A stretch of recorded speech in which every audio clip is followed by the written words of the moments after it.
This that A1 Perico flow, you know? It's that kind of flow that could change your life. Yo, the kid is back. Word to my fitted cap. Shorty bad, beauty plus brains. I recognize your voice. Yeah, it's I me. knew that was you. I was like, wait, I know that man. I listen to him all the time. That's you. Yeah, my name 80s Brooklyn 80s baby. That's what I thought. I had to get that off. I was like, I know that. I know that voice. Do me a favor, subscribe to the channel, like the channel, hype the channel, all of the things. Holla at me in the comments. You already know. You holla at me, I holla back. And I appreciate it, man. Listen, I did a little look at my analytics, and I'm noticing that when I put out content, most of the people who see my content are non-subscribers. So I need, if you enjoy the content, if you don't enjoy the content, keep it pushing. You know what I mean? I ain't begging for no subscribers, but if you enjoy the content, if you are a non-subscriber, I need you to hit the subscribe button.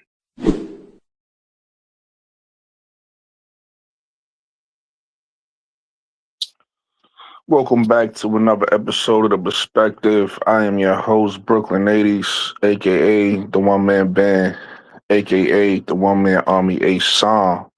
We're gonna start this off with a little public service announcement. Do me a favor.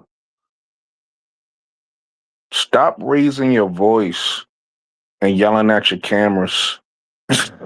I don't know why I gotta be the one to say it, but stop raising your voice and yelling at your cameras. You don't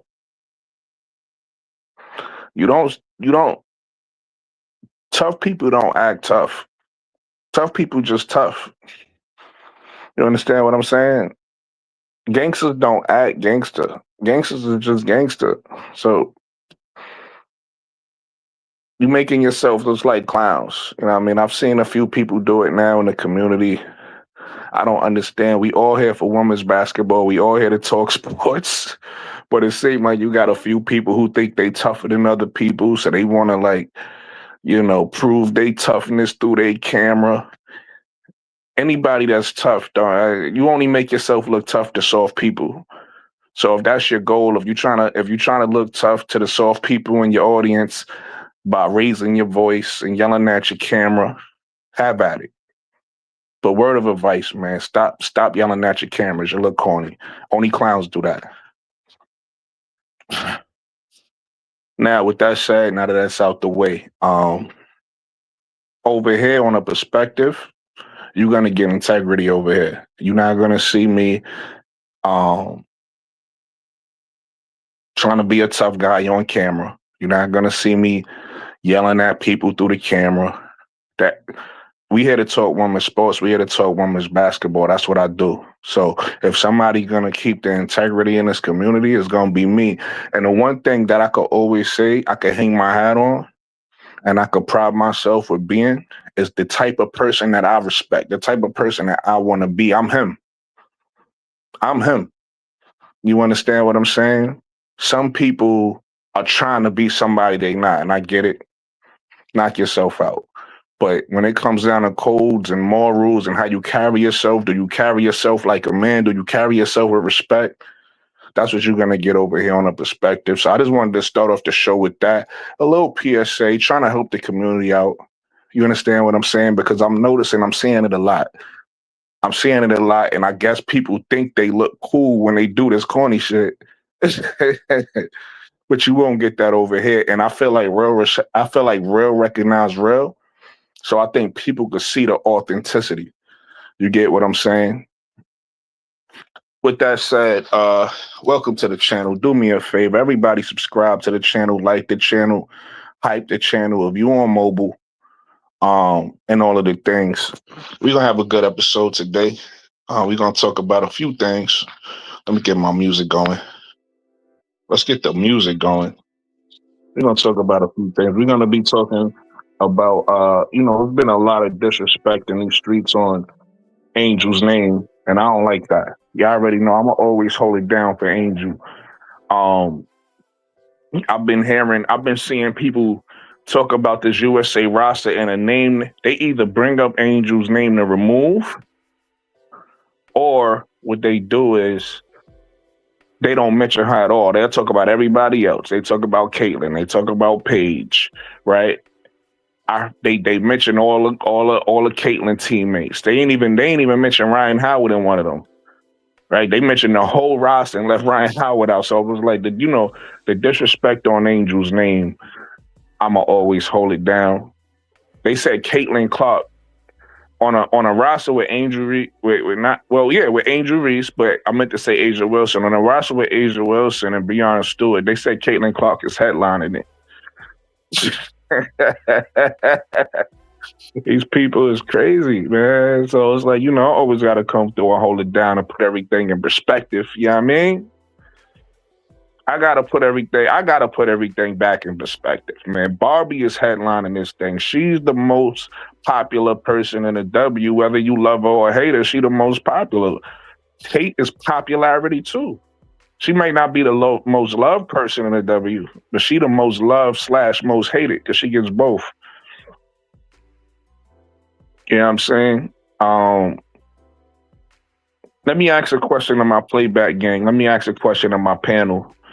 Why is it so difficult for Angel Reese to get foul calls? She's probably the most aggressive person in the W. Why is it so difficult for her to get foul calls? Can somebody answer that question for me? First of all, on the walk-in, everybody please hit the like button for me. I see more people pounding in. Please hit the like button for me. If you on mobile, please hit the hype button for me. You know what I'm saying?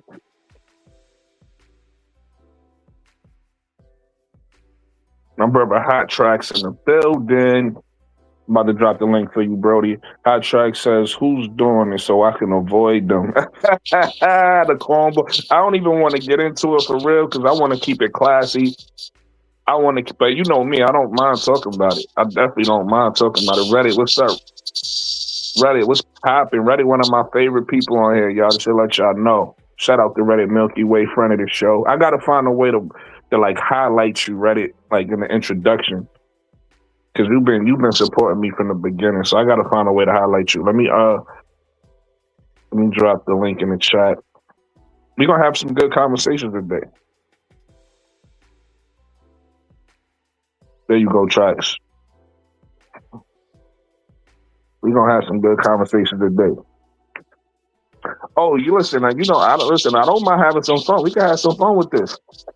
Because it's corny. Like it's happened a few times, bro. And it's like it seemed like in this community, people think that's a thing. And I'm like, damn, who raised you? Like where y'all came from? Like who nobody condones that that's like really like that. Like anybody who really, really like that, nobody condone that behavior. So who raised you? Like what makes you niggas think this is cool? Everybody welcome my brother Hot Tracks to the panel. What's up, Brody? Might be muted. Hot Tracks up the talking.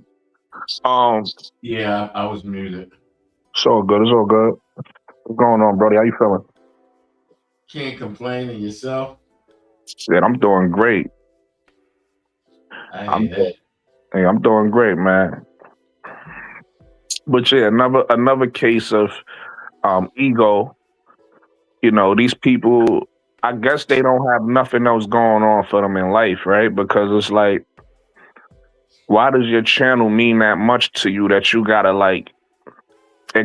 change your maybe I shouldn't say change because I don't know who these people are in real life. They might be corny like this in real life, but like this thing we do on YouTube is just, these are just like we human beings behind this. You get what I'm saying? So like it shouldn't go so much to your head where now you turn into this like egomaniac person where you feel like you could just talk to people any kind of way or you could treat people any kind of way. We should still, especially if you won't do it in real life. Because I know if not all of them, I don't even want to say a lot of them, all of them are not who they act like online. You won't act like this in person. I know that for a fact because I know people. I've been outside. If you somebody who's been outside, number one, you know how you treat it, right? People don't just be screaming at me every day. But they feel comfortable doing it on the phone or on the computer, whatever the case may be. So that's one. And then number two, I be outside around people who are really like that and they don't act like that. So I know how people who really like that act. I know people who not really like that. I know how they act too. Right. And the people who not really like that, they act like they got big red noses with big red shoes. You get what I'm saying? With paint on their face. Yep. This is how they act. So you could you could see it from a mile away. You're not fooling somebody who really know. You only fooling the people in your chat who don't know anything. So if you're trying to impress them, then if you're trying to impress people that just be on the internet all day, all right, cool. If you're trying to impress people that type hard and use caps, you know what I mean? If you're trying to impress them, then cool. But you're not impressing like nobody who really know, right? So it is what it is. It's just funny to me. So I just wanted to make a PSA about that because I'm noticing it happens a lot. I've seen it a few times. And one thing, like I said, I pride myself on is I don't act like that. And I got this saying, right? I got this saying. Just because you at the circus, it don't give you a right to be a clown. I'm gonna say that again for the slow people on the back. Just because you at the circus, it don't give you the right to be a clown. What I mean by that is, if you feel like just because the circus arrived and you get to put on your clown suit, then you was a clown the whole time. But if everybody acting like a clown, right, around you, and you able to still move with a code and morals, it shows the type of person you are. Right, it shows the type of people who raised you, right? But some people feel like, oh, nah, if they get to be clowns, then I get to be a clown too. You get what I'm saying? Nah, you was a clown the whole time. You get what I'm saying? So it's like I don't operate like I see people operating. I don't treat people like I see people feeling like they can either treat me or others. Right? I don't do that. That's why I said on a perspective over here on this channel, you're going to get integrity. You get what I'm saying? You're going to get morals. You're going to get a code over here. This is just how we operate. And this is women's basketball. So what we going to do over here is not do none of the clown shit the other niggas is doing. We're going to talk women's basketball over here. We're going to keep the energy positive over here. We're not going to do none of the clown shit that everybody else is doing. We're not doing that over here. You get what I'm saying? So I just wanted to do a little PSA about that and just give people some real. People could take that how they want it. But one thing I hope they take from it is that 80s is going to always be consistent. You get what I'm saying? No matter what nobody else is doing or how they moving. One thing what I always say on my channel, I treat women with respect, don't I?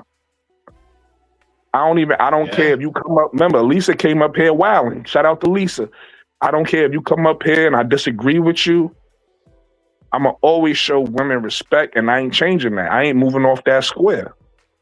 You get what I'm saying? And that don't mean that I'm not going to treat men with respect. That just how I hold women. I hold women in a high regard. That's why I go so hard for Angel. Because I see what she's going through. So I'm like, nah, that's my black sister. I got to ride for her. You understand what I'm saying? So I'm going to always treat women in a high regard. I'm going to always show the utmost respect for women because that's just how I operate. Yeah. With that said, I'm going to show men respect too, because that's what gentlemen do. Fuck being a gangster that everybody trying to portray themselves online. That's what gentlemen do. You get what I'm saying? And if we know anything, if we really know anything, the biggest gangsters are gentlemen, but that's another story. They don't know that. They think when they yelling at their camera and they puffing their chest out and they sweating and their palms are sweaty, you know what I mean? They think they being tough. That's really being soft. And feminine, emotional. That's really being soft and feminine. You know what I mean? Real ones out there really show respect to people, really show they gentlemen to people, really keep it calm, really try to resolve situations. That's what real, but if you don't know that, some people know, some people don't, but that's neither here nor there. Excuse me. That's neither here nor there. we gonna get back to basketball. I just wanted to give some people some integrity for my channel. You get what I'm saying? Because some of us really been outside. Some of us not on the internet all day and wait until we hit go live to start yelling at you. Been in the house all day, quiet. You been in the house all day, respectful. You hit go live and you a gangster. I don't understand it. Like, what is we doing? This is where you go. Listen. You giving them niggas too much of your time, man. This is game. Nah, this ain't even time. This is game. This game right here. I want to give people some game. We're going to move on. We're going to get back to basketball. And like I said, some people going to get this and some people not. And I understand that because it's less of us. You get what I'm saying? The cloth, if you cut from that cloth, it's less of us. There's more clowns out there than anything. But the people that are cut from the cloth, the people that know what I'm talking about, the people that got a little bit of integrity, the people who might have been outside, but they not outside no more, they understand what I'm saying. That's who I'm talking to.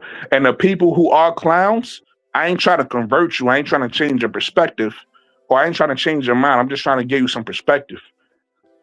Stop acting like a clown. You ain't got to be a clown. Carry yourself better than that. You know what I'm saying? With that said, we're going to move on. That's enough game. They need to go find the rest of the game on their own. You know what I'm saying? So getting into what I was saying, hot tracks. Why can't Angel Reese, why she can't get a foul call, bro? Man, I don't know. You know, the fix is in. We already know that. So she just gotta keep it pushing, you know. Yeah. Shout out to Skullbrain Nation. Skullbrain Nation says, man, what up with the Dream players? They not playing as a team. They all look the noise. We're gonna get into that. We definitely gonna get into that. We're gonna slow burn this thing. Pause. You know what I'm saying? Yeah, Because tonight was a hard watch.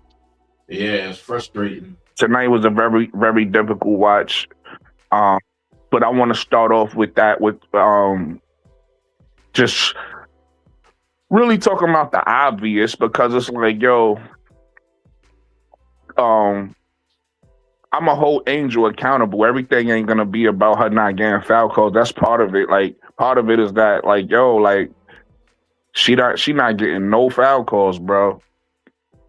And that's crazy. But the other part of it is she need to realize she not the biggest player on the floor. So you gotta go to your pump fake, mama. Yeah. You gotta go to a counter move sometime, mama.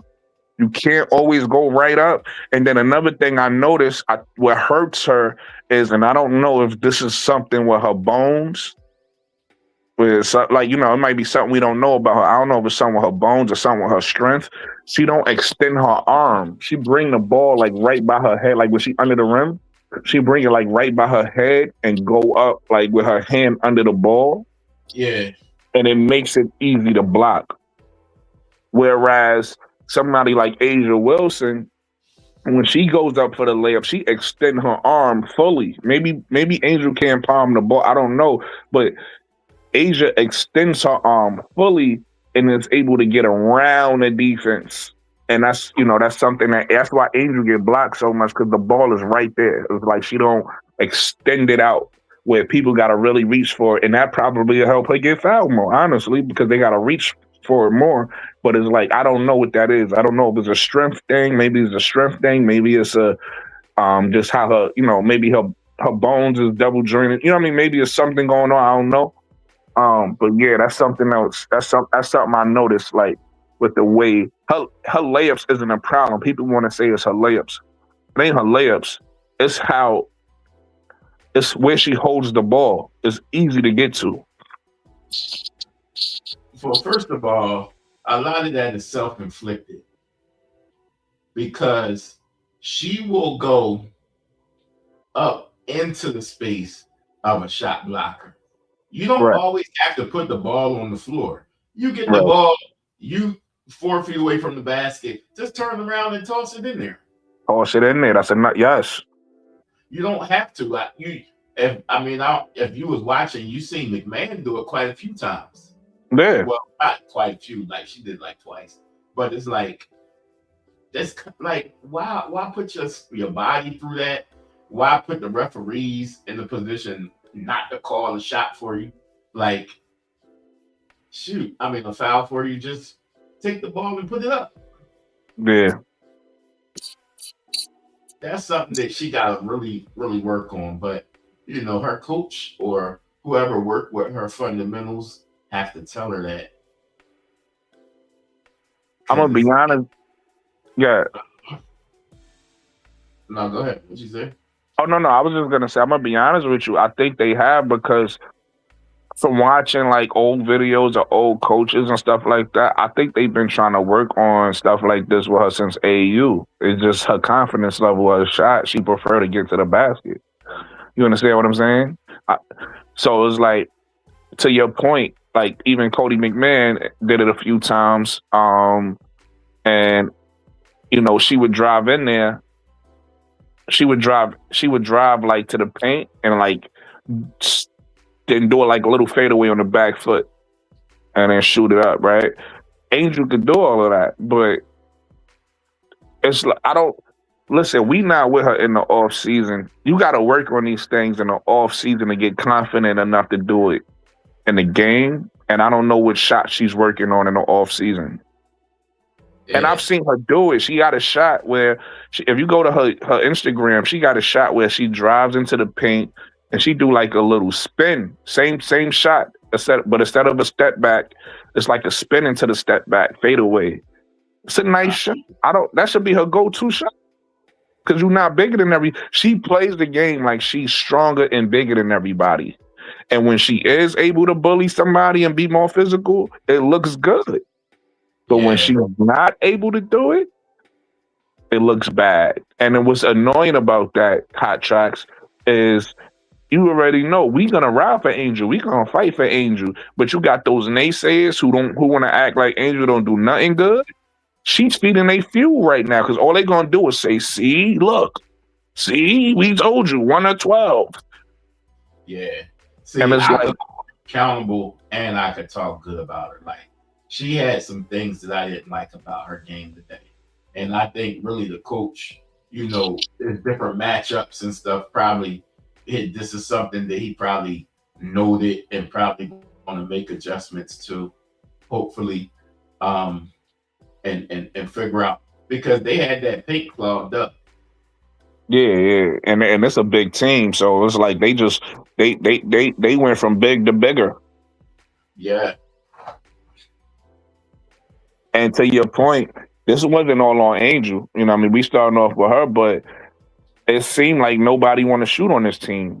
And that's kind of hurting them, because it's like Carson Mesco's offense is based off of getting into the paint and knocking down a three if it's open. But it seemed like everybody want to get to the paint, and that's what making them easy to guard, because it's like they like, oh, we know what you want to do. Y'all one of the highest points in the paint teams in the league. All y'all doing is trying to get to the paint. Is almost like the confidence is shot, right? Even somebody like Izzy Borlace coming off the bench a couple weeks ago. She a rookie, so she was going through the motions, and a couple weeks ago she realized like, oh, I noticed I got an advantage driving, right? And then so she's been doing it, and she's been successful at it. But you see on nights like tonight, it hurts you when you got your mind made up you're going to drive every time. Your mind is made up you're going to drive every time, and they in there waiting on it. So now you get taken out the game, right? Jordan Canada gets taken out the game because she's doing the same thing. She don't trust her shot, apparently, because there have been times where tonight she caught the ball and they was 2 or 3 steps away from her. She wide open and she catch the ball and look to drive. I'm like, Jordan Canada, shoot the ball. You know what I mean? Angel, same thing. She get the ball up top, wide open. Angel, shoot the ball. The only person who was shooting the ball for us today was Alicia Gray. She started off well. I don't know what she finished with. I ain't look at her numbers, but she started off well shooting the ball. Ryan Howard out there breaking it up. She was 1 of 5 at one point in the game. Yeah. she ended up like making shots after because I think she got in foul trouble. And then she ended up coming back. When she came back in the game, she knocked down a few shots, but it was like, no, Nas Tillman, you are undersized big.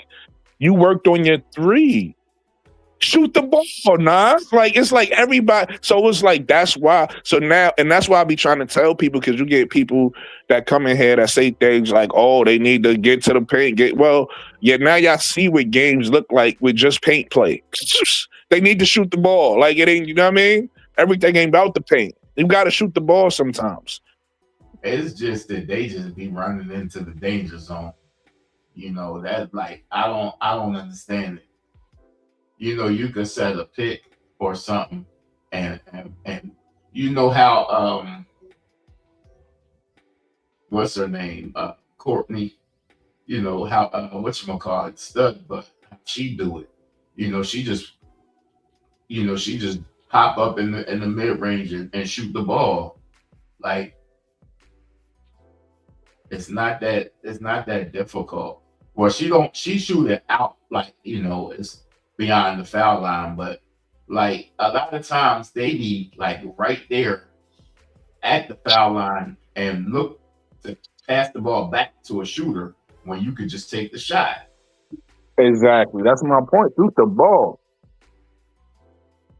That's what Jerry Lynn Charette was doing. Charette, whatever her name is.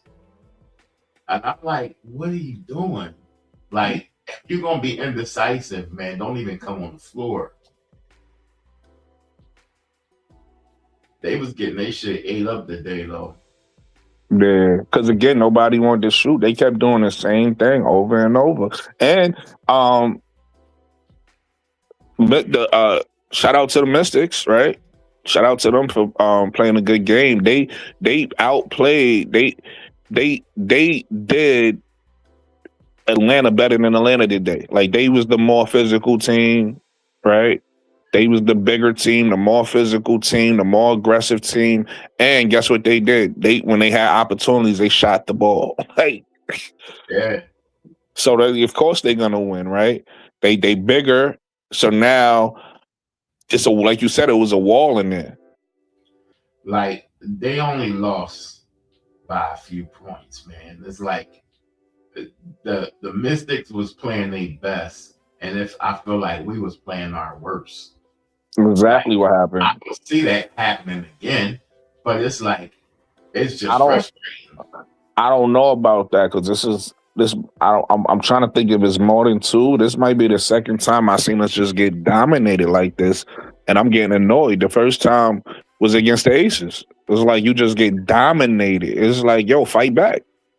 Even though the game was close, it was just like they just kept doing. The only reason why the game was close is because the Mystics pretty much played the same way Atlanta did. They just played better. They did it better, right? They was playing through the paint, and they didn't shoot many threes. But when they got open threes, open opportunities, they knocked them down. And to your point, when they drove in it, and Atlanta had solid defense, they took they drove into the paint, and instead of trying to go in the paint, they did a little floater or something like that. And then you got an advantage on their side because Shakira Austin is a legitimate 6'5" center. So she able to shoot over the defense, whereas Angel not able to shoot over the defense. Yeah. You get what I'm saying? So they had that little advantage. Yeah. It was definitely a team loss, because you could say, Angel, like, you should have had, you missing all these layups. You could say, Jordan Canada, what are you doing? Like, how you just giving them extra possessions left and right. Like, get your head in the game. Get your head in the game, man. Borlays, she ain't do nothing on the defensive side or offensive side. Nothing. Neither did Sherrod. Like, she ain't do anything on the deep. Like, they didn't contribute anything. Nothing. And I feel like this is a game where I wouldn't be mad if you hold Carl accountable, because this might have been a game where Ocott should have got more minutes. She even got in there stinking it up, though. No, yeah, I mean, the whole team played bad, but what I'm saying is, so one of my notes I wrote Hot Tracks is Carson Meso got to make, if they're gonna play like this, Carson Meso got to make a decision because you can't go small if you're gonna not shoot threes. Then you rather disadvantage. Like it's like they going small and playing through the paint. It's like you either got to go big and play through the paint and then get your three, kind of like what the Mystics is doing. You either got to go big and get your threes, when you get them and play through the paint, or if you're gonna go small like we doing, then y'all got to generate more threes. You can't go small and not shoot threes. We at a disadvantage. We already small and we not shooting threes. Yeah, and so like that's why I was saying, because I agree with you. She didn't really play that well, even. But at least she would have matched the size. At least it wouldn't have been an advantage for them on the inside if you have her out there more. Because now you got Angel out there who's undersized and under strength, right? And then you got Bree Jones out there who's also an undersized center, but she also an undersized center, but at least she got the strength. And then where we was really getting killed was when undersized Nas Hillman ended up on 6'5" Shakira. Shakira was just taking her to the basket every time. Like, so it was just like we was undersized, like badly undersized in this game, playing through the paint and trying to make it work. Because like even Angel, you said Angel missed a lot of layups. Angel didn't even miss that many layups. She missed like 3 or 4 layups. The rest of her layups was blocks. Those account. That's a missed field goal. That's what people don't realize. If you don't watch this game and you go look at her stat line, you're gonna be like, damn, she stunk it. They just kept blocking her shot every time. Sonya Citron got about 2 blocks on her. Right? Shakira got about 3. She had 5. I don't know how many of them was on Angel. Maybe about 3 of them was on Angel. Yeah. You get what I'm saying? All that counts as missed field goals. So that's what I'm saying. Angel was not helping herself being undersized and trying to go. That's why I said, the other day, they don't even realize her best position. Because Angel, like I said, she got to do one of 2 things. Either they got to play her at the 3 and then she could be this bully all she want, or she got to learn pump fake floater because you're not the biggest person. You going up over people bigger than you. Right. I think the girl I think Betts might have got a block on her today. You get what I'm saying? All those blocks count as missed field goals. It's just every time that's a missed field goal. So it messes up your shot percentage. And it's like part of that is on Angel, but part of that is not. The part that's on Angel is her understanding is like, they bigger than me. I got to do something else. The part that's not is she can't help her size, right? She can't help being undersized. Is basic. You got 6'7" and 6'5" out there, and then 6'4". Like that's what they had out there the whole game, and that's just the bigs. You got I can't think of the girl name right now at the top of my head, but the girl off the bench, the long girl off the bench, I forget her name, but that played at Notre Dame. She about 6'3", right? She about 6'3". You got 6'1", Sonya Citron. That's playing the point, by the way. She out there running a point guard. So they got a big lineup out there. So it's easy for them. Somebody gonna get the block. So it's like Angel can't help her size. That part is not on her. But the part that is on her, she gotta understand, like, okay, I gotta adjust to what they doing. I gotta counter this. Right. They're doing this, so I gotta have a counter move. And it's like she keep doing it. Like it's weird because you love that about her. You love the relentless, the I'm not gonna stop. I don't care what you do. I'm not gonna give up attitude. But sometimes it's not relentless, and sometimes it's stubborn. It's a fine line between you being relentless and now you being stubborn. And you gotta realize, like, okay, maybe tonight ain't the night. I keep going doing the same thing over and over and over again. It's not working. Yeah, you gotta make adjustments based on the matchups. Like they didn't respect. It was like they was playing 4 on. I mean, because they don't respect Angel's shot, so they don't have to come out to her, and she don't like she's playing under the paint or whatever. Like sometimes she gotta move away so that she can get that. Once she start popping a few mid-range shots and hitting them at will, them bigs gonna have to come out. And that's where she gonna shine because she faster than a lot of them. Yep. I want to give you credit though because you said something I didn't think was gonna happen at it, but it is happening. They get to get some positive. Angel is starting to get some blocks, which I'm surprised because that's one of her weaknesses on the defense. Again, her arms. Again, I think it's something. It got to be something with her arms. So somebody who rebound as well as she do. I don't understand why she don't get more blocks, but it might be something with extending her arm that's uncomfortable. I don't know. You know what I mean? Because like I said, you see it on the layup, and then even like block shots, she got the height.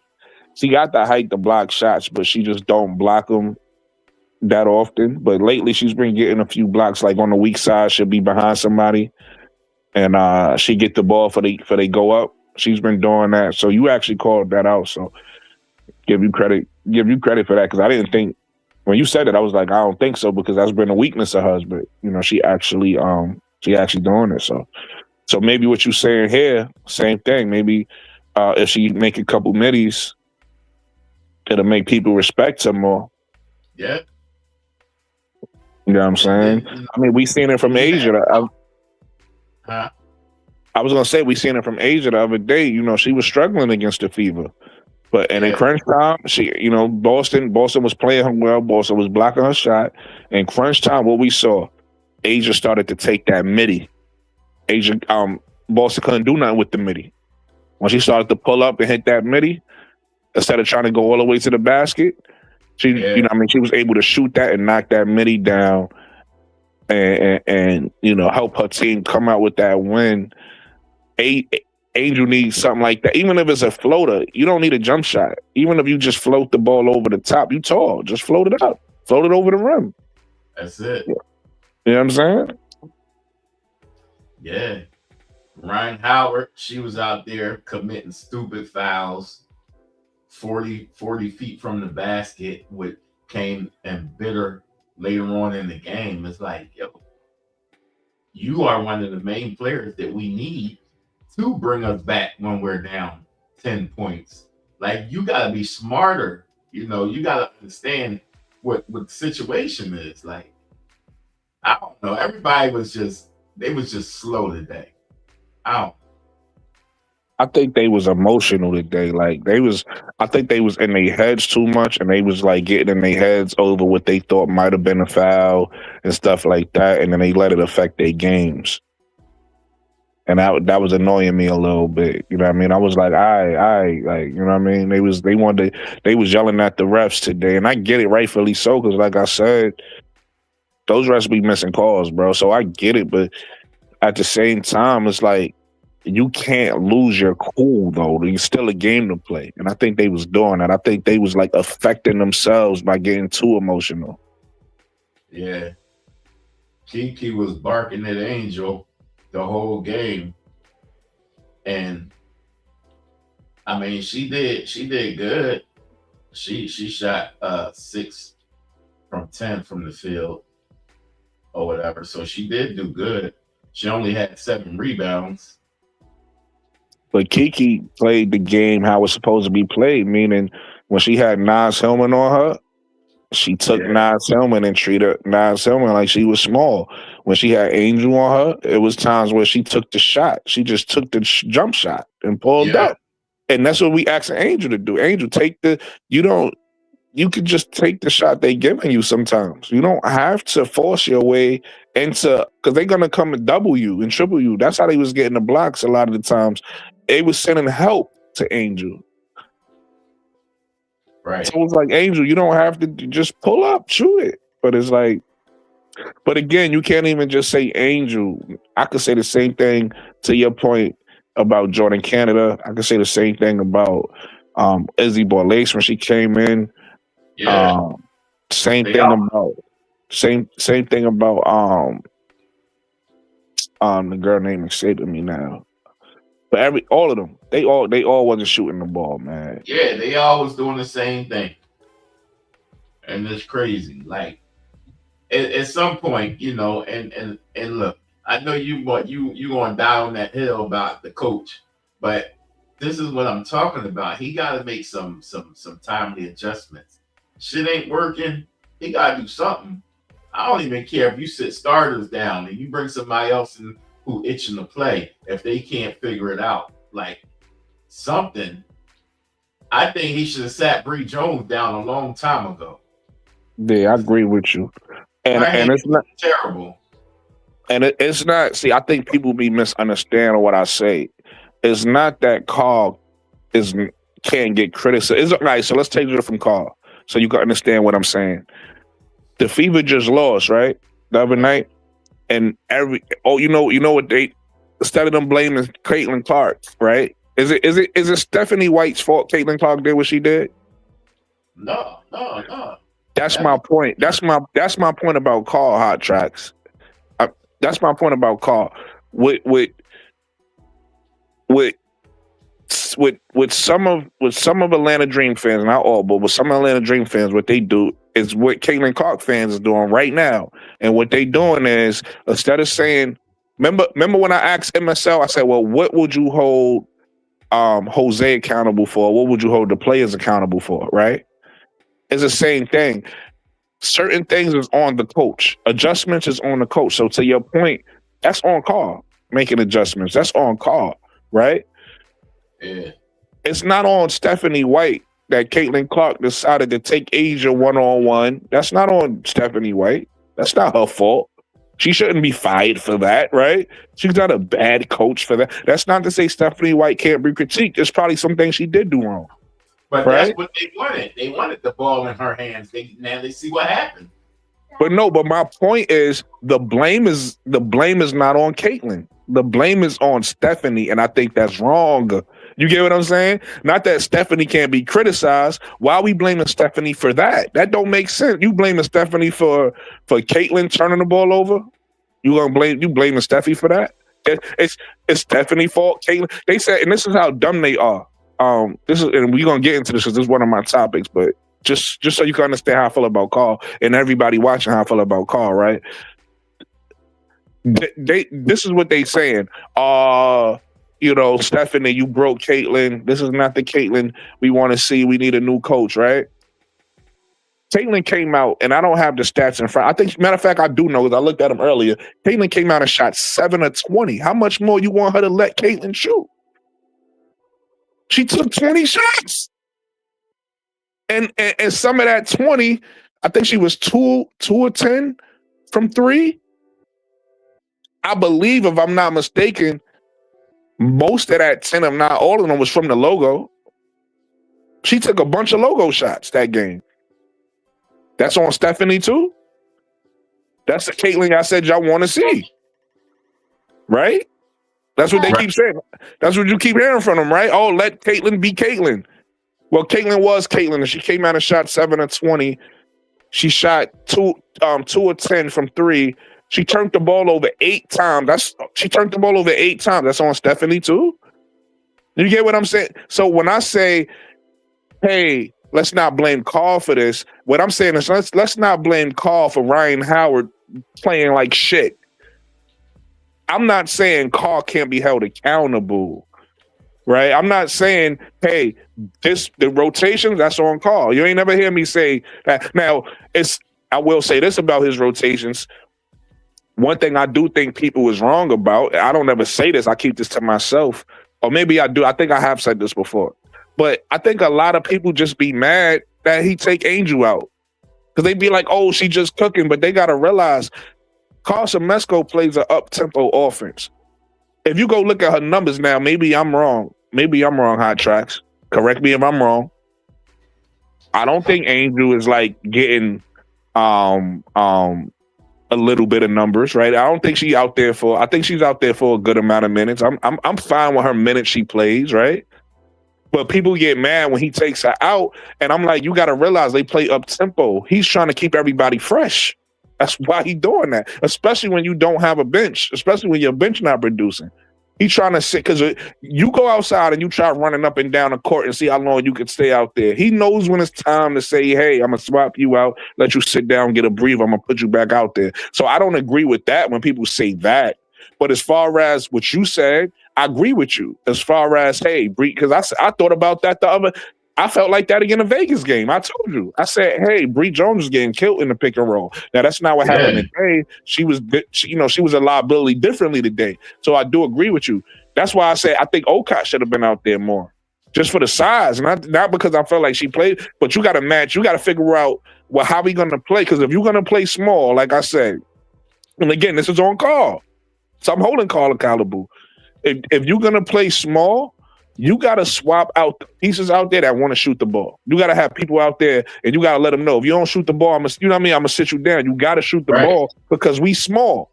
We small, so our advantage is 1, running, 2, hitting threes. So we not doing that. We playing through the paint now. I have to go big. I have to go big just to match up. Yeah. So that's on call. So I just wanted to be clear. I agree with everything you said. I just wanted to be clear because people might hear me taking up for call and think like, I'm like, yo, nah. What I'm saying is he's not a bad coach because the players aren't doing something, right? Because the players are. You can't say he's bad because the player fucking up. The same way you can't say Stephanie White is a bad coach because Caitlin Clark fucking up. Sometimes you got to put accountability on the players. Is what I was saying. But yeah. Well, a good coach is able to stake it up too every once in a while. So it's not like, but no, absolutely, and I think that's what's been happening for these past couple games. He just and that's what I'm saying. Like getting back to you was talking about how she getting fouled and how he don't have no emotion, man. And I know everybody's different, but it's like. Sometimes you got to jump in there and take a tech for your player. Right. You know what I'm saying? Sometimes you got to make some noise and put them on notice. Like, look, I'm pissed off. Like, what good is sending letters to them after the game? Like, come on, man. I think he's just too passive. Yeah, and like I said, I've heard that before too, and me personally, I don't agree with that. But I don't think there's anything wrong with what you're saying. Or I think Mo3 said this in the past too. Like I've heard other people say that, and I don't disagree with y'all. Like I feel differently than y'all do about that. But I don't listen because I already said my piece on that. Where again, you can't expect somebody else to act like another right? You got to be who you are. So that's how I look at it. With that said, I don't think you guys are wrong when you say that. Right, like that's y'all perspective. That's how y'all look at it. Like we look at it from two different perspectives. But if that's a knock on him as a coach, that's a knock on him as a coach. Yeah. Sometimes you gotta give the team what they need or when they need it. Like I mean, if it takes jumping up and down to get a point, that's what you gotta do. I mean. Was it old boy over there in the Mystics? Look, I'm gonna give you an example. He's laid back, but he get in their ass. He's not laid back. I don't know if you've been watching, but I'm gonna give you an example. I'm gonna give you an example of what I'm saying. Somebody like Phil Jackson, laid back. He not and he's considered, if not the greatest, one of the greatest ever.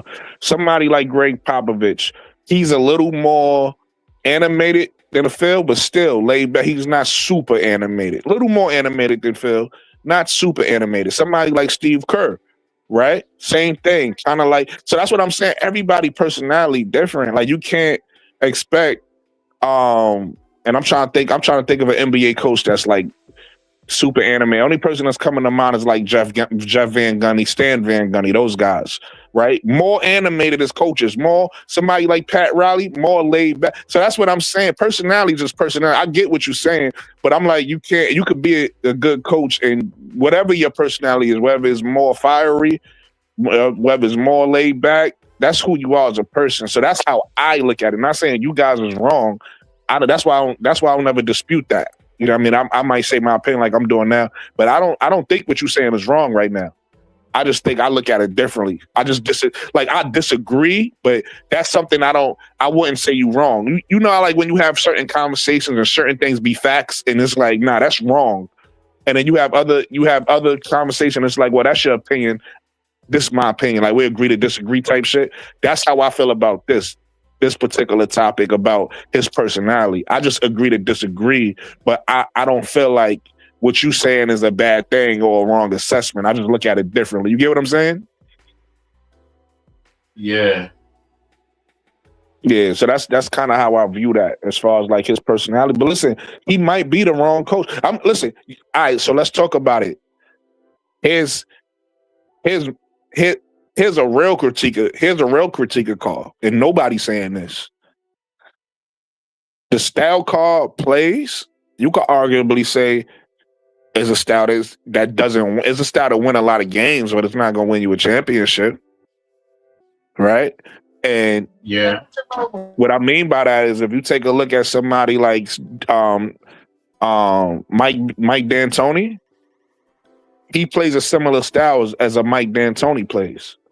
So if you remember the Mike D'Antoni offenses, right? If you remember the 05 Phoenix Suns, if you remember the 2018 Houston Rockets, right? Those teams were really good teams, right? Scored a lot of points. Made it to the playoffs. But once they got to the playoffs, didn't really close the deal. You get what I'm saying? And that's the type of Carl Semesco got a similar offense to that.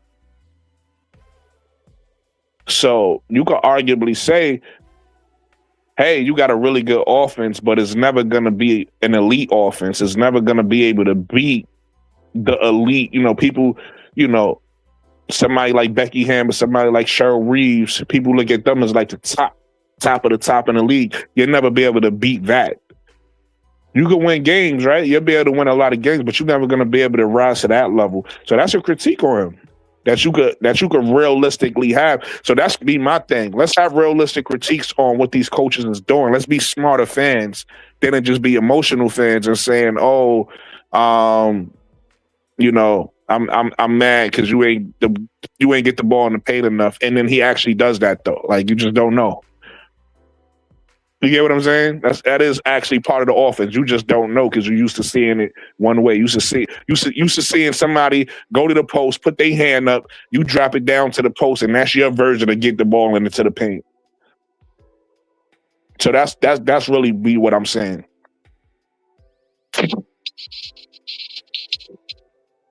Well, this was one game, so it is what it is. Yeah. I hope it's one game to your point, but I hope I don't see this type of effort again. Like, I'm just tired of it, bro. Like, we way too deep into the season to be having games like this. This is what you were supposed to have in the first, 10 to 20 games trying to figure it out. At this point, you shouldn't be playing this bad at this point. And like I said, to me it's disheartening because this is the second time I seen you really get beat like this, even though the score was close this time. But I had the same feeling I had against Vegas. And I was like, damn, it's just like y'all getting dominated right now. They just dominating y'all. And the only reason why I ain't look bad is because they really wasn't shooting threes like that either. Right. They was getting all their points in the paint. They was getting most of their points in the paint or the mid-range. You know what I'm saying? So it was like, that's why I was close. And that's why we was able to even like make it interesting because Ryan Howard started to hit some threes at the end. So now, again, threes would change everything. If this team was making threes, it would have changed everything. But y'all not making threes. Y'all getting everything in the paint. Well, we undersized. So now y'all trying to get everything in the paint and we at a disadvantage. So I'm with you. This game is definitely on call. Because he could have made some different adjustments he ain't made. Right. Like, so with them, some easy adjustment would have been like getting the ball up the court faster. They just walking the ball up, no sense of urgency. They only had one speed. Right. Even driving to the basket, like none of them switch speeds to throw the defender off, and they was getting their shit ate up. Exactly. I feel that same thing. Everybody welcome my brother Mo 3 to the panel.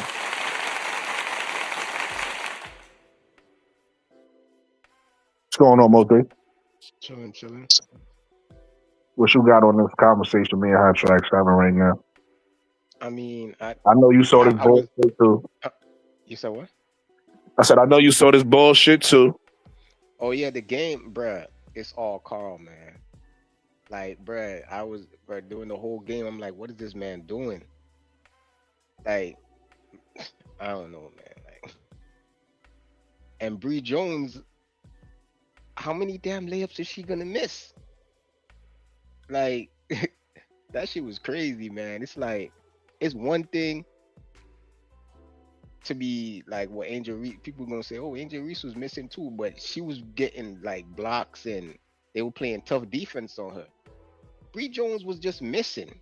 She'll get right under the rim and just miss the easy layup. She missed like 6 of them. I'm like, what the heck? And then Carl with his rotations, I don't know what his love affair with Nas Hillman is. She was getting bullied out there. She's too small. He just kept playing her. I'm like, man, this dude here is tripping. And finally, he took her out and put Oka in. And then they made a little run and then put her. I don't know, man. He kept putting Nas Hillman back in the game. I don't know why he kept doing that. Yeah, I agree with you. Nas Hillman, tonight, it just seemed like this wasn't the best game for her. Because to your point, she kept ending up. She was either on Kiki or Shakira, and those are bad matchups for her apparently because Kiki just kept taking her under the basket, scoring on her, and then Shakira same thing. Shakira take her to the basket. Kiki was doing it more out the post. Shakira just driving on her. Even and it was they like, even had bets doing it. My bad for cutting you off. nah, you good, Brody. But you're right. They even had bets doing it. You know what I mean? So it was like this was a game where we was just really undersized. And to your point, that's on call. You know what I mean? He got to notice. He got to notice that. You know what I mean? And like I said, it would have worked. I wouldn't have had no problem with this lineup had we been knocking down and making threes because that's what you giving up, right? You giving up if you're gonna be undersized. You giving up size, you allowing them to, be able to be bigger than you and get some easy twos. So on the other end, you can get threes. But if we not getting threes, then you got to make an adjustment and say, okay, we got to match up. We got to match up with their size, that's a call thing. We got to match up with their size. And that's why I felt like even though to Hot Track's point, Okot didn't play the best either, she would have made things more even for us to like compete better because now you matching size with size. Right. And that's what he did because if you notice, now I'm sorry, I'm gonna land my plane with this. If you notice, like I said, he would take Shakira 6'5". Yeah. He sat down 6'4" Kiki and put 6'7" Lauren Betts in there with 6'5" Shakira. So you got two centers out there, like we not even worried about us being slow because y'all not shooting anyway. We just gonna block, and then not only that, you got what's the girl name? I know you know her, Mo, the one from Notre Dame. Now come off the bench. Prosper. She about 6'3" herself. So now you got 6'7", 6'5", 6'3" Prosper. You got 6'1" Sonia. You got 6-foot Cody McMahon. This is a big ass team, bruh. That Sidney Johnson did it once he peeped that was working. He went all the way big. He went all the way big, bro. He had Sonia Citron at the one. He put Amor on the bench and was like, "Sit your ass down, Citron. You the one. You the point now." Yeah. They got 6'1", and she's over there. Look at Jordan Canada is 5'6", bro. That shit, it was bad. They got 6'1" Sonia, 6 feet or 6'1" Cody, 6'3" Prosper, 6'7" Lauren with 6'5" Shakira. And all we doing is doing what? Driving straight to the paint. Driving straight into the size. They almost tied the record for the most blocks in the NBA game. Right. I think they did because they said it on ESPN. They was like they did no, I don't think they did for an NBA game, but I think they did for the Washington Mystics. I think they said they got the record for the Mystics in most blocks or something like that. ESPN couldn't wait to put it out. You know what I'm saying? Yeah, they got the most blocks for Mystics. Yeah. My problem with the Dream is they don't have no killer in them. Like Alicia Gray, she's weak. Yeah, mentally just soft. Reese is the only one on the team who get feisty back. Got that fire. And they just came in with the intentions we just gonna bully them all night. Mm-hmm. They got a few block shots and then they start talking shit, and it probably got them out, got it to their heads and shit. Mm-hmm. And that's when your pride gotta come in and I don't know, do something. They definitely, to your point, they definitely bullied us and won the physicality game today. Like, this was a physicality game, and we got punked. Like, they bullied us today. And like you said, the only person who wasn't really trying to get bullied was Angel, but it wasn't much she could do because, again, to what we said earlier, she didn't adjust to the size, so she keep going. So they just blocking her shit. Yeah, and what she didn't adjust to was they kept jumping her. It was always 2 and 3 defenders collapsing on her. Right. But they were able to do that because like you were saying, Brooklyn, the threes weren't falling, so they weren't respecting the three. Like Jordan Canada, they was leaving her wide open off for the all day. That's why I'm like, man. So when I saw that happen, I'm like, man, they remind me of your last live when you was talking about Jordan Canada need to be a scoring threat. I'm like, see, this is what Brooklyn was talking about. They don't respect her on the offensive end unless she's driving, and her driving is just bringing more defenders to the paint. Exactly.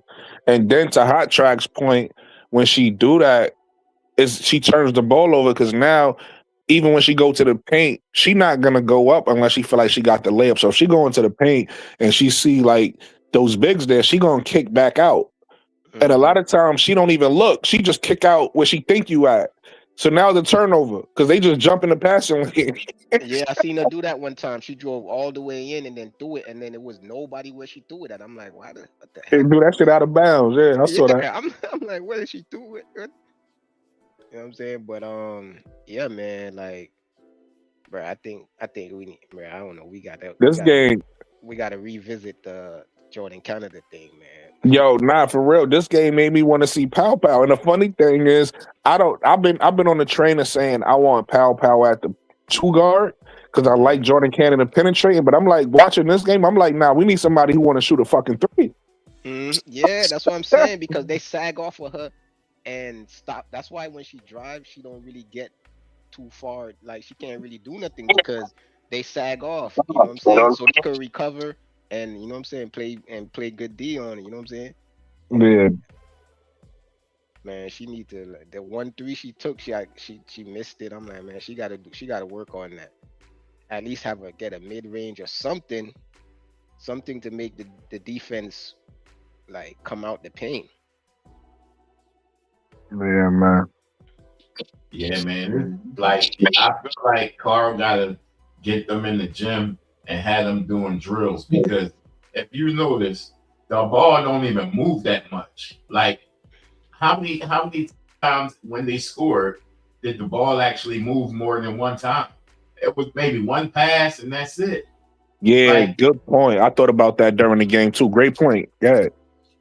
Like, you gotta, move the ball, get it to the other side of the basket, drive a little bit, kick it back out, then another pass or a hockey assist or something, and that's how you get the shooters open. Yeah. Sometimes if you get it. No, you got it. And another thing I noticed in the last 2 games is, like, they're terrible in the pick and roll. Yeah. But again, to your point, that's damn. I should have went, because now I got 2 things to say. I'm gonna respond to Hot Tracks, and I'm gonna respond to what you said. What Hot Tracks was saying about them making extra passes. Sometimes that makes perfect sense, because you got to realize when you playing against a great defense, and this was giving Washington credit, right? Because Washington deserved credit for this game. Let's be clear. Shout out to Washington. But when you playing against a team that's playing you tough, and shout out to Sydney Johnson, right, for making that adjustment when you putting out that big lineup that you mentioned, Mo3, they gonna take your first option away. If sometimes when you play against great teams, great defenses, you got to get into the second and third option. You can't just go with the first option. So that's the Hot Track's point. And then to your point, Mo3, of saying they play bad in the pick and roll, the reason why is, and you could go look this up, at every great pick and roll guard notice, in the pick and roll, you got to be able to shoot. If you're not able to shoot, the pick and roll is dead.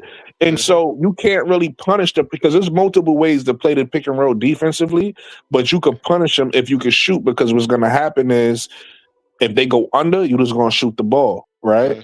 If they go over, okay, now you're going to drive it and you either going to pull up in that midi, or depending on what they do, you could drop it down in your big.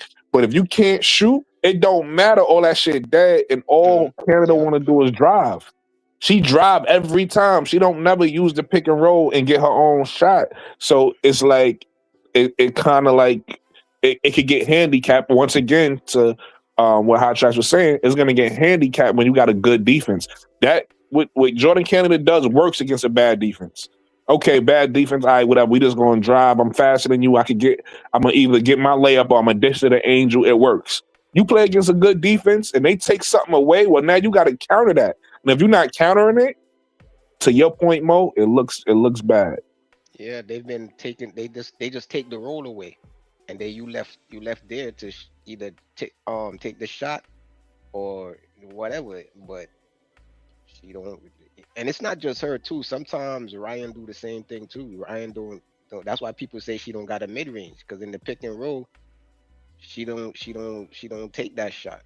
She either pull it back out to the three, swing it around, take the three, or she sometimes she'll take the little floater. She'll do the little floater. She'll do the little floater if she's close enough. Yeah.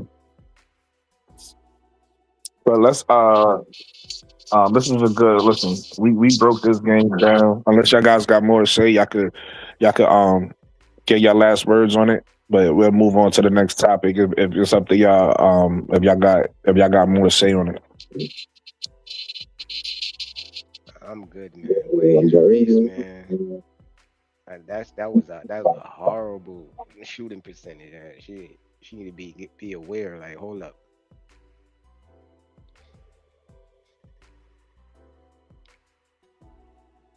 All right, so now we're gonna get into yesterday's clutch. We don't, if y'all want to. I really want to talk about the clutch. What happened down the stretch in the clutch? Obviously, we know Chelsea Mitchell went to the line. He split a free throws, and then Caitlin got to the line, missed both free throws, and then Chelsea Gray came down and hit a big three to send it into OT. And then at the end of OT, we seen what happened. Caitlin Clark tried to drive on Asia Wilson. Two big clutch plays, right? We got to give Asia Wilson, three big clutch plays. We got to count that three at the end of regulation. So we got to give Asia Wilson credit. First of all, I don't know if y'all remember that Bree Jones save, and not Bree Jones, Bree Turner save, and they called that out of bounds. That was clean. Yeah, so they got, they almost, No. I was just gonna say, like, they got lucky. They almost got, they got saved by them actually winning the game, because that's messed up, right? In the clutch, you get that wrong, they almost lost it. That was gonna help them lose the game, right?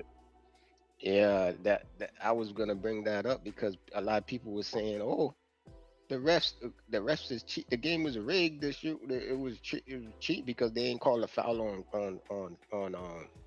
at the end of the game in overtime on Asia." I mean, not even that one. Before the overtime, when they with the foul on Caitlin, when people saying that wasn't a foul. But she had her hand all in the cookie jar, though. Yeah, and then anyway, I don't agree with that. To your point, and you tell me how you feel. I feel like just because your hands is up, if you throwing your body into me, that's a fucking foul. Like it's one thing about holding your ground and I'm coming into you, but if you riding me, like I said, they do that to Angel a lot. If you riding me with your body, that should be a foul. Yeah, it should be a foul, but that's when you watch the replay. Before that even occurred, before she put her hand up, she had her hand On her. all Yeah, yeah. yeah. You know what I'm saying? I don't even know what they people talking about. But anyways, that game, man, that game was crazy. So I'm gonna be honest with you, right? You know, I brought it up before about the conspiracy theory thing. Man, I think Asia was trying to give him that game the way she was playing the first 3 quarters. I ain't never see her play that bad. She wasn't even getting defended that much, and she was just missing bunnies and all this kind. Like I No, but didn't if you understand it. if you go back and look at the games for the past like 2 or 3 years, Asia's been struggling against the Fever for some reason. She always Yeah, they say shoots. Aaliyah Boston play her well. Yeah, she always shoots horrible. Yeah, she doesn't. Yeah, she shoots a lot of jumpers and yeah, it's like yeah, if you go look at her numbers, like sometimes she'll have good numbers like 28. She average around she'll be having around like 26, 28 points, but when you look at how much shots she takes to get them, you're like, what? This is crazy. Yeah, Yeah, but I wouldn't say she was trying to give them the game. I think it's just more sort of everybody struggle. Like Steph Curry go through shooting slumps. It's not often, right? But like everybody, the best players aren't. They had a nights. It's just that it happens. So it doesn't happen that often where we don't think that they can have nights like that. So I just think she was just having one of them nights. That's all. it's She just was a having one of them nights. But coincidence. I give her credit. She didn't have the greatest night, but when it came down to that clutch time, all the buckets she made, they needed. She started to make some clutch buckets. Yeah, she had what, like 18 points in fourth quarter and overtime. Yeah, Yeah. So she stepped up. She did what a star do. She stepped up when it counted. She didn't have a good game, and again, and I'm happy we saying this too because this is proof once again because we do this every day. We talk about basketball the right way every day, but again, this is proof we hold people accountable because it's like it's not hate for us to say Asia played bad, but she stepped up in crunch time, right? But it's hate if you say that about Caitlin. Hey, Kate, because Caitlin played the bad games that night too. That 20 points don't mean shit. That 20.8 assists means nothing. She had a bad game. You know what I mean? But if you say that, you hating. So yeah, Asia then she didn't play her best, but she stepped up in the clutch and did what she needed to do in the in crunch time. I was just convinced she gambling. She trying to get her spread. Keep it close. That's not 'Cause, even joke like that's not even joke like that. Nah, man, look, because man, because the look, they in Nike o- art, in huh? overtime and the last couple of plays in regulation, they gave the ball to Asia. She missed. That why the fever was up. So I don't think she was. If it wasn't for Caitlin Clark missing them free throws, the Aces would have lost. Yeah, You know what I'm saying? She only had to make one, and another thing that people have been saying, oh, it's Kelsey and Caitlin that no. That was Caitlin because Kelsey made one of her two free throws. She had two right. free throws and she made one of them. Yeah, but I'm gonna still hold. I ain't, I agree with what you're saying, but I'm gonna still hold her accountable for the missed free throw. That was, Yeah, she missed the free throw, yeah, but and she missed two because you got to realize in the OT she had got free throws yeah, too, and she split yeah, those two. yeah, So but again, she make both of those free throws. This is different. no, So no, they both accountable for me. no. The one in overtime don't count because if she made that free throw, they still lose by one. I She feel split. like She That's split you. the. I hold She's people accountable for missed free throws, especially in the yeah, crunch. That's yeah, you, though. yeah. If it cost them the game, but Mhm. that missed free throw in Nah, overtime. Mo, they free throws. I keep the same energy, even with Atlanta Dream. I feel the same way. They had got a game. before the All-Star break. It was maybe a few weeks before the All-Star break when they was on a losing streak. Actually, it was when they was on a losing streak. I forgot who they played, but they came out and they missed wild free throws down the stretch. I said they deserved to lose the game. I don't even want to see them win the game. Why y'all missing so many free throws? I hold people accountable for that. So again, if I ain't mad at how you saying it, like I'm just saying I'm gonna hold them. I'm holding Kelsey accountable for the miss. You could miss a free throw in a game, but I'm talking about at that point in the game, it's different. Like this crunch time, you got to make your free throws. So I'm holding her accountable too. Now, I agree with you. Caitlin's was worse to me. You missed 2 back-to-back. Like, that's crazy. And not only did you miss the 2 back-to-back, you got the turnover. The reason why I feel like it's different for Caitlin because her missing the free throws actually affected the outcome of the game. Because if she made even one of those, game over. They win. You don't feel like you feel like Kelsey Mitchell free throws are different. No. The one in regulation, yes, that's the same as Caitlin. The only difference is Caitlin had 2 opportunities. She only had one because she made the first one. Yeah. And then she had the opportunity to seal it, and she missed that one. Then Caitlin got 2 opportunities to seal it and missed both opportunities. So I got you. We saying the same thing. So to go in for the game to go into overtime, they're both to blame because they both had a chance. At least one chance. But the one that she missed in overtime, it doesn't matter if she made it or not. They still lose. That's why I said I respect how you feel. I look at it differently, but I respect how you feel. But we both agree that Caitlin was more egregious because at least so we definitely gonna agree on this. Even with Kelsey Mitchell missed free throws, she still did things to help them win. She was still making big shots to help them win. Caitlin, she gave him the lead. Right, she gave him the lead. Caitlin was just out there stinking it up. She just disappeared in a crunch. Well, she disappeared all game. She had 2. She was playing terrible all game shooting, and then hit 2 big threes. Right, that actually was in crunch time that we actually got them. I don't know if she gave him the lead. I think she might have gave him the lead or whatever the case may be. And then after that, after she hit those 2 threes, she started missing all over again. Like she just didn't make nothing. She ain't make nothing else. She couldn't handle the pressure. And then she had the turn. You know why? You know why that happened with the turnover? Selfishness. Exactly. Make the big play. But look, I just not to cut you off. I just thought of something else I want to add into what we're saying. I'm gonna give her credit because Chelsea Gray made a lazy pass and Caitlin Clark jumped the passing lane. Right, she got the layup. Right. Mm-hmm. Give her credit for that one. But here's where that credit get taken away. She. And it's just bad defense. She starts swiping for the ball. She could have got called for a few more fouls because a couple of them times Asia went in there for a layup. She was swiping at Asia's hands. Luckily, Asia was poised and she was able to keep her composure and finish through the contact and get the layup. But that one you talking about, Mo3, when they called the foul, that's hurting your team. You jumping out there, to your point, she probably trying to get a big play so she could get some credit, right? Shout out to Juju, because Juju brought this up yesterday. If this outcome was different, and it's probably why Caitlin came out playing like this, right?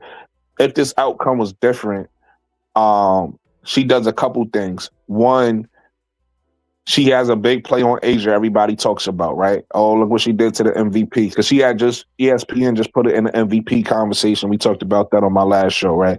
So now she come out and have a big play against Asia. And then she come out, everybody, it's a debate. It's not a debate with us because we know. But, her fans feel like she's better than Chelsea Gray.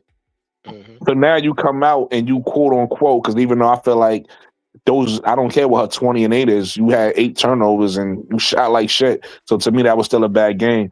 But let's say she wins, she comes out and have quote air quotes better stats than Chelsea Gray, right? So you already know how they would have shifted the narrative.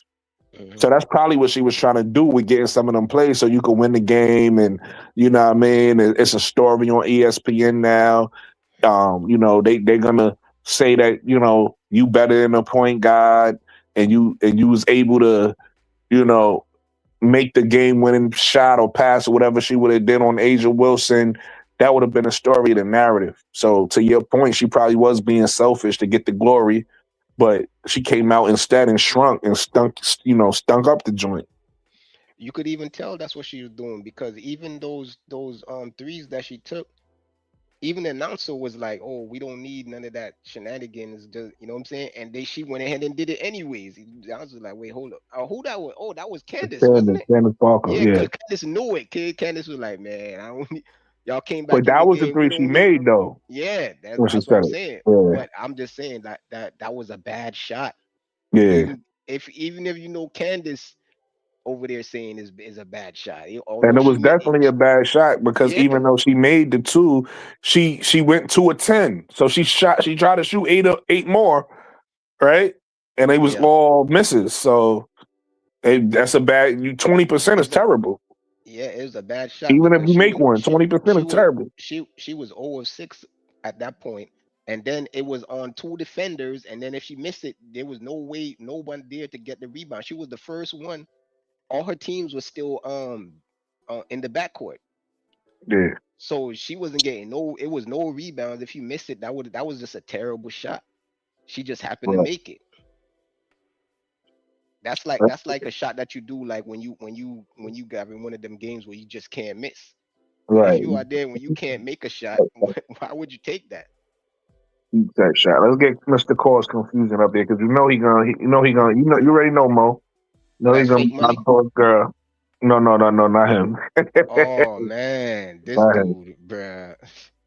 Talking about You know, Wody. real money not gonna come around till she have a big game.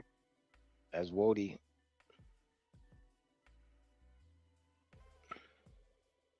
Hey, she really had 9 turnovers too. There was one that they didn't give to her. The one where Aaliyah Boston passed her the ball, and as soon as she touched the ball, she looked forward. She turned around. She turned into I think that who that was Jewel Lloyd stole the ball from her. Yeah, they probably gave it to They gave Aaliyah it to Boston. Boston. They gave it to Boston, and I'm like, how was that Boston turnover? She had the ball with two hands, and she turned. As soon as she grabbed it and she turned, if she never would have turned, she she would have saw that she would have saw Jewel Lloyd, or I think it was Jewel Lloyd or Chelsea, one of them was there, and she would have in there that maybe avoided the turnover.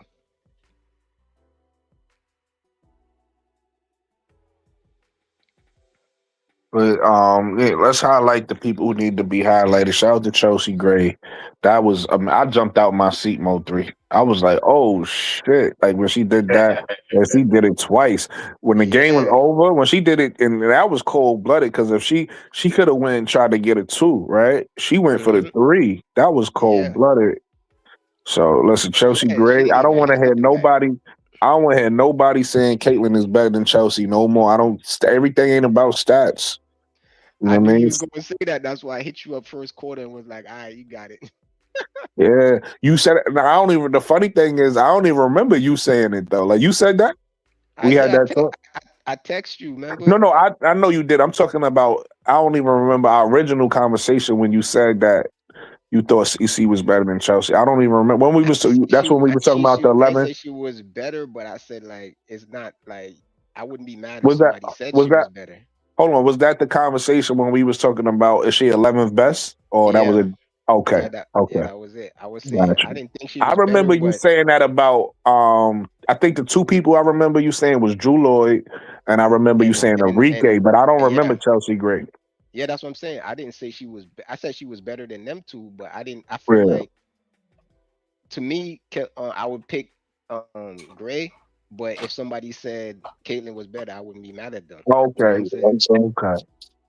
Gotcha. That's it. But let's listen.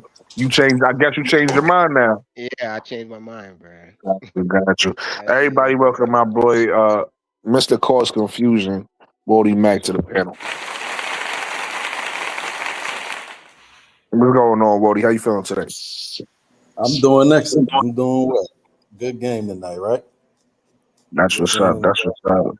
It was a terrible game, but it is what it is. We take out. We take out. Hold on. I'm gonna let you cook. I'm gonna let you cook. I want to say something real quick. We take our losses the same way we take our wins with integrity. It is what it is. We got our ass kicked today. We got to play better. So I just wanted to be clear about that. We not like them CC fans over there that don't know how to take a L. Right? They don't know how to take a loss. They want to blame everybody. Not to say that, listen, if you blame Carl today, you got a right to blame Carl today, right? But with CC fans, they want to fire the coach. They don't want to put no accountability on the players. How the players is playing. They think it's the coach. They think Stephanie White all of a sudden a bad coach. No. Caitlin Clark stunk it up. Because if you think about it, and you are you able to look at your numbers today like you did the other day, Wody? It would be multitasking because I'm at work and I'm talking. No, so don't worry about it because I got other people. You got Mo. I don't know Mo3 or Hot Trash. Can y'all pull up some stats for me, really quickly? Is it possible? Or if it's not possible, don't worry about it. And if y'all can, yeah, I got you. What you need? All right, let me know what Aaliyah Boston's. Let me know because I don't know why we talk about Caitlin so much. She's not even the best player. What's Aaliyah Boston stats for that game? How does she play? For that game? Yeah, for that particular game. She played good that game. Her and Kelsey Mitchell played good. She played good. She was the best player on the team. Like, you see what I'm saying? Let me put it to you like this, because they're going to say Jackie Young. Why do we talk about Caitlin so much? Hold on. Why do we talk about Caitlin so much when she's not even the best player on the team, bro? Because she has some nights. She has the best player stats. Certain nights. Oh, she don't. She hardly ever. I'm gonna tell you how. I'm gonna tell you why. Yo, Wody, listen. I'm gonna tell you why she don't. You know what I looked up today? I told y'all the other day about my favorite stat when it comes to MVP, the PA stat, right? Player impact estimate, right? Guess who's the number one in the league in player impact estimate? You guessed it. You ain't even got to guess. Asia Wilson. But guess who's number two? Aaliyah Boston. Exactly. In the league. That means if Aaliyah Boston, let's just say Asia Wilson, for whatever reason, they haven't played this yet, Aaliyah Boston would be leading for MVP in the league, but she don't get the credit because she played on the team with somebody who everybody want to talk about. But she the best player on that team.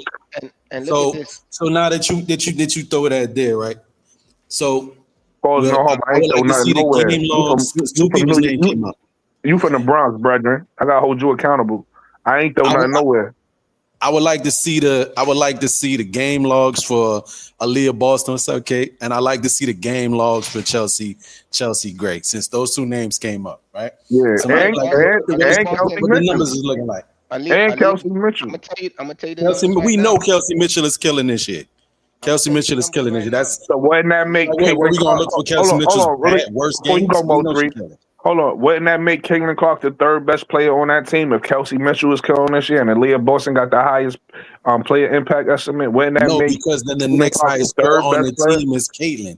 It's not about scoring. And then Caitlin is the primary playmaker on the team.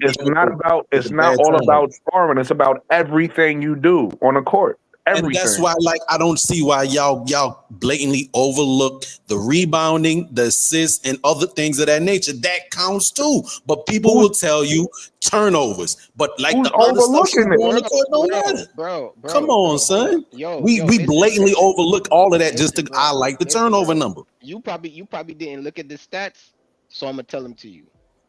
Caitlin only had 3 rebounds. So what are you talking about? She had 8 assists. I'm talking about overall what the production looked like night in and night out. That's why I asked you. Let me see them game logs for Aaliyah Boston. And I want to see them she's not better than Aaliyah Boston. Overall, she's not better.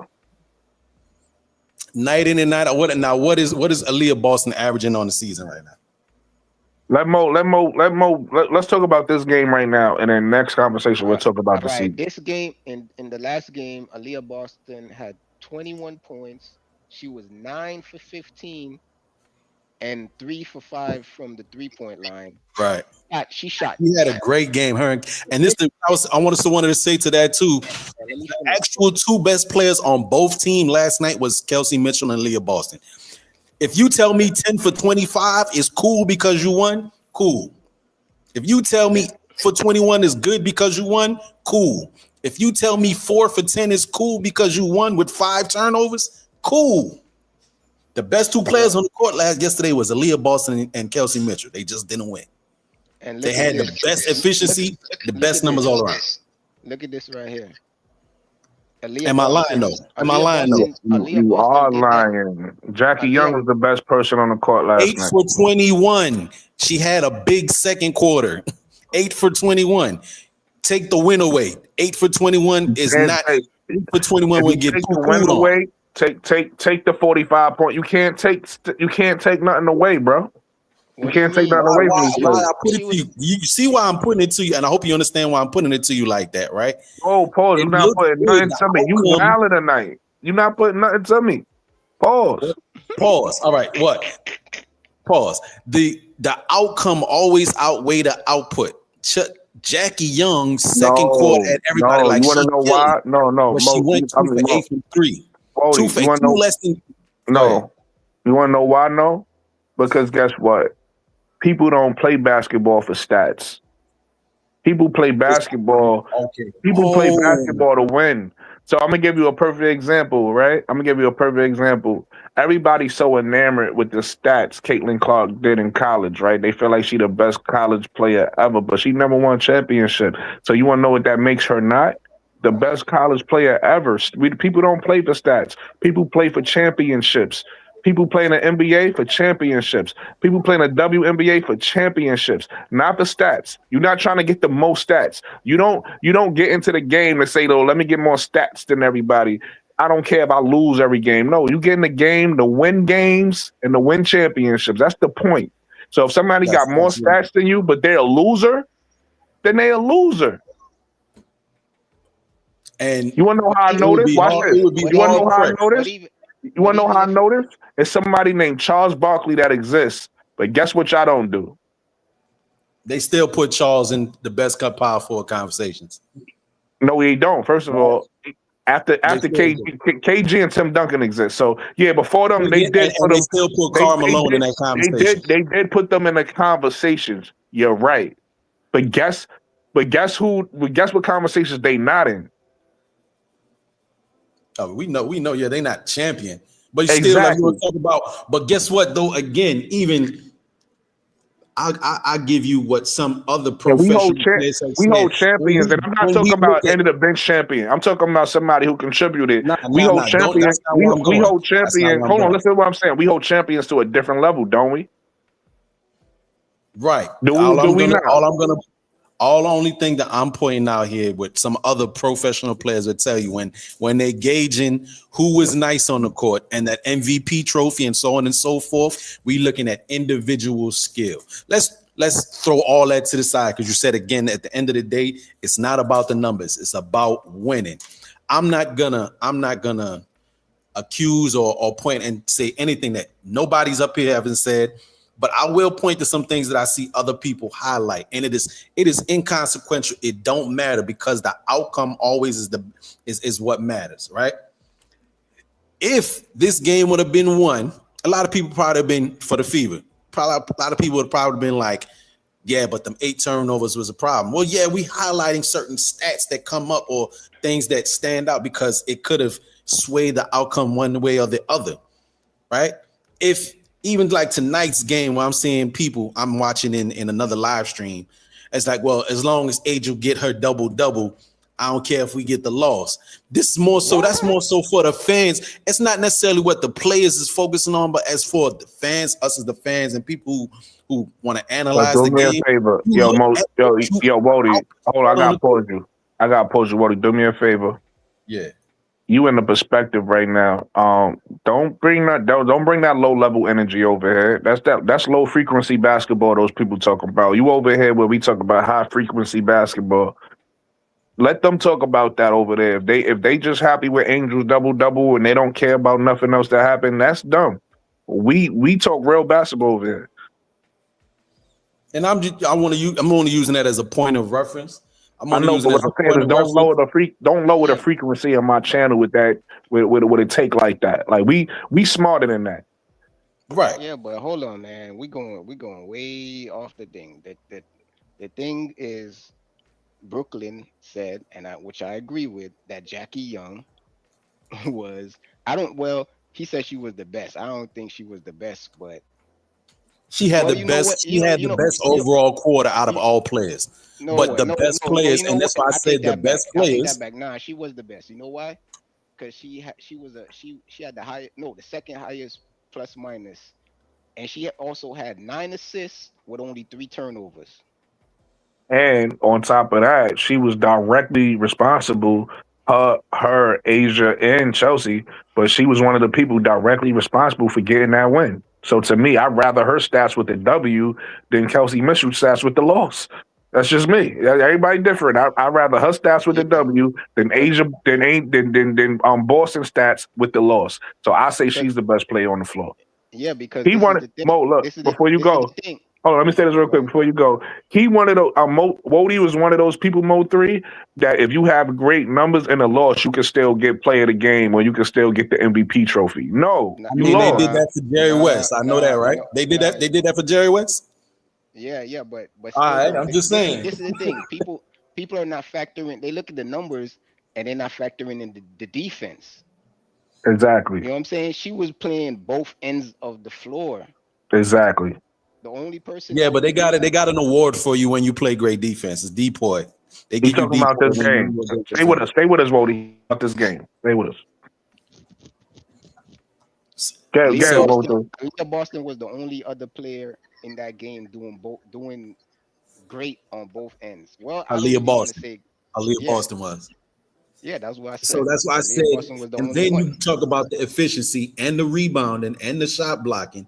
She had a solid game through and through all quarters. Yeah, that's the Jackie point I was had making. the easy first and second quarter. That's the point I And was then making. Why we not talking about her? Why we keep talking about Caitlyn?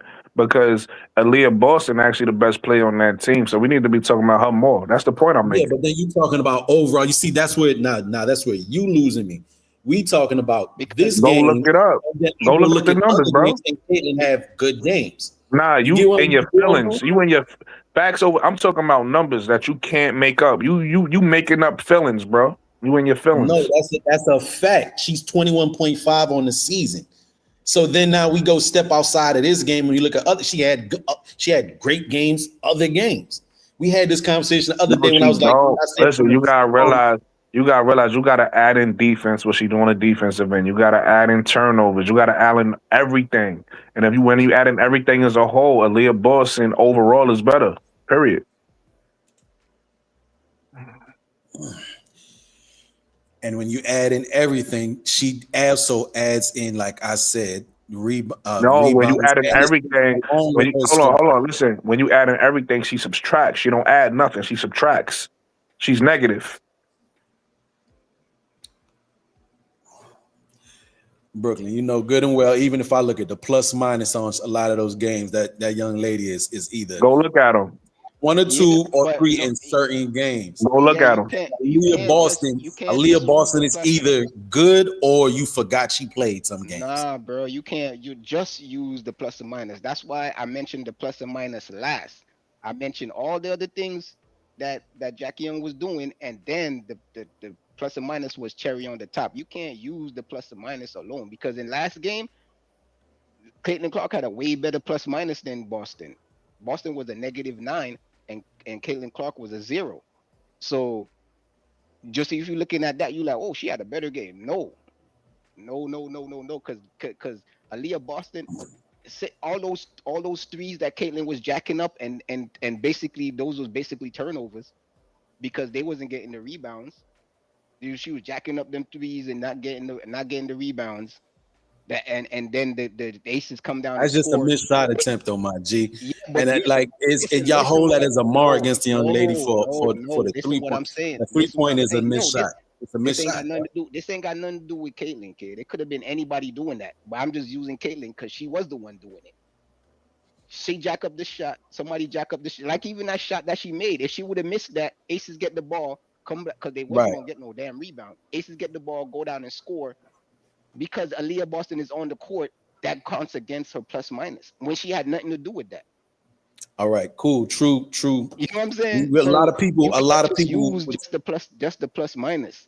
which is a big You gotta fact. A lot of you gotta people would look at tell the you other that. things and then use the plus minus thing is like a tiebreaker thing. That's what you use last. A lot of people will tell you because we asked you, all right, point to things that stick out in your mind when she came up. She fell short, didn't come up clutch, didn't sway the outcome of the game, right? In crunch time, she hit them 2 threes, which I said I'm glad that you did bring that up. And I had it when I looked at it before I came up. One of the threes, the first one made the score 64-65. Then the next one made the score 70-72, right? All the Mud had to do is make one free throw when they was up 3, and that could have possibly swayed the game in their way. But you miss your free throws, and you turned the ball over in crunch time. And so when she hits the stadium, she hit the podium. She like, the game is on me. It's my fault. You got 8 turnovers. You missed clutch free throws. So with the same way that you was helping keeping your team in the game, you did things that hurt the team and cost you the game. And a lot of people, even people you'd be surprised, would say Caitlin cost them the game. I'm cool. Not let you get away with that, bro. Today, right? The girl is what, 4th now because Breonna Stewart had a breakout game, 21.6. Breonna Stewart is 3rd in scoring.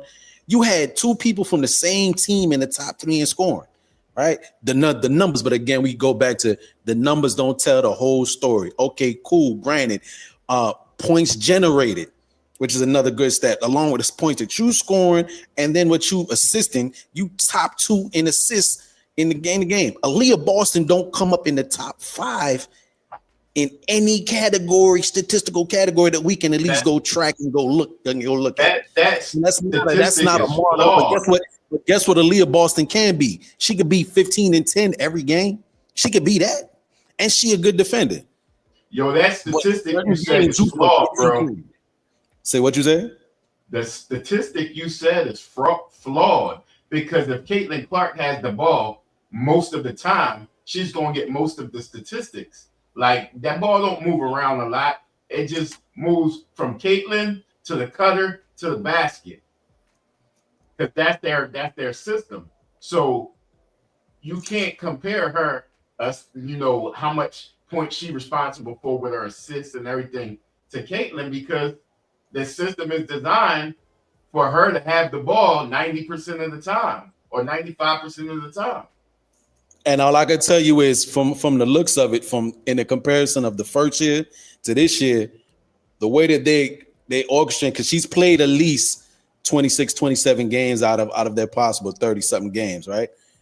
They're the number 1 offense in the league. They fall far short on the defensive end, which everybody gives a mark against it. But hell, we remember when the Indianapolis Colts was number 1 in offense and terrible on defense. The one thing she does affect very much well with this team is how the offense looks, and it's a number 1 offense when they click. That's not her, bro. We'll give them the merit for being bad defense. She's the reason why the offense is she the reason why the offense is number 1? Stop it. No, she's part of it. It wasn't the number 1 offense year 1. Don't act like she's the number 1 reason versus number 1 offense, bro. Cut it out. And it was not the number 1 offense year 1 or 2. But it is this year. Listen, bro. So what changed? Because the same top 3 players on their team is the ones taking most of the shots. A, B, C, C, and K, K. So you're right. If it wasn't, hold on, watch this, Mo. If it wasn't year 1 and 2, right? And you said what changed? What did change? CC is here year 3. Stephanie White, right? Back year 3. And the defense, right? And the defense didn't get much better. The defense is middle of the pack now, and now they become a middle of the pack defense with a better offense. I would like to know. We could look that up. I can't. What was their offensive rating in year 1 CC 2024? What they ended up with? We can find that out. What they ended up with on the season. Listen, bro. I'm not gonna let you do that again. You tried to do that last time. I No, mean, if I'm saying something wrong, let me know. I'm saying a lot of things wrong. yeah, bro. You I'm trying to quoting you listen, stats. I bro. can't be that wrong. I'm quoting you some stats. The reason why Subjectivity. the reason why their offense is so potent is because of one Kelsey Mitchell. And like I told you last time, when you try to give Caitlin the credit for Kelsey Mitchell doing all that scoring, uh, it's been proven that most of her shots, you even with your own stat, that Caitlin is responsible for less than 25% of her shots. So it ain't because of the offense ain't being potent, ain't because of Caitlin. It's because of Kelsey. Now, I guess what? I also looked further into that too, right? Like I said, I had, and it's the number is slightly different with adding in last night's game, but before last night's game, last I looked, like 251 shot attempts, right, for Kelsey Mitchell that were made, 251 made shot attempts, and out for all her buckets that were assisted, 100. I had the number, dang. But But it was like almost every, which a lot of people like to say this is isolation score, which she very much so is. Whether the assist is coming from Caitlin or somebody else or Aaliyah Boston, you can't forget she sometimes is the so-called hub, and then Ty Harris and so on and so forth. But that's what I was just trying to say. A slight leaning So out of above all the assists, 50% of Kelsey Mitchell's buckets are assisted. what? So she's doing what a shooting guard should be doing, catching and going, catching, shooting. It was less than 50%, and that's all assists, not just Caitlin assists. Is Ty Harris assists? Is Kelsey Mitchell assists? Is whosoever else on the team? Yeah, and I did pull that up for you too. Remember, I was reading it to you, and I said like 10 assists from this person, 50 something from Caitlin. Like nobody has more than like 15. Yo, I hope. See, hold on. Let me respond to this really quickly. Hold on, really quickly. Let me respond to this comment. And Andy says plus CC getting better. Her stats are up. Less minutes she having her best season. I hope she do have her best season. She ain't have a great season year one. Remember, she struggled the first half. She had a better second half year one, and in year two she was hurt. I hope this is her best season. That ain't mean what you said ain't mean nothing. This should be her best season. Yeah, you're right. That still doesn't mean that she's the best player on the team. I'm not saying she's the worst player. Like I said, she's a part of the big three. She is responsible for part of that offense being number one. But let's stop acting like she's the main reason. She is not. Because if she was the main reason, she would be more efficient.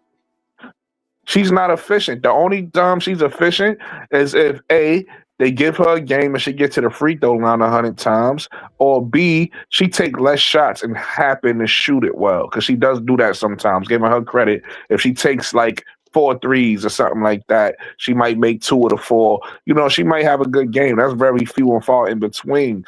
We know most of the games she plays, she's inefficient because she takes a lot of shots and she misses them. That's just a fact. The person that's really efficient on that team is Kelsey Mitchell, and that's why y'all was even bringing her up, which I didn't understand because I understand MVP conversation is more than just scoring. But that's why people even brought her up in the MVP conversation because how well she scores the ball. So she's the reason that offense is number one. Aaliyah Boston is the best player, so she's the second reason, and Caitlin Clark is the third reason, the third best player because of she plays a high tempo. She pushes the ball. We just said that she always have the ball. She always want to get a assist, right? She always trying to get a stat. So she is part of the reason. She just not the main reason. That's just a fact. And to another point he was trying to make about the assists. Do you know that I don't remember the exact number, but her Aaliyah Boston's assist numbers drastically go up when Caitlin is not playing. Yeah, that makes a lot of sense because they play through Aaliyah when she's not playing. So it's just like Hot Tracks was saying. The reason why their numbers is skewed is because when Caitlyn is playing, she always has the ball, and she don't normally pass to pass. She pass to get an assist. And then you know what I was thinking about today, Mo? You had said something. It might have been in the last live. You said they stopped showing this. I forgot what it is. You said they Oh stopped yeah, showing. I'm always they been did it, but I'm always bringing it up because I just that's when I'm like, man, bro, this whole system is rigged for CC. They took the turnovers used to be one of the main stats on the stats page at ESPN, and And they took it off. they That's took it what it off. was. Look, They not took only did they take off that though, notice they used to tell us when CC broke a record for turnovers. They ain't telling Yeah, us that. they don't talk about turnovers no more. Yeah. Another thing that they took was the 3-point percentage. They took it and made it 3-pointers made Yep. because her 3-point percentage is so bad. And Do you know? her When you get a chance, can you look up what's her total turnover so far this season? I want to know where she total. at. Yeah, I All right, want to know I'm gonna where tell she you. at total, and I I'm gonna want to tell you know right how now. close she is to breaking her own record. You look up what I'm her gonna tell own you. record is too. I'm gonna tell you right now. Hold on. Last I seen, it was like 100 and something, and Alyssa Thomas surprisingly is like on her heels with like 20. Nah, listen, Thomas turned Nah, the ball over a lot too. That's she not got. surprising. Oh, It's not as much as I thought. She only got 128, but they didn't. They Wait, I'm updated not. it, bro. It was like They 120 updated. something last time. Yeah, they Yeah, that's what I'm updated it, saying. and it was like That's what I'm saying. 120 because it's like a whole day has gone by. That's what I'm saying. It's still that's another And thing that I Alyssa noticed. Thomas is No, what, like no, after no. count Hold today on. is like what, This is 110? another. No, this is another thing that I noticed ESPN does, bruh. When Caitlin Clark have a bad game, they take a couple days, 2, 3, sometimes even 3 days to update her stats. When she have a good game, that shit is updated in like hours. They be doing that goofy stuff, man. But I don't know. It's still at 128. And Yeah, it was like what's I the said the last record? time. I actually The looked record is at it like two myself hundred. too. The record like 200 and change, right? No, yeah, her record is 223. 200, But and but that's the but record. but but the record before that was way less than that. She blew that Yeah, she blew out the water. Yeah, yeah. that's what I'm So I'm saying. gonna I want put to it see like how it close she don't look get to good her in own games record. like this. I'm gonna put it like it don't Well, it's look still good in games it like this, but it's 13 games left. yeah. So you think that you think she can have 100 more turnovers in 13 games? Well, we know she averaged about 5, so you Four, got to average about 5 four. If Nah, you for want to what? round up, yeah, 5. But yeah, Yeah, yeah, four. 5. yeah. That's what I'm Yeah, talking about. I 5 guarantee you turnovers, 4. bro. It's fucking wrong with you. But If you rounding up, then and I know you we say you we like know every once in a while she But gonna that's have what like 8. that what I'm saying. Look, her shit was 4.7 turnovers per game, right? She had that 8 turnover game, and it's still at 4.7. because you That still what have to for the point whatever to go up. You have sometimes you have to do like an astronomically higher number. Like I was looking listen, at that man. too. Believe it or not, there's a lot of like I do a lot of like just research for the purpose of research and stuff to see. I was looking. I said, what? How much would she have to score for her scoring average to go up that last game, and for her to have gone up like 1 point? She would have to have scored 37 points to go up to averaging 22 on the season, right? Obviously, and she ain't get nowhere near no 37 points. And for her scoring average to have dropped, she would have to have scored, I think the thing said like 14 points for her scoring average to have dropped like a point What? one. So, no, I did No, that that math. nah, man. That what kind of that? Do the No, math, bro. type that in If she and would have, type in if she would have 21.6 scored, if she would have and scored, ask, if she go would have ahead. scored four, if she would have, it's easier for for your average to go down if you were below your average. It's harder to go up than it is to go Yeah, down. but if you scored 20 and you averaging 21.5, like it don't move. It don't really It move. does You know what move. I'm It saying? just doesn't move a lot. It's like fractional parts. Because again, keep in mind, it's like And that they'll say and that 21.5, but and it's like and and, 21.5.1233, so on and so forth. All them fractional parts behind it. yeah, because it's so close. The 20 points to 21 points is not that big of a difference. That's But why like, listen it's to a what I said fraction of though. a She would fraction. have had to score But 37 to move to 22, yeah, but what that and got to that's do with 25. what that got to do with the turnover? She got almost It's the double the same. It's the turnover. same book. No, no, Same it's thing. no, it's no, it's not because it's almost double. For you said for her average to go up, she would have had to score almost double, 37, almost yeah, which is almost double what she's averaging, right? She was averaging what 21 point, 21.6. yeah, right. Yeah, So 21.5 or 21.6. yeah, something like that. No, I think it was 21.7. But anyways, she was averaging 21.5. Let's just go with five. She'd have to score 37. That's almost double, right? For her points To to go go to up. 22. To go to 20. Well, guess what? She had almost double her turnover. Her average turnover was 4.7. She got 8. So how what are you talking about, bruh? At least the number behind the decimal should have moved a little bit. That's what I'm saying. Well, Like she got almost double her turnovers. I What she can't was do the do the maths on it, but it's just an easy fix. Put in 4.7, and how much would somebody have to score? Just tell it like score or average for that 4.7 to move up point 0.1 or to move to 0.5, and just ask AI that real quick or Google. If I leave the screen, like I said, I'm on my phone. I can't leave the StreamYard screen. It'll give you the exact answer. 4 point. It said it was about 4.7, so we get like a definitive answer. And just tell it like his points. Tell AI like his points. Someone scoring averaging 4.7 points. How many points would they have to score for their scoring average to go up? So make it easy for AI. For it to go up 0.1 or for it to be averaging 5. I think even that's a better question. Ask 4.7. Someone is averaging 4.7 points. How much would they have to score to move up to 5 points? You got just so you know there was that yesterday. No, you can get it. I'm gonna be here till 2 p.m. Okay. Yeah, just gonna let you know. Yeah. All right, so we're gonna move on to the next topic. As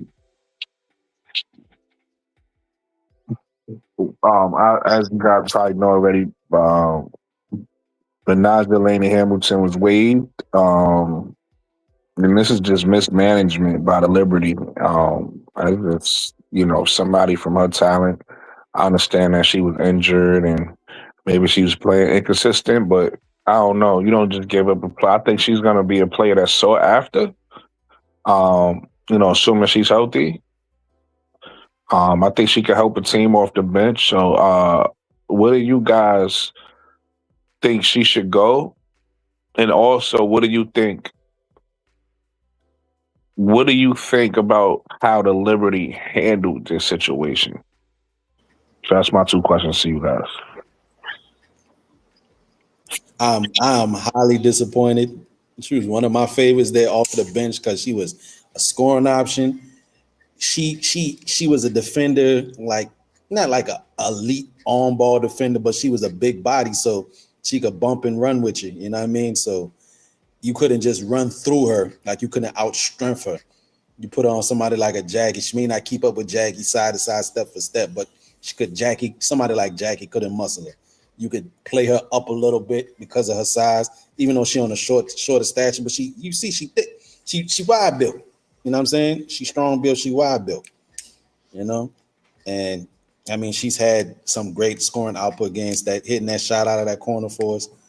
Man, I can't say in anything that comes to mind immedately off the top Why of the you head. talking about? Why you talking about Benasia like she built like Anthony Mason? Kind of, sort of. I mean, we looking at this picture like she believe it or not. I don't know if she wearing some people be wearing the flak jacket under their jersey. Then you Yeah, see her in regular clothes, bro. She way slim, like she way more snatched than what that jersey. That jersey don't be doing people justice, bro. Like even like you see a Leah Boston, and it's not to be talking about people's body, but like they look bigger in their uniform than you catch them in regular clothes. Like, damn, I thought you was chunky. Like, nah, you actually got a whole six pack out. That Laney Hamilton is slimmer than what that jersey be telling you. You look at like her IG pics. I guess she wear the flag jacket. You know, some people probably wear the, you know, like how Wnba used to wear the flag jacket under the jersey. So probably that's what it is. I don't know. But yeah, in that jersey, she looked like Anthony Mason body. All right, I did what you said. I asked AI. They said it should be 4.82. And how much would it have? How much would they have that scored? If you, what would they have to have gotten? Bruh, I did the numbers. Oh, with 8? With 8? Yeah, it's 4.82. Oh, so basically 4.8. 1.1. Would have went up 0.1. A little more than 0.1, but I'm not counting that. I'm just because they don't count. Yeah, you can't do anything behind the 0.8. Everything behind the 8, you can't use it until. All right, we're moving on. Let's talk about you talking about Belazeline. Yeah. What's your thoughts on this, South? But as far as like now, where she should, I don't want to. She gonna end up somewhere, but I don't want her to help nobody. Because anybody, she can help anybody because she actually can score. She actually is a good spot up shooter. She can actually score and give a little bit of help defense. Anybody that's a contender. She can go. Anybody could pick her up. So I'm assuming it's gonna only be teams in the playoff race that probably try to pick her up. Somebody that need a wing. There's no room for most of them top teams for her though, unless you're gonna make room or somebody gonna sit down. And this is by no means. She was a member of the Indiana Fever with Kelsey Mitchell at one point. I just don't see it because one, that means you paid Lexi Hall and she not producing. But I promise you, she's better than Lexi Hall right now. She better than so she taking everybody's job. She come over. She said she went to the Fever. That's a contender who could use her, actually use her, right? Not that I want to see that, but she was a member of the Fever prior. I just don't see them actually doing it because pride reasons or stupidity. But that would be a good move for them.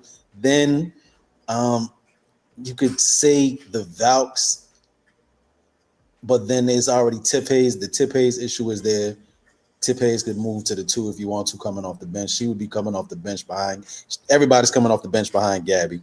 And you still got Janelle Salone need minutes off of the bench.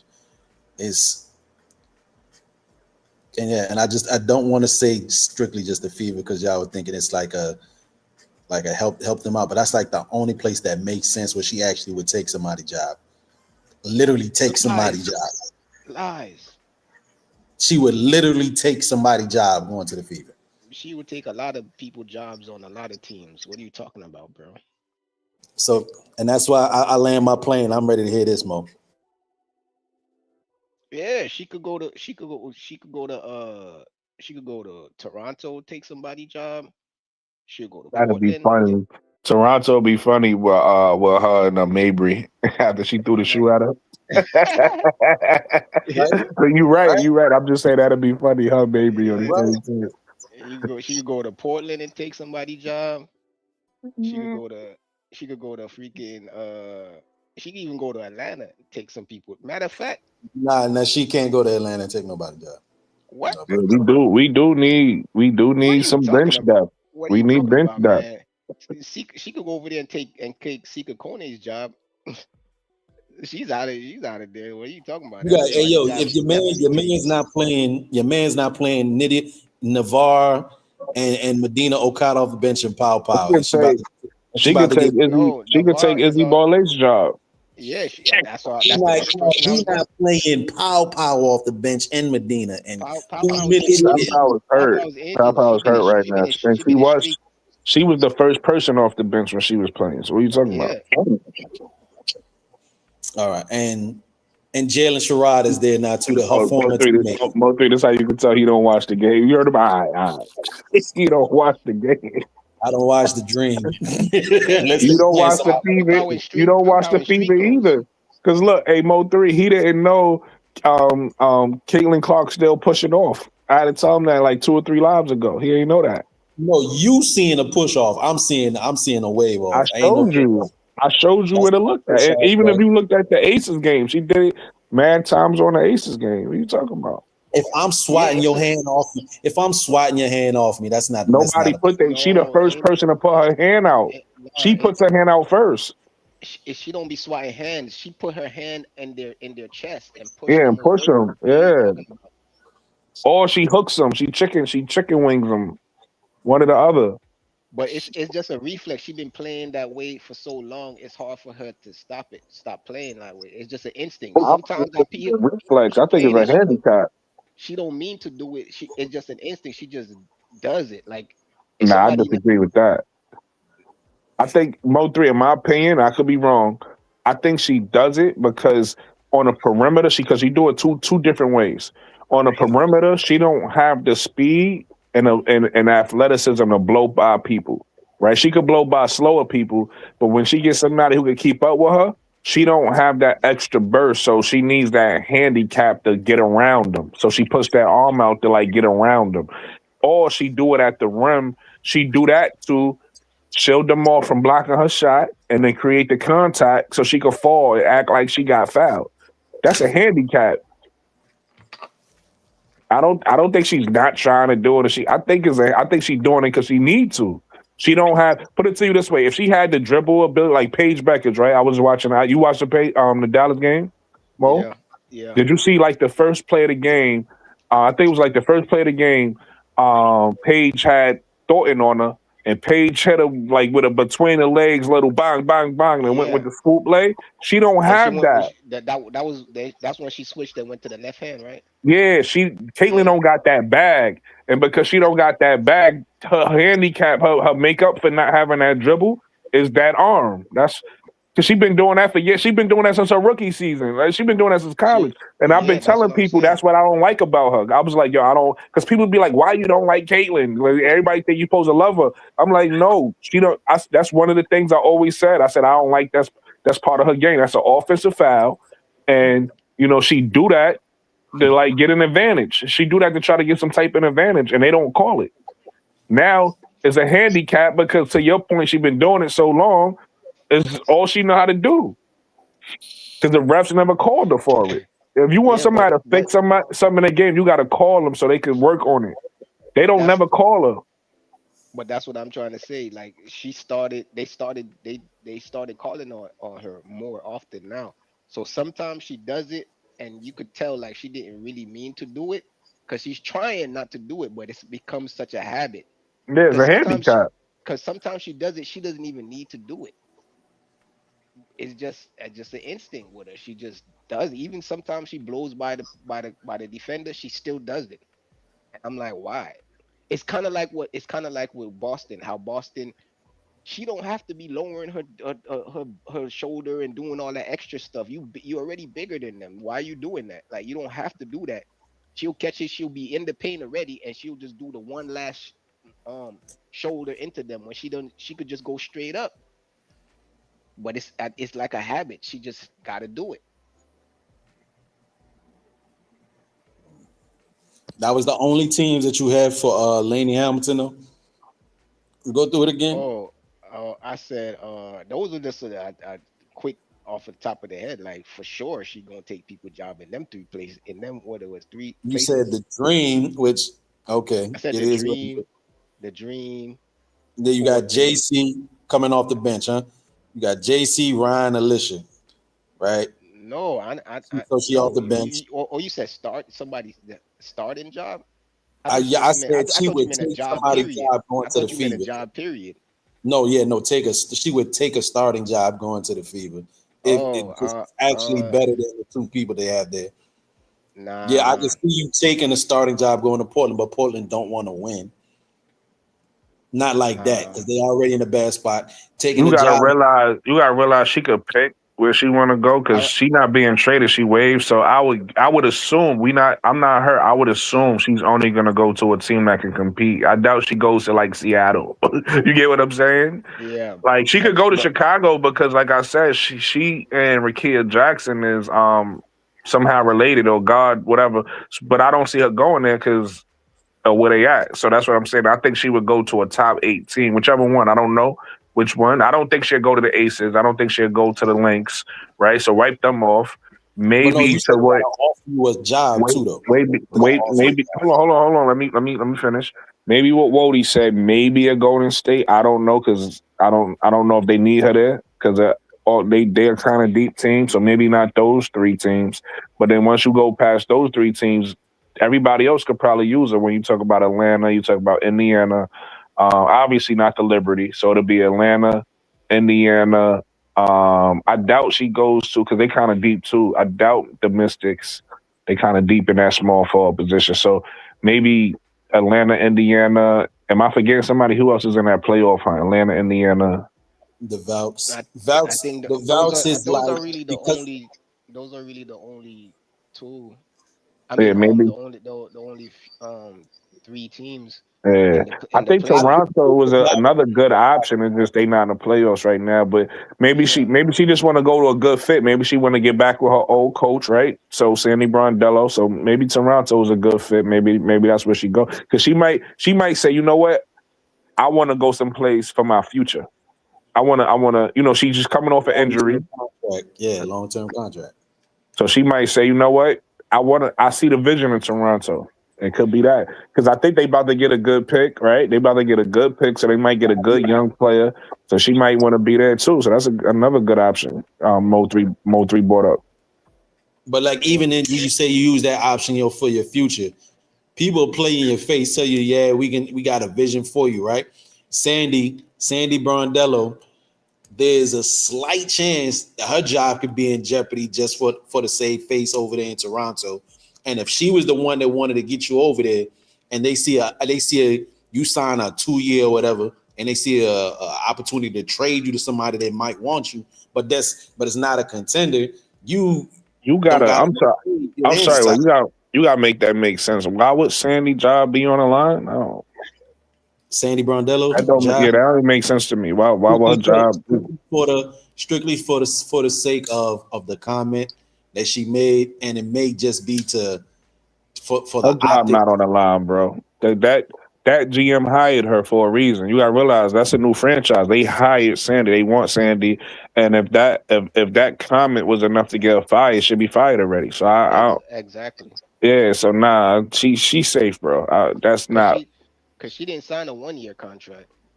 Yeah, that GM hired her for a reason, They're bro. gonna get paid out and get paid after they get let go still. But the bottom 7 teams, all of them, she would take somebody starting job Oh, and there's a new team. No, all hold of up. them. That's 2 years from now. That's 2 years. The Cleveland Rockets, that's On 2028, the right? Yeah. on the Sparks, she'll take somebody job. But the Chicago Sparks take is somebody ass. job. The Sparks is Portland ass. take somebody job. Phoenix take somebody job. Toronto take somebody job. Connecticut take somebody job, and Seattle take Melbourne's job. Nah, I don't think she'll take Melbourne. I Melbourne think the is person I dog to think if she the goes to Seattle, the person I think is perfect for her to take their job. And there's no disrespect to her because she really good on the defensive end, but she don't give you nothing on the offensive end. I Jordan think she Horston. takes Jordan Houston's job, bro, because that's what they need. When I look at Seattle, I'm like, yo, if they only had like a good scoring option that could defend too, but a scoring option at that 3 that it take that team to another level because every other position is kind of like they got a good player. Jordan, not to say Jordan Houston not a good player, she just really good on one end and don't really give you much on the other end. So if they The had reason, like a yeah. my bad. Go ahead. Now you good, brother. The reason why I said that is because sometimes it's like well, she gonna take both their jobs because they split the starting. Sometimes they start Jordan, sometimes they start Melbourne. Yeah. Well, I'm gonna Melbourne be is honest with you. dog, Me bro. You talking about personally, I like Melbourne. I've been saying this before she was starting, and I'm happy she's starting now. Like you said, some games. But even though Melbourne is different than Houston for me, because even though Melbourne to me, most of her value come on the defensive end. She do give you something on the offensive end. Number one, number two, Jordan Houston defense just comes from her size. Like she's able to guard bigger players and block shots, but she don't really like change momentum. Jade Melbourne, would she be out there doing with her little pit bull ass? She be changing the momentum on the defensive side. So I think she's somebody you got to keep. Like I like her. Like I'm gonna be honest with you. If I had it my way, I would. Obviously this is not gonna happen. And obviously, I'm gonna be honest with you. I actually gotta take this back because I gotta give credit where credit due. Natisha Heidelman, I gotta actually give some credit because I've been calling for her job all year, but she's been actually playing pretty well. So I'm gonna give her some credit. But what I said before, I'll probably take this back now because Natisha is playing well. But I wanted Jade to be the starting point guard along with Flau'jae at the two. And they build a team that way, maybe putting Awa at the 3 or the 4, putting Malanga at the 4 or the 5, you know what I mean? And depending on what you want to do with Ezzy, either bring her off the bench or let her start at the 5. But I really like with Jay Melbourne's energy and defense and her just like toughness, she helps them. Like she one of those players that create offensive opportunities just basically how she played defense. I don't feel like that about Jordan Houston. I feel like Jordan Houston is just because of her size and her length, she's able to, slow down the offensive player. She's able to do that, and that's her strength. Jay Melbourne actually like changes like how people play in defense, if that makes sense, the team defense. But this is the thing, though. This is why she can't keep her starting job. Like she's not like a solidified starter because of, bro. She be getting cooked by guards this season, bro. She be Okay, getting cooked, I bro. haven't seen those games, so maybe that's why I don't feel like that. The games I've Bro, seen, she like, the 45-point game Kayla had. Melbourne was guarding her. bro, that was fake though. That was manufactured. I right. The next game that they played, she had 30 something again. Melbourne was beating her again. Okay, I can't speak for that because I don't know what you're talking about. The The last 45 was game. manufactured. But all right, let's get rid of the 45. Nah, fam, come last, on, son. the last game. Listen, man. Let's get rid of that. Okay? The last game they played, Caitlin had 30 something points. Caitlin cooked her, bro, again. And it's not just Caitlin. I I just can't brought it up speak on because, because I can see that game. I can't speak to that. bro, she been getting cooked by guards this season, bro. Melbourne, I'll be like, oh man, what's Now I going on? trust you. I'm not disagreeing. If you said But it, I trust it to be true. I ain't. because I'm like, the reason I'm saying because I watched the last year on Mystics. Yeah.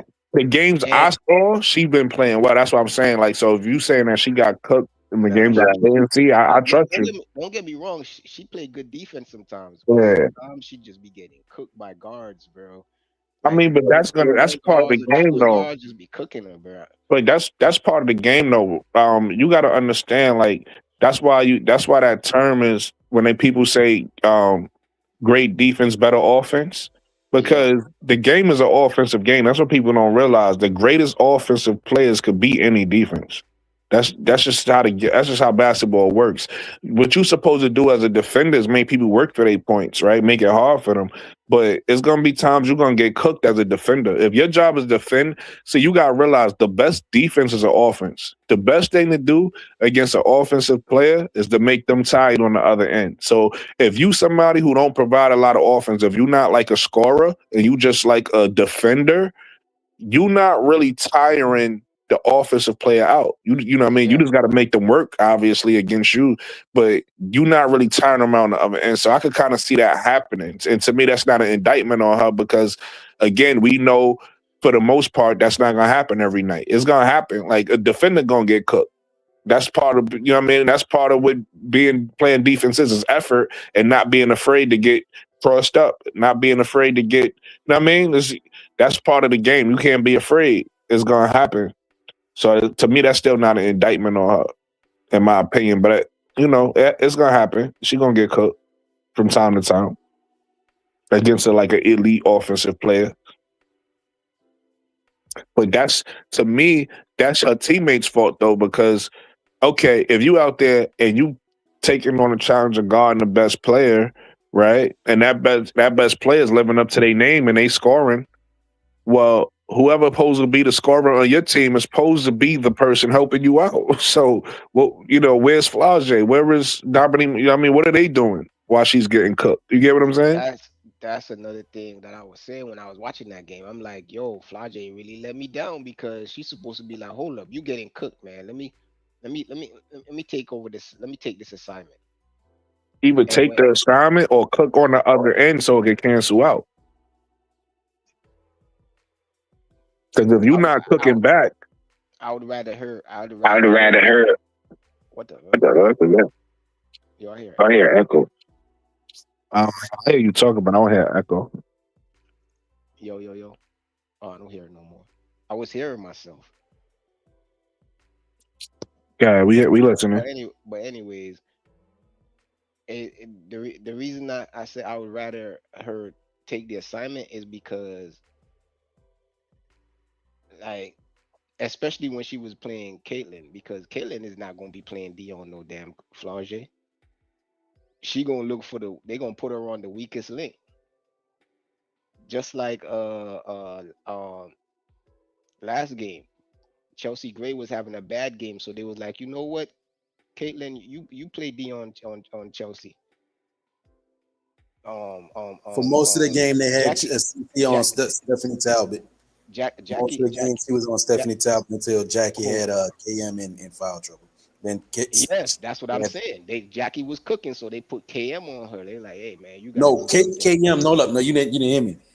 From the start of the game, CC was guarding Stephanie Talbot, the small forward, the white woman. Yeah. Right. Who was doing absolutely nothing. She don't touch the ball like that. Right. And then when Kelsey Mitchell got in foul trouble, they had no choice but to put CC on Jackie Young. And fortunately, Jackie Young stopped scoring in the second half because Adrian Wilson started taking the game over. So that whole game, Caitlin Clark got spared defensively because she didn't have to work that hard. So it wasn't even an issue of her defense. It was the issue of turnovers. She guarded Stephanie Talbot most of the game. They put on everybody who was not a scoring threat until they had no choice when Kelsey Mitchell was in foul trouble. Go ahead.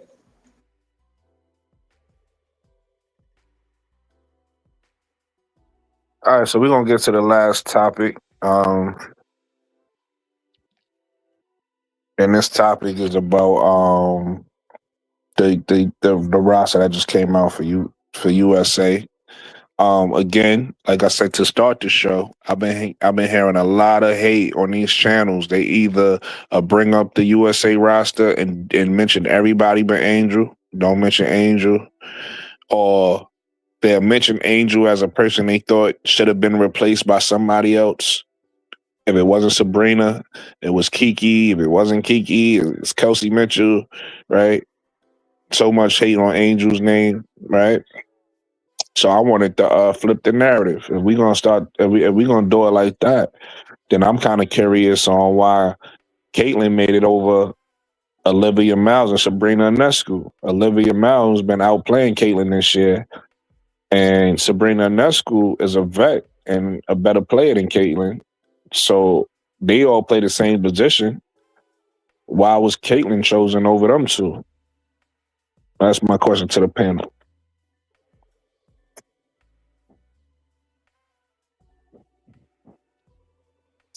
Hot Tracks, you there? Hot Tracks knocked out. All right, so Mo 3. Yeah, that was crazy. When I first was hearing about the teams, yeah, I didn't hear Angel's name, so I had to go look. I don't look it up myself. I'm like, yo, is she not on the team? Like, I thought she wasn't on the team. And then when I saw her name was on the team, I mean, she was on the team. I was like, why nobody's saying like she's on the team? They mentioned everybody but her. Paige, Caitlyn, Chelsea, everybody but her. I'm like, what's going on here? But I see she's on the team, and I'm like, and then I did hear some. I don't remember where I heard that at, but I did hear some people saying, um, Kelsey, the Kiki argument, and definitely the Chelsea Mitchell argument, but that don't make sense because you know what I'm saying, like they needed her for a front court. They're replacing her with a guard, with another guard. If the Kiki one made more sense, but when you look at the production, he's like, no, it don't make sense. Right. That's how I felt because they brought up Kiki. No disrespect to Kiki because I like Kiki, so I hate to get in these conversations because and again, like I say this every day in this, excuse me, in this league, it's almost like if you a fan of one player, you got beef with the other players or something like that. So it's like I like Kiki, I like Angel, but I like Kiki too. So I'm not trying to pit them against each other. But if I'm being honest, Angel's a better player, right? Angel's a better player than Kiki. So to your point, it makes sense replacing her. And then to your point also, when they start talking about I was watching so I saw the Kiki stuff in the comments. I didn't really see anybody saying that. I just saw like Angel haters in the comments saying that. And then the Kelsey Mitchell thing, same thing. I saw that like in comments. I didn't see anybody like actually say that. I saw like the haters saying, Fever fans are saying that, whatever or Caitlin Clark fans are saying that, replace Angel with Kelsey Mitchell or Kiki, right? That's their thing. The person that I heard on social media or on like a actual show, a podcast was I mean, not surprised. It's a Liberty podcast. New York Post or something like that. I forget what it's called. But anyway, it's not a podcast, but it's like a show, New York show. And they had a reporter from the Liberty and they brought up Angel's name. She was like, "Oh, I didn't think Angel would make it. I thought, Saab would make it over Angel, da da da."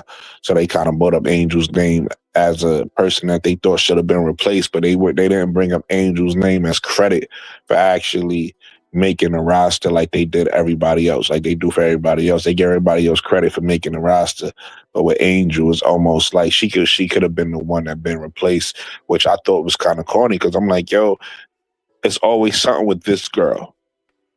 With Angel, people try to ignore it and act like it's just basketball, but it's actually hate. And it actually, Mo3, and I wish Hot Tracks was here because it's a question that he brought up, but it makes me wonder, how is Angel ever going to win awards that the media votes on if the media hate her this much? It's one thing that Caitlin Clark fans don't like her, right? So we got to hear it in social media.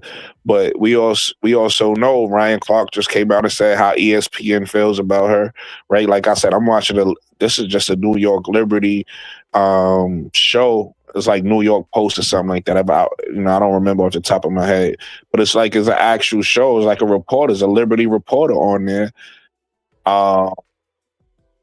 I'm watching CBS earlier. That's the one I watched. CBS is the one I watched where they brought up everybody but Angel. They didn't even mention Angel's name. They mentioned the whole team and didn't mention Angel or Ryan Howard name at all. And I was telling to me, you could tell when people do things like deliberately. Like you gonna mention everybody but them two, and it's two white blonde women. Like, come on, you like stop it. So it's like I'm noticing the hate. And then not only that, I brought up on my last show, I don't know if you saw Mo3 on the Amazon. I seen it on like Twitter now. The pictures is out, so other people seen it. So you might have seen it. Cheryl Miller, Sue Bird, and forget the girl name again. But the tall black girl, they on there making fun of Angel's doll. They pull out a white doll, talking about this the Sue Bird doll. This is not a cheap doll. This is the real doll. Whatever they said. So it was like, word? yeah, you can look Because it up. I was watching some halftime show and they was one of them it was a black girl up there. She was like, "Oh man, I gotta get me my Angel Reese thing on Barbie. I can't get one yet because they sold out." Well, she's like, Yeah, "Yo, I saw that one too. I saw that. She said, yeah, "I think I'm gonna get one soon as I saw that one too." That one's actually yeah, love though. That was yeah." love, but That's what this I'm one was saying. hate. So that's why I'm like, I'm shocked to hear that some Yeah, other people were doing some hater stuff. But then again, you yeah. know what? I'm not as shocked because Sue Bird up there, man. Sue Bird is like, I think she paid, kid. I think she took the bag, kid. Yeah, we already know that. We seen what side she been on since the rookie season. But my point is, how is Angel gonna ever win awards if this is how people in the media is acting? Like when the media got to vote on awards, Mm-hmm. you get what I'm saying? Like they don't even really give her a fair shot. It's one thing for fans to be biased, but when you got people in the media that just don't like you because you're you and you so powerful, and they don't like to see that, they don't want to see a black girl winning. So now they go out of their way to not mention your name. Like you could tell, it was like you could tell. what's her name? What's the short, chubby white lady? That's the main face of the WNBA. Anyway, that works for ESPN. Anyway, and I'm not mad at her because she works for ESPN. But during the All-Star break, all she kept saying was Caitlyn. Caitlyn ain't do nothing. Damn, Caitlyn, give us a her Oh, you name just talking came in my about the lady Lisa Rowe, Holly Rowe? yeah, Holly Rowe. Holly Rowe and Caitlyn, give us a statement. And she worked for ESPN, so I Yes. understand why she got to do it. But Yeah, that was crazy. Like, why? Even Caitlyn was like, "Why are you even calling me up there?" Like, she didn't. And then the thing that they called her up there for was the 5 3-pointers, and I'm like, hold up. The person who just won the MVP also hit 5 3-pointers with a better shooting percentage. Why you ain't asked them about it? And then what's the call it? Um, Mayberry also hit 5 3 3-pointers. Why you ain't asking her about it? Like, why are you singling that calling Caitlyn from the back of the crowd to talk about something that multiple other people did? Like it was some amazing thing. And did Mo3 go out, or is are you finished saying what you're saying? I know I'm finished saying what I'm saying. Oh no, I thought it sounded like your mic cut out. No, I just stopped talking. Oh, bad. And now this is just my personal opinion, though, because she's playing well defensively, as well as a couple other players on the Dream. He's saying that Angel is going to be hard for her to win any awards, but I think right now Angel is actually candidate for Defensive Player of the Year, though. But that's the thing. They don't even can y'all got her hear in me? it. They don't got her in Nah, it. I couldn't hear you. If you was talking, we didn't hear nothing you said. Oh no, y'all can't hear. I just wanted to make sure I'm on a different screen right now. I didn't know if y'all could still hear me or not. Yeah, I I can had to hear you. go, not to cut you off, Mo. I had to go turn subscribers on because you get people that want to come in here and troll, but they not subscribed to the channel, so I had to turn that on. But yeah, Mo3. No, I was saying she's not even in the run-ins. No, no, none of the media got her in the defensive Have you player of heard the year anybody count. talking about Defensive Player? Because I haven't really heard Yes, nobody. you can go to Try saying ESPN. Gabby Go to Williams. ESPN. They got all the stuff there. They got the MVP, Or Rookie of the Year, deploy. They got all that stuff there. And nah, but I understand. Well, Angel is not there. They got maybe I'm not looking, but they got I would Gabby assume. Williams. They got Gabby Williams over. Yeah, everybody been saying Gabby. Like that's the one name I've heard Yeah, inside and outside, all around different circles. but Gabby when you look at it or though, Gabby Angel is Depot. playing way better defense than her. So how is But she then, in it? but then How is she this in it again, and not I Angel? told dudes, like I told y'all, I said it's an individualistic award. You take the records out of it, like when it comes to all these individual awards. But again, when the voters want to put somebody over the next, what they always do, they go to the record. And the Valks are the best defense in the league. So Yes. so for the voters, again, them people who do all of that, right? They make what they feel is important when they want it to be important. I know that sounded crazy, but yeah, it makes sense. They make what's important when they want it to be important to them. So they're the best defense in the league. That may put Gabby ahead, even though I feel Yes, Angel but is a depoy candidate. that only comes into account when the numbers are similar. When you look at Angel's defensive numbers compared to her numbers, Angel blowing her out the water. It's not even close. It's not even close. It's like they trying to put her in the conversation because of what everybody else is doing on her team. And one of the main reasons why her team defense is so high, their team defense is so high is because of Kia Stokes. Kia And Stokes be stifling the interior. Like people, like Gabby Williams. I'm not saying like she's a bad defender or she ain't playing good D. She playing good D. But the best defender on that team is Kia Stokes, not Gabby.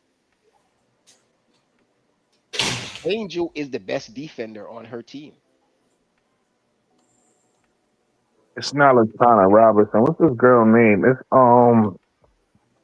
I know her name. I just said it yesterday, the day before yesterday. It's a young girl. It's the girl. Matter of fact, I'm gonna give y'all probably know. Remember when they was in the bubble, Mo3? Remember when the NBA was in the bubble?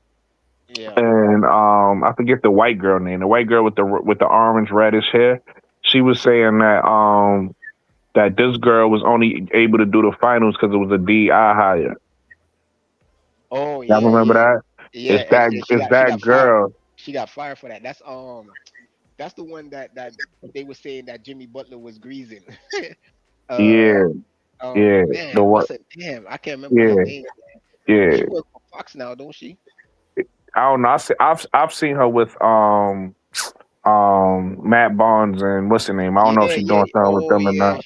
yeah. Nah, she got a show with them. But She got a I'm show with not them. talking about her. I'm talking about who she was talking about. That black girl. I forget her name. The tall one. I forget her name. Um, Oh, with the long legs. Marie Teller or something like that. yeah. Marie Teller. That's Yeah, who it was. It was Marie Teller, Sue Bird, and Cheryl Miller doing. They do the Amazon. I think it's Amazon, right? Amazon Prime. I think that's the show they on. They was doing the halftime show, and then Cheryl Miller had the doll behind her back, and she pulled it out like, "Look what I got!" And it was like a white doll. She was like, "This is Sue Bird." Look at the, you know what I mean, whatever the case may be, showing it to oh the camera. man, And not then Cheryl. but Marie Teller was the one who said Cheryl did that. Marie Teller was the one was like, oh yeah, and that ain't no cheap dog, neither. That's not cheap. That's the real blah blah blah. Whatever she said, and I was like, huh? So it was like it was just real corny. And the funny thing is, I knew Cheryl Miller was kind of whatever iffy because she showed her colors before. But Mm-hmm. Marie Teller, because of what she went through with that whole thing, because she had went through a lot of hate online, so she had went through mental stuff. I wouldn't think that she would do that. Like, so No, that caught me off guard. So in my mind, I'm thinking like, was that a bad joke? And she didn't realize how she sound because I'm like, why no, would you hate on Angel? Like, no. This is the thing with Marie Taylor. She she was doing that. She was that was an act she was doing. She was doing that good do shoot. And then once ESPN chose her over that, damn, I forgot her name, over the other one that they fired. Oh, you Bro, talking about? Yeah, I know you talking about. They used to she's do the NBA. yeah, she switched up. Totally switched up. She started bashing black people.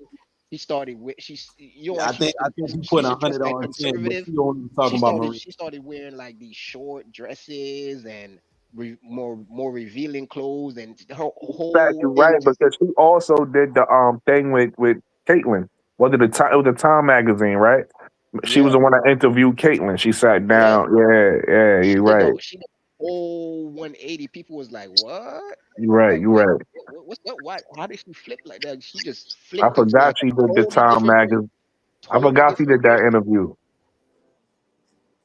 I forgot she did that. You were right. You're right, Mo. That's a good point. So I'm not surprised she did that, man, because I don't know if like the money they Rachel gave her was Nichols. good. Rachel Nichols. Yeah, Rachel Nichols. Yeah, That's the Rachel. white Yeah, lady name. Yeah. Yeah, yeah. And I know what he's talking about, but I mean, in a way, like she was really only talking about Maria Taylor, and she was in her feelings because Maria Taylor got the job and she got fired. I don't the way that she said it, yeah, all that DEI high stuff was out of pocket and out of line. I know she said it because she lost her job. they fired her because of that. They was working at the company at the same job, but she was mad that She was they getting did they, taken they off the air for yeah Marie Teller, yeah and it was the she had a final. hot mic, and It she was the ain't know. Yeah, it was the Right. finals. We It was remember the that. finals. They replaced her with the doing the finals game. And she like, man, I always do the finals, and she don't have the credentials I have. Why they replaced me with her? And She but was that's the mad point about that. that I'm alluding to though. It was something happened and she was in her feelings. I don't Yeah. think just on some spiteful, but like, damn, look at all these Negroes in here. You know what I'm Nah. saying? They We know replaced it was they behind it. replaced her for the finals that year. That year, she was She was in supposed her to do the feelings. finals, and then they at like some last minutes they replaced her with that girl, and she was like, what the heck? Like, this is crazy work. Mhm. So she was mad about that. Yeah. But yeah, man, I'm not surprised that girl did that. She been flipped switched up, girl. She been switched up. I'm like, man, I don't know what's up with it. Like, I don't know if they made her sign some contract. Like, now you have to do our bidding. She's like, yes, massa. Now you gotta do our bidding. That's hilarious. I don't know, The because US bro, she was a master, totally yo, it's different OG person. though. Even the way she used to dress real conservative. Have them like a long dress on, and you know what I'm saying. Now all of a sudden she just looked like, bro, she just switched up. She wearing these tight, skimpy, revealing dresses. I'm like, yo, who is this? And then she start going after like black athletes and stuff. Like, I'm like, Yeah, we what's know going she put Angel on the team. Say, but I think that's, in my opinion, I could be wrong. I just think it's politics. I don't think she really fuck with Angel like that. I think she on? put Yeah, Angel on the team, because she know Angel is popular, Caitlyn is popular. So I just think she was like, you know what, it's gonna be good press for the team. I'm put on it, and then also you got to realize, and I don't know how I don't think Kara Lawson is like them. I think Kara Lawson is the type of coach that like Angel. So I think that's another thing to add it to it, and then with chemistry. But we're gonna really see how they feel about Angel when it come to the actual Olympic team. Because I guarantee you, it's a world where Caitlyn makes that team and Angel don't. So we gonna see what happens with the actual Olympic team. This is not the actual Olympic team. So we'll see how Sue Bird feels about her then. But yeah, I know Sue Bird handpicked this team. There's gonna be That more that don't make players me for feel like that Olympic team. that don't make me feel like Sue Bird is Team Angel. She Team Caitlyn. We know bro. that already. But this is another thing too with the Sue Bird picking the team thing. She's not. That's the initial phase. Like if she could pick the team, but it has to get approved. So if whoever's doing the approval be like, nah, we don't want these players. Like whatever player they don't want is not getting on the team, regardless if Sue Bird want them on the team or not. Okay, I didn't know So that. I thought so she had final pick. nah. She picks the team and I then will promise you this, and then it has to pass approval, Mo. right? We 2 years from it, right? But I will promise you this: Juju Watkins will be, if she comes out, will be a year in the league. She's gonna be on the team. Paige Beckers will be on the team. That's two. Caitlin Clark will be on the team. More than likely, it'll be hard for press for them to not take the girl. Angel Reese will be on the team. Asia Wilson will be on the team. They go five right there. Stewie, if she is still in the league playing ball, because that Sue Bird girl, even though she be old as dirt, sorry, Stewie. That's one. That's six right there. Now, how many the team takes? 15? Is it 12 or 15? They take 15, I think. everything else after them six. We toss it up. It's up in the air. That shit. They a lot. Them six is a lot. It's a lot. All right, Tika Miller says Brooklyn. Did you see Angel fans from Atlanta and Chicago was arguing yesterday? Atlanta fans said Angel wouldn't have made the USA team if she was still in Chicago. What are your thoughts, Brooklyn? I don't know. She was cooking in Chicago, so I don't think that would have made a difference whether she was in Atlanta or Chicago. Her numbers is pretty much close to the same. So I think she would have made the USA team regardless, just off of production. Because I think in my opinion, I think she made the team based off of her production, right? Based off what she's doing. I do feel like there's a world where, like I said, Sue Bird is looking at this like not only is it based off of production, it's also good publicity for the team because we know the two mega stars as far as popularity is Angel and Caitlyn, right? So why not have both of them on the team? And then obviously, Paige is popular in her own right too. Why not have all three of them on the team? So I think that's part of it. But they all are still playing well. You know what I mean? Like I said, in my opinion, and going back to the topic that we on, I know people not gonna like this. That's Caitlyn fans, but Caitlyn is the only one that's in question because you have other people at her position that you could argue, right? We just talked about Angel a few lives ago and argue where she's at as far as bigs go and power forwards and centers, and she's at the top regardless of people like it or not, based just off her stats and numbers, not based on what you feel about her game, not based on what you feel she got to work on, based off of the production that she's putting up. She one of the top bigs in the league already with her still having to work on her game. So she makes sense. It makes sense that she beat out people like Kiki and other people that you might would have had on the team. Caitlyn is a different story because you got people playing better than her, right? Chelsea Gray is on the team, so that's one. But you also got Olivia Miles. You also you also you also got Sabrina Ionescu, who you could argue maybe Caitlin is playing better or not, but we know overall Sabrina Ionescu is a better player right now, right? So it's like you could argue these players over Caitlin right now. So I you would feel get the like longevity with Chelsea, but she's not playing better this season. I feel like listen, Mo, you got. I know you emotional about anything Caitlin Clark. You gonna have the floor, bro. Give me a second. Right? Let me answer Tika Miller question before you get emotional and tell us, Cece is the queen and she deserves to be she deserves to be queen of the castle. We know how you feel. You know what I mean? You got the Caitlin Clark cake all over your face. We know that. So, in a second, I'm gonna give you the floor and you could tell us how good the Caitlin Clark cake tastes. Let me answer the question that was posed to me. You know what I'm saying?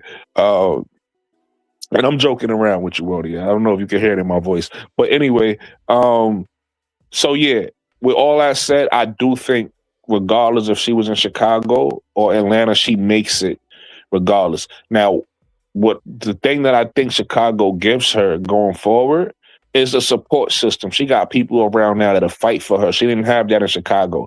That has nothing to do with making a team, but I think that's what she has in Atlanta. She got teammates that ride for her, that supports her. She got a coach that rides for her, that supports her. It seemed like, the GM is quiet, but it seemed like he's trying to put together a product of people that's, that he's smarter than Jeff P. Jeff P was getting like the buck scraps and putting that around Angel, right? He actually put, they not playing well right now, but he actually know how to put a team together. In fact, the GM in Atlanta is the GM that I wanted in Chicago because this same GM in Atlanta is the GM that built the Aces before he left. Before he left the Aces, he put the Aces together. Dan Pandover, so however you say his name. So I did research on him before Angel got traded. I actually liked him, but he was in Atlanta already.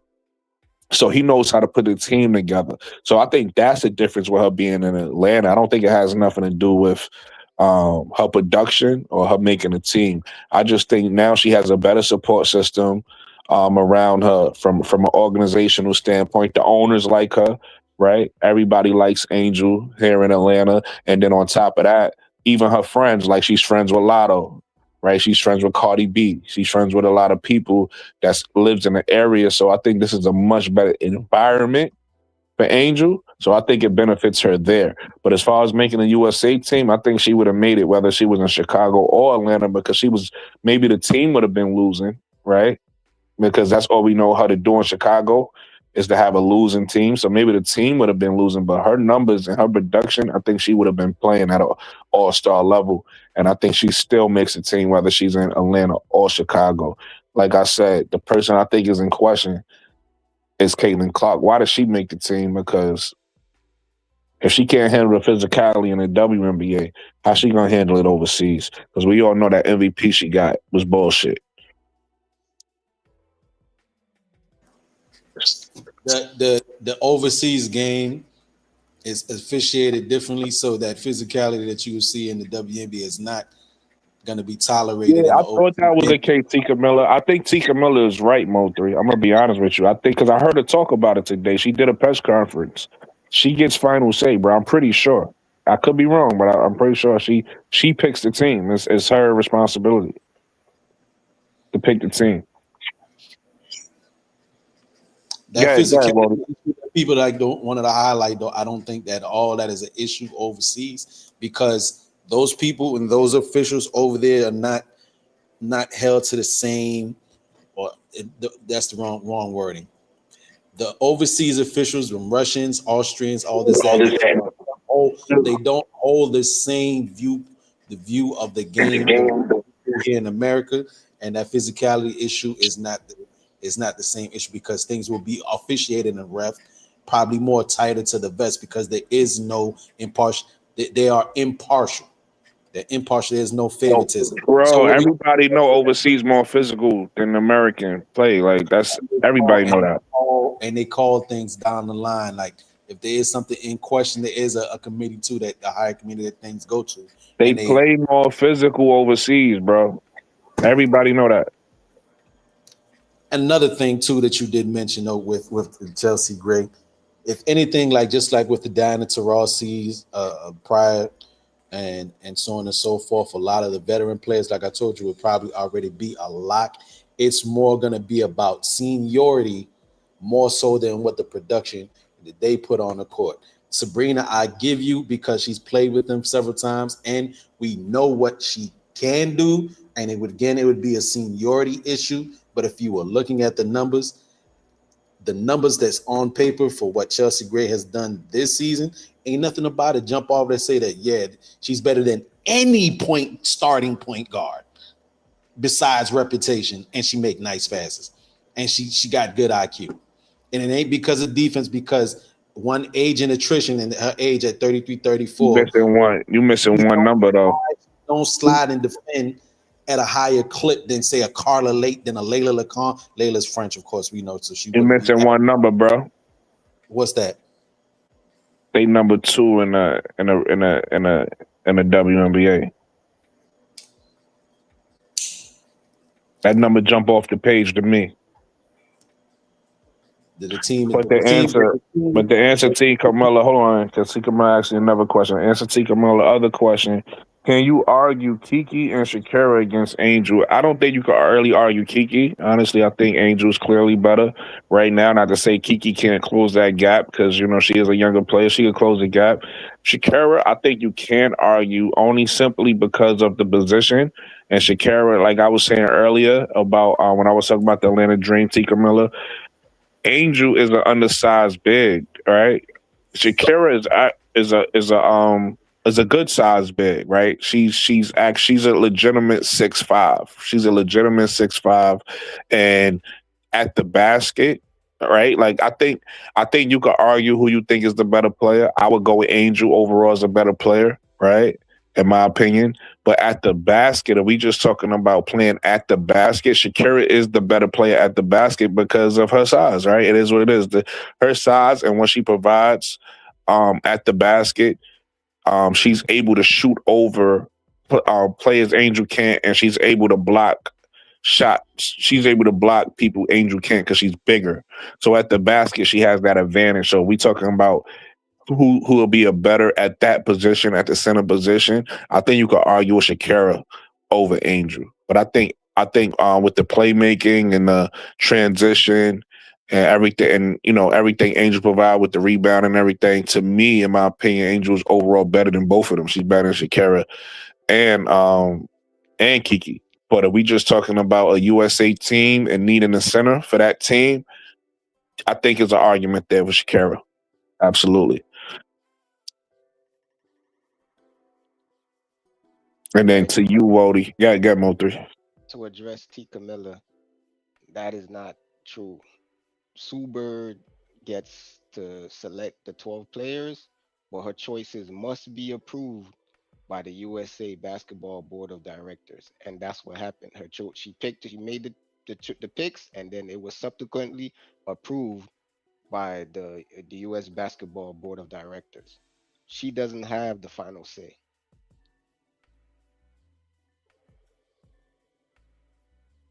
Okay, good. You know, great. I thought Tika Miller was correct, but thank you for looking that up for us. Word, Tika Miller. This guy got powder on his face. It just he love him some Caitlyn. Like Lord.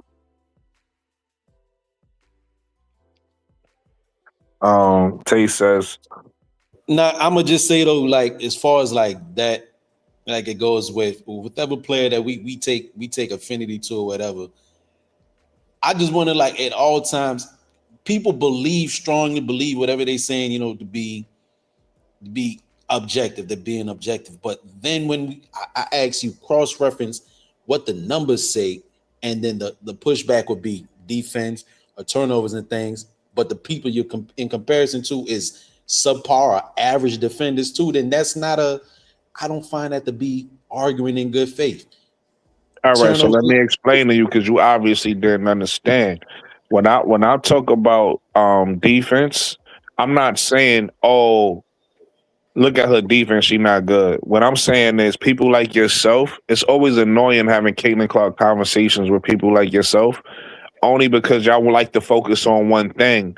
I always say focus on everything. So I'm not saying eliminate the offense of what she's doing. I'm just saying look at the whole game. So you got to add in points like you like to bring up. You got to add in rebounds like you like to bring up. You got to add in assists like you like to bring up. But you got to add in turnovers like you don't like to bring up. You got to add in defense like you don't like to bring up. You got to add in the fact that she don't like physicality like you don't like to bring up. You got to add in the fact that she flops every game. She flopped with that last play against Asia like you don't like to bring up. My point is, if you're going to talk about the girl in her totality. Stop bringing up the part that's gonna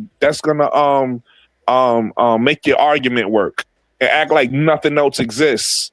So when I bring up Chelsea Gray, what I'm saying is Chelsea Gray is a winner, bro. She a winner. Caitlin Clark is not. Caitlin Clark hasn't proven she can win yet. So yes, if we talking about which point guard is better, I don't really care what the stats is. Why? Because Chelsea Gray don't play on the team, and she's not even a type of player where she gonna have the ball and take all the shots and make all the. No, she's gonna allow somebody like Junkie Young to be great, which Caitlin Clark is not doing. She's going to allow somebody like Asia to be great with Caitlin Clark is not doing. So you can't just look at stats. Stats don't tell you the whole story. Why? Because they have different play styles, right? Chelsea Gray is not out there trying to take all of the shots. She's out there trying to make sure that her team get the best shot, though. So that's why I brought up the number 2 in the league, because if you want to talk to me about a point guard, talk to me about one that has championships and that's proven to be a winner, not one that loses in every championship game she played in. And all you care about is what the stats look like, even if they inefficient stats. We talking about the pros, bro. We talking about the pros, brother. I'm talking about in general. I'm talking about every time she's in a championship game, she lose. Period. She a loser. That's what I'm talking about. She a loser. I don't care what the stats is. She a loser.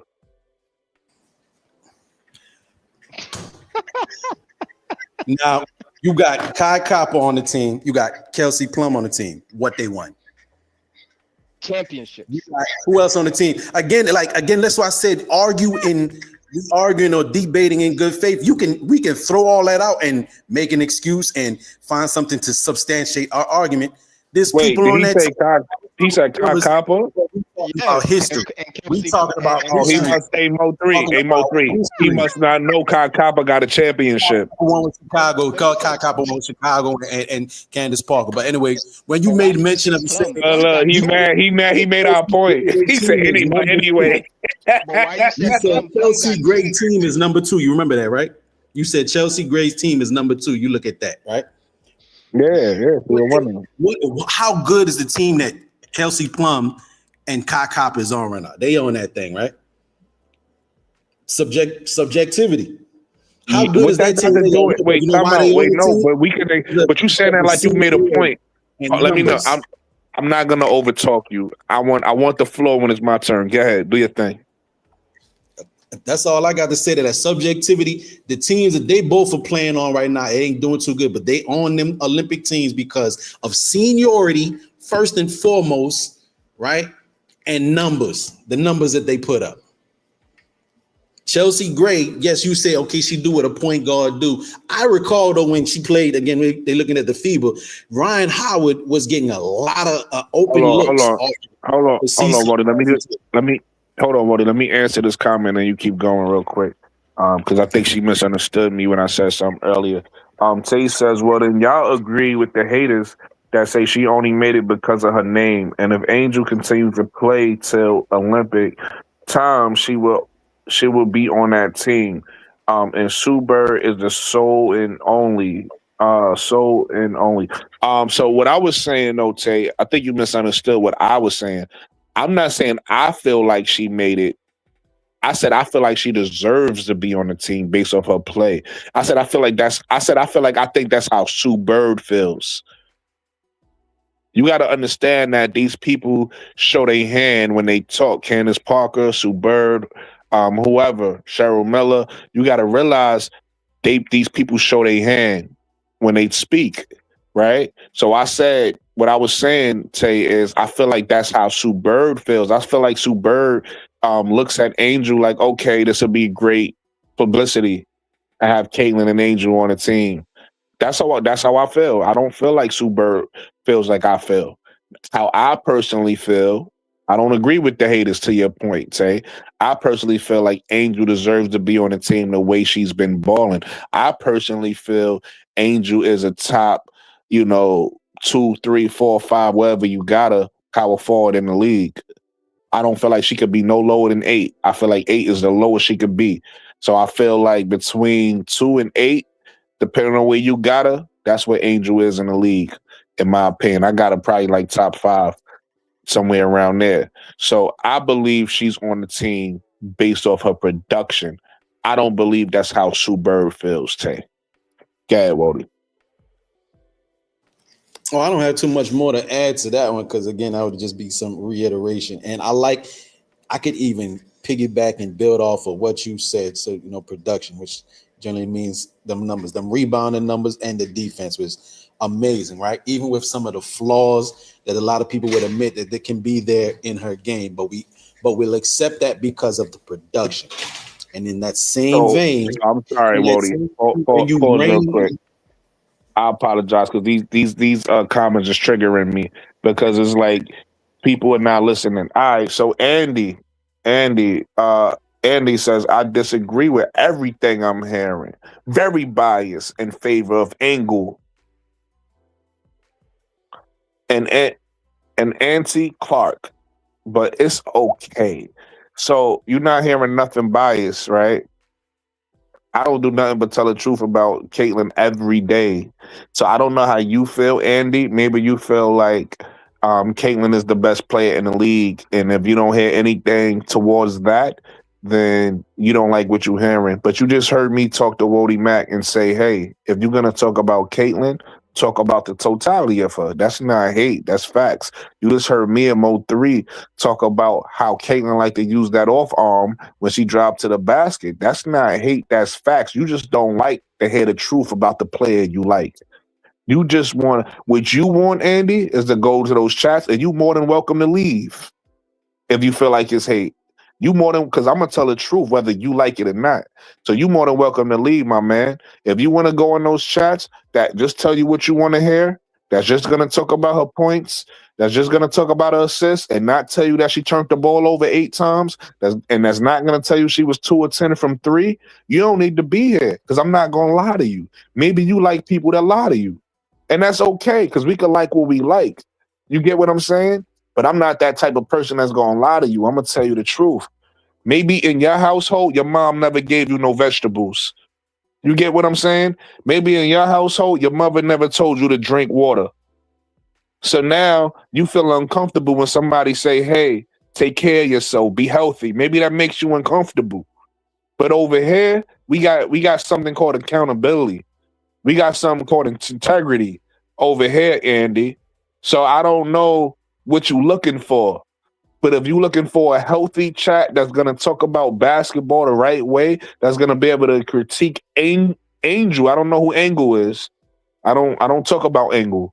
But if you want somebody to talk about Angel and talk about Caitlyn and critique them in a fair basketball way, then that's what you're gonna get over here. But if you're gonna call it hate, then you either gotta deal with what you call hate or you got to change your perspective and understand. Ain't nobody hate. What do I benefit from hating on Caitlyn? I'm too respectfully. I'm too cool in real life. Y'all don't know me. I'm a cool ass nigga. I get fly. I smell good. My girl is bad. I don't have no reason. What is it gonna like? I'm being so super dead ass right now. What is it gonna benefit me to hate on Caitlyn? How does that change my life? I'm that nigga for real.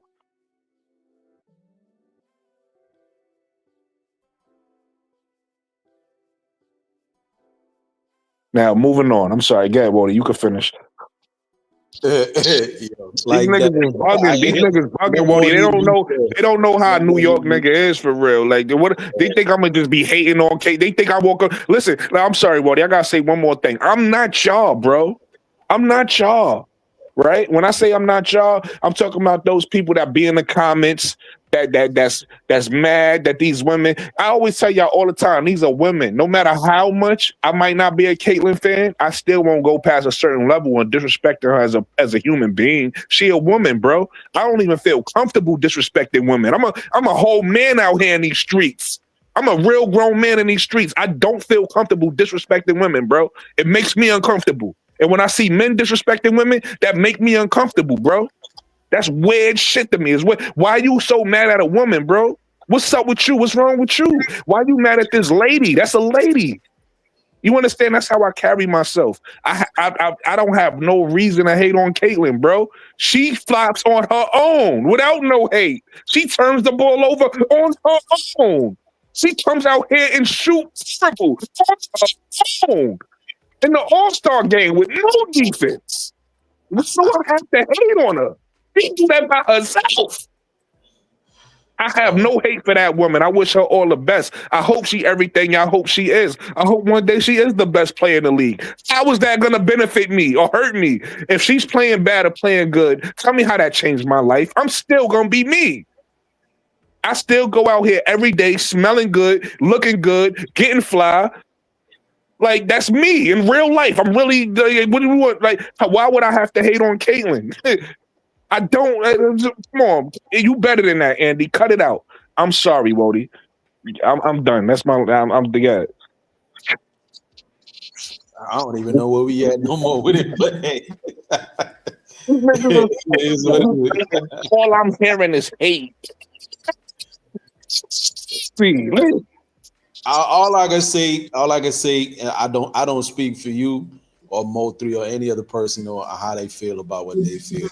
But I would say, respectfully to your point, you disagree and you hold your peace, you hold your stance on how you feel, but you do always do your best to keep it respectful in basketball. And for those who don't understand or don't see me, my point of contention with a lot of people always when it comes to this basketball point, my only thing is I can concede some things. When you're right, just like how we was with this, the turnovers being an issue, this and the third. And I like how you said, let's look at the whole totality. But I don't want to put one to the side to hyper focus more on the other. That's why I'm like, hey, what the girl does contribute, what she does bring is an asset, even regardless of the faults. Listen, man, I say, Caitlyn. All right, so tell me what's wrong with me saying this. If I'm hating so hard, he talking about say something nice, right? If I'm hating so hard, where is me saying, yo, because this is what I said earlier, right, Wody? Right, Mo3? That's what I said earlier. I said, yo, she's not the best player on the Fever, but she part of the big three. That's 8. I said, why are we talking about her so much when Aaliyah Boston is actually the best player? So if I show love to Aaliyah Boston, I'm hating on Caitlyn.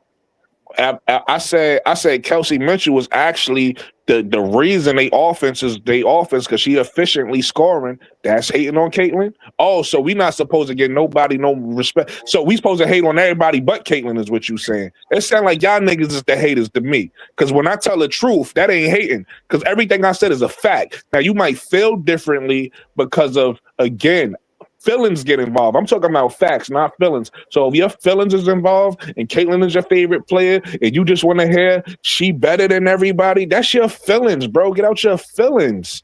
I don't have to agree with you if we talking about feelings. Now, we talking about facts, that's something different. We all should agree on the facts. We should all be able to look at the numbers and agree on the facts. But if your personal feelings is, I like Caitlyn more than everybody, I can't tell you nothing. I don't agree with that, though. That's not me hating. That's me telling you the truth. What you're telling me is you can't handle the truth. That's what you telling me. You can't handle somebody else's truth. Everybody got to agree with you. And if you one of those everybody you got to agree with me people in life, then you got bigger issues than Caitlin Clark. I don't have to agree with you. Andy?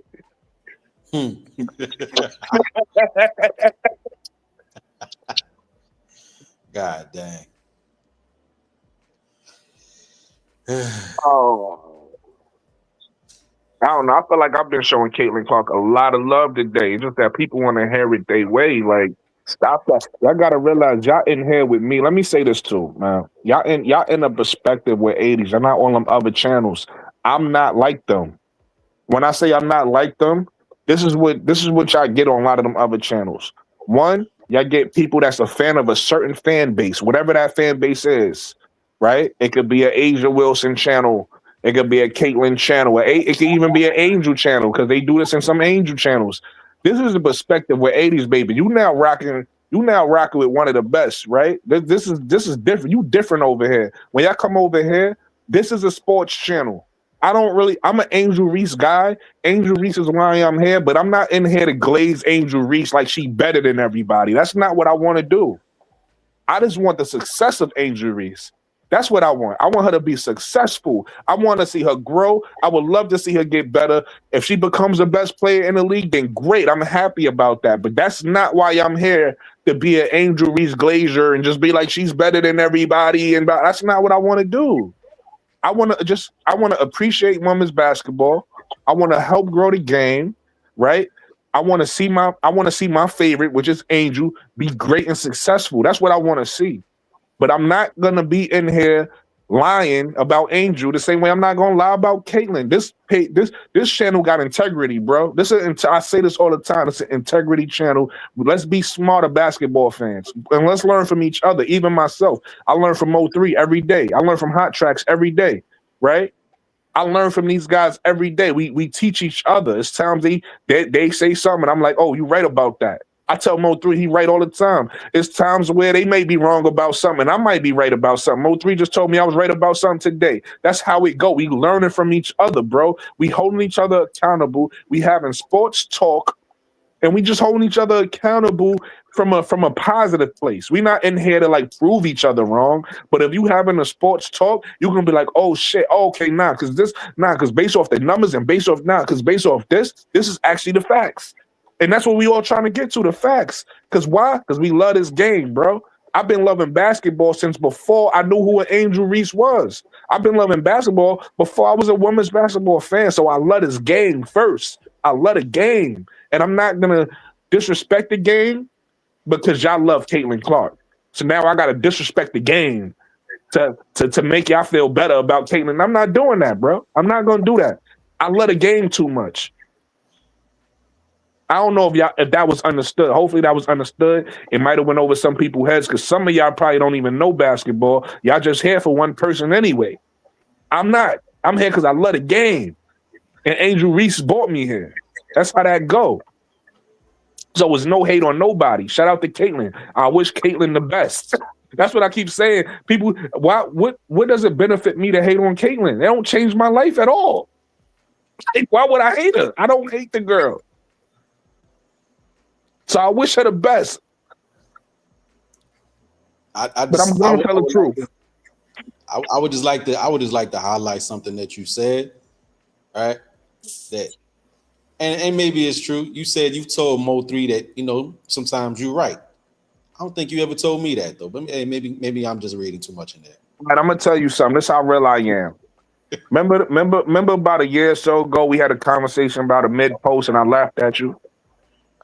Oh, you know what? I've been thinking about that every time I hear there is a mid post. There is a mid post, but who goes to it? Nobody never go to it. So who cares? But yes, you was right. There is a mid post. That's how I realize. But Wody, you see how quickly you remember that. That's quick. You want to know why that happened, Wody? Because I got fucking integrity and I have accountability, Wody. I can have accountability. After I laughed at you, right? After I laughed at you, I heard about the mid post. And I was like, oh shit, Wody was right. Go figure. Right? He was right about that. I'm okay with being wrong, bro. I don't like we. Guess what, people? We're not right about all of our takes, and it's okay. That's a fact. That's a fact. Yo, Mo, you know that's crazy. I remember that. But I was like, it is what it is. And every time that I seen Brooklyn, I can be like, I could have posted a link or whatever, be like, yo, remember this convo? But you I just want to know why you don't got to do that, Wody? You left want to know it why? alone. Hey, Wody, That's hey, Wody, crazy. but Yeah. check this out. You want to know why you don't got to do that? Because Yeah. I'm a real nigga, and I could just tell you I was wrong, But and it's okay. maybe it's keeping it real too, though, right? Well, I could have been like, yo, brought up some shit from about a year ago, but as a matter of fact, it was on my mind a couple of times. Every time I heard another NBA player or WNBA player talking about, yo, take it to the mid post, They and I'm don't like, say that though. Nobody talks about I literally heard it one time and I forgot what I was watching. I was watching something and I heard mid post and I was like, oh shit, Wody was right. But nobody ever talks about most people go to the low post or the high post. Matter of fact, I think I could tell you where I heard it at. The only person who talked about the mid post, and it kind of makes sense because he would be somebody who play on the mid post. I think I was watching 7 p.m. in Brooklyn, and I think Carmelo said something about a mid post. And I was like, oh shit, Wody was right. Yeah, Okay, he's right. Playing in that in between like Kobe do. Right, Like, but nobody does that. Kobe played in the high post or the low post, actually. Kobe didn't play in the mid post. Yeah. But my point is, hey, I was wrong. You was right, Brody. Like you see how we can get to the truth and it's okay and it's not hate. Ain't no hate. It ain't, you know what I mean? It ain't no, and it's okay. It's another thing in this community I'm noticing. People, I started this show off. Talking about, I don't know if y'all was watching, but I started the show off talking about integrity and different things of that nature, right? Another thing people need to learn how to do in this community is to admit when they wrong. Like people people got ego so big. Like it's okay to be like, yo, my bad. I was wrong about that. As you can see, I don't mind doing it. Why? Because I'm comfortable in my skin. Like I'm mad. Can't nobody tell me nothing about me. I'm comfortable in my skin. So I could be wrong and be like, yo, I was wrong about that. And still be as confident as I was before because I'm that type of person. But in this community, it seemed like people be feeling like I ain't gonna say what to say who because it's not important. I was watching somebody's showing love like I always do, and everybody chat. They was talking about Olivia. All they said was, "Yo, we ain't know about Olivia." I said, "Well, I knew for 2 years now," and they got offended. I said that shit. I'm like, "Wait, what? Y'all got mad? What you mean? You know? What you ever?" Yeah, I knew. Like, why you mad? Because I knew you ain't know, but I knew. But it's like people get offended over the smallest little things, and that's because they insecurities. You insecure in yourself. That's something you need to work. Go look in the mirror and go fix it in yourself. That's an insecurity. I don't have that problem. I'm not an insecure person. So I could be like, yo, I was wrong. Oh, you was right about that? All right, cool. You was right. All right, cool. Like, it's cool, right? Like, why can't you be wrong and be like, cool that you was wrong? Like, that's okay.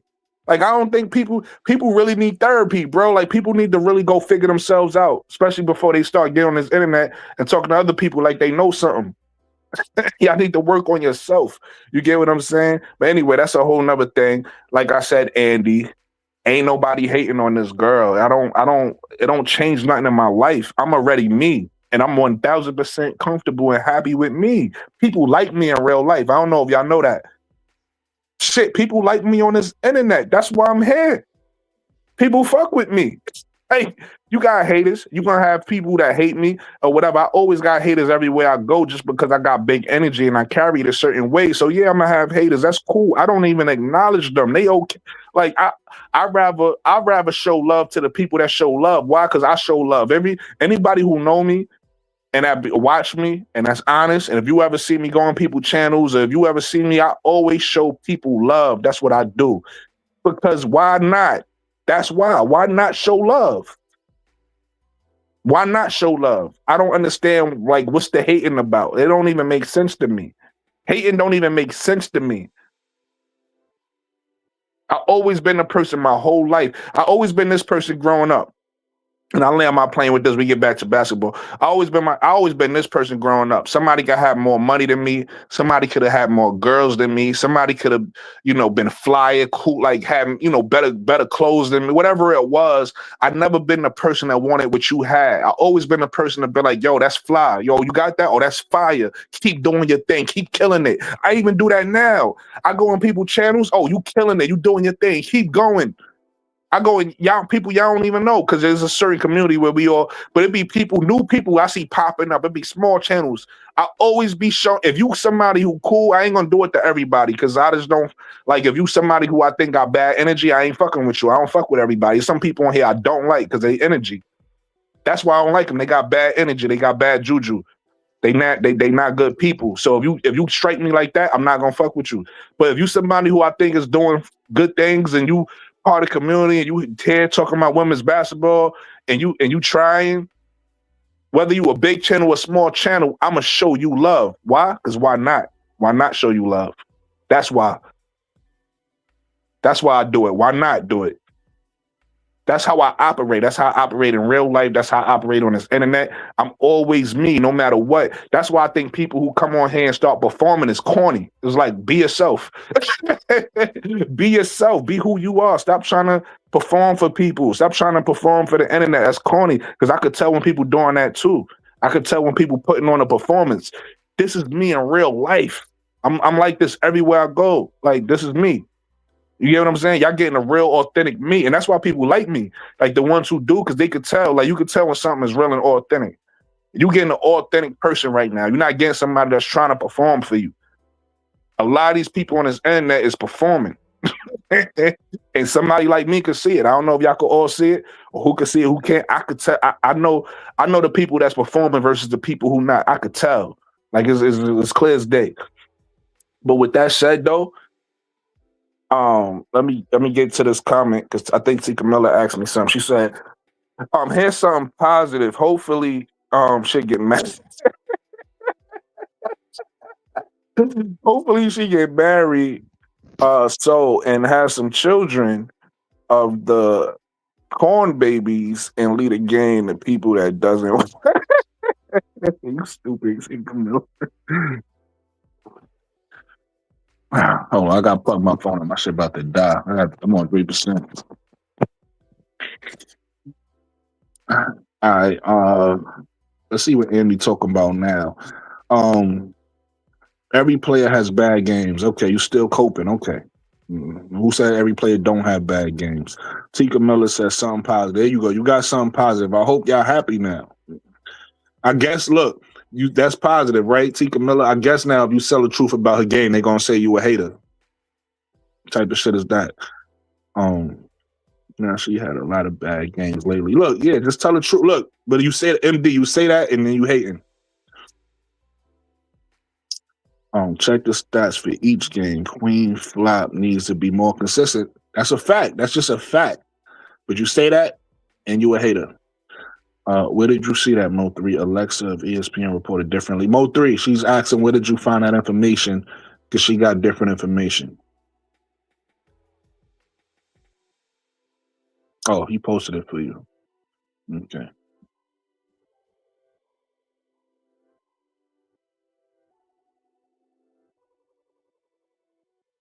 Andy says Clark has more assists than anyone. Here we go. Most unselfish player in the league. You guys are silly. Okay, all right. That's a skewed stat because she waits for the assist. She's stat padding with that.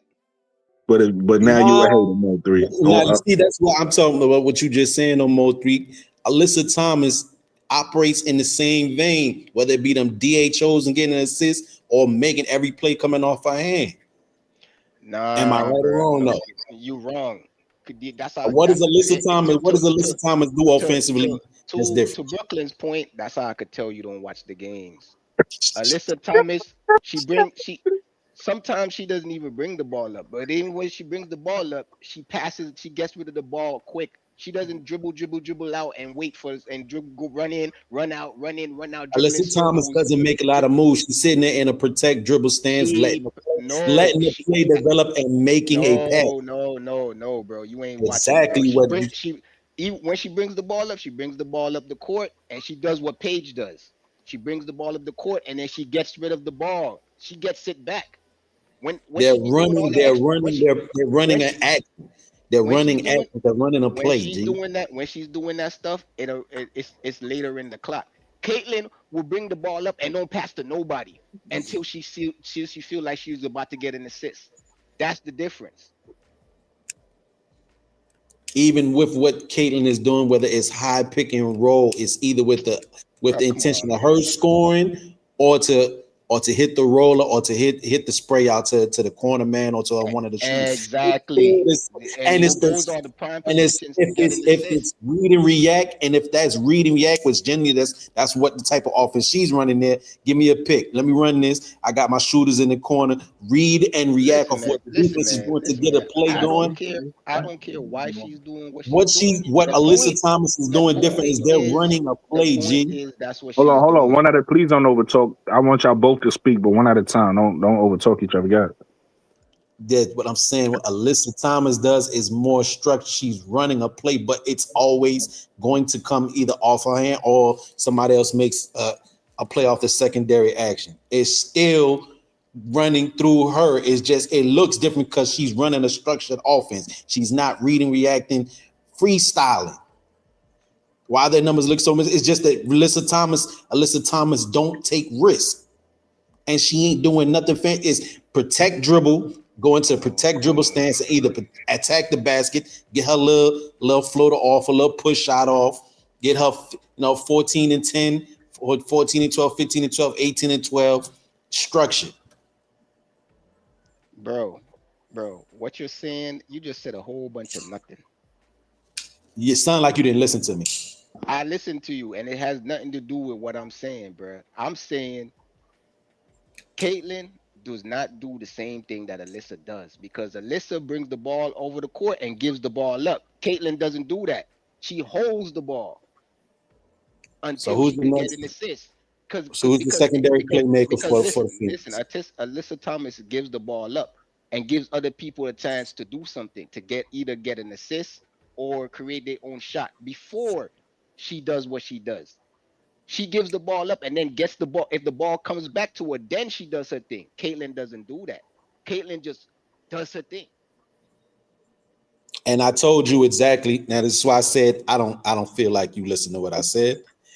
If she's running the set offense, which Alyssa Thomas is doing, she's following the structure of what the offense is, was just a good soldier, but she's very good at it, and hence why the ball is coming out of her hand and whatever. Because after this play, after this screen is give off ball or this, that, and the third, make the pass. We're following what the set offense is said to do, but in opposition to that, still running through Alyssa Thomas. In opposition to that, Caitlyn, if it's not a set offense, we come in here, give me a pick up here. I'm gonna come off of this. Either you're getting hit or I'm hitting the spray out to a three, which is not set offense, just reading what the defense is doing. But yes, the difference is one is structured, one is not. It's still running through AT or Caitlyn. Hence why AT is 8, 9, and 10 assists, and Caitlyn's 8 is just done differently. Caitlyn is more prone to mistakes because it's not a structured offense if you're reading and reacting. That's why I know where my players are supposed to be if we're running a play. I don't know what I'm sorry. Read and react. Really quick, let me respond to this. Yo, Andy, I'm not a sucker, bro. Only suck like you could disagree with me. I'm not gonna block you for that. Like, if you came in here, only way you would get blocked, Andy, is if you was on some like racist shit. You said you don't like Angel, whatever. I don't care. That's basketball. You can say that. We could, once again, I said this again. I always tell the truth. We could disagree. We could agree to disagree. Like, that's fine. Everybody on this panel. It's times where certain things is a personal opinion. And if it's your personal opinion, we could disagree on that. That's fine. We shouldn't be disagreeing on facts, though. Once, if something is a fact, if something we could clearly point to and say, yo, this is a fact, we shouldn't be disagreeing on that. Like, we should be able to agree on facts. If something is somebody's a personal opinion, I can't be mad at you for having an opinion, bro. I think you wrong, but I'm not gonna block you or time you out. That's corny shit. Again, listen, I know how people move in this community. This is the perspective of Brooklyn 80s, baby. We operate different over here. As long as you ain't on no racist shit, that's what I don't play. I don't play when it come to that. Like I said, when it come to these women, I'm a man. Everybody operate different. The way I look at it is these are women and I'm a man, so I'm not gonna be too disrespectful. I'm a draw a line at how hard I go. That's my accountability for myself. I don't know how other channels do or how other people feel, but that's my personal line for me. I would never I would talk about Caitlyn's game. I would talk about how I felt about her game, but I'm never gonna like disrespect her as a human being or a woman. That's me. Everybody else could do what they want. You know, if a woman decide to say something about her, that's a woman talking to another woman. She could do what she want. If another panel member decide to say something, depending on what it is, I might say like, you know, I ain't gonna say no names, but a particular panel member sometimes come in here, he be saying violent stuff. I gotta pause him. Some say, hey, these are women we talking about. We're not gonna get too, you know what I mean? There's certain things we're not gonna say. So I might say something there. But outside of that, I'm not gonna block you because we disagree. Like, I don't know what you think this is, but in fact, I was about to drop the link for you. I was about to say that you feel how you feel, you could come up and speak. But my bad, Wody. I just wanted to respond to this comment because I don't even know why he think I would block him or time him out because we disagree with each other. Like that, nah. I know they do that in some channels. This Brooklyn, this is a perspective. We don't do that over here.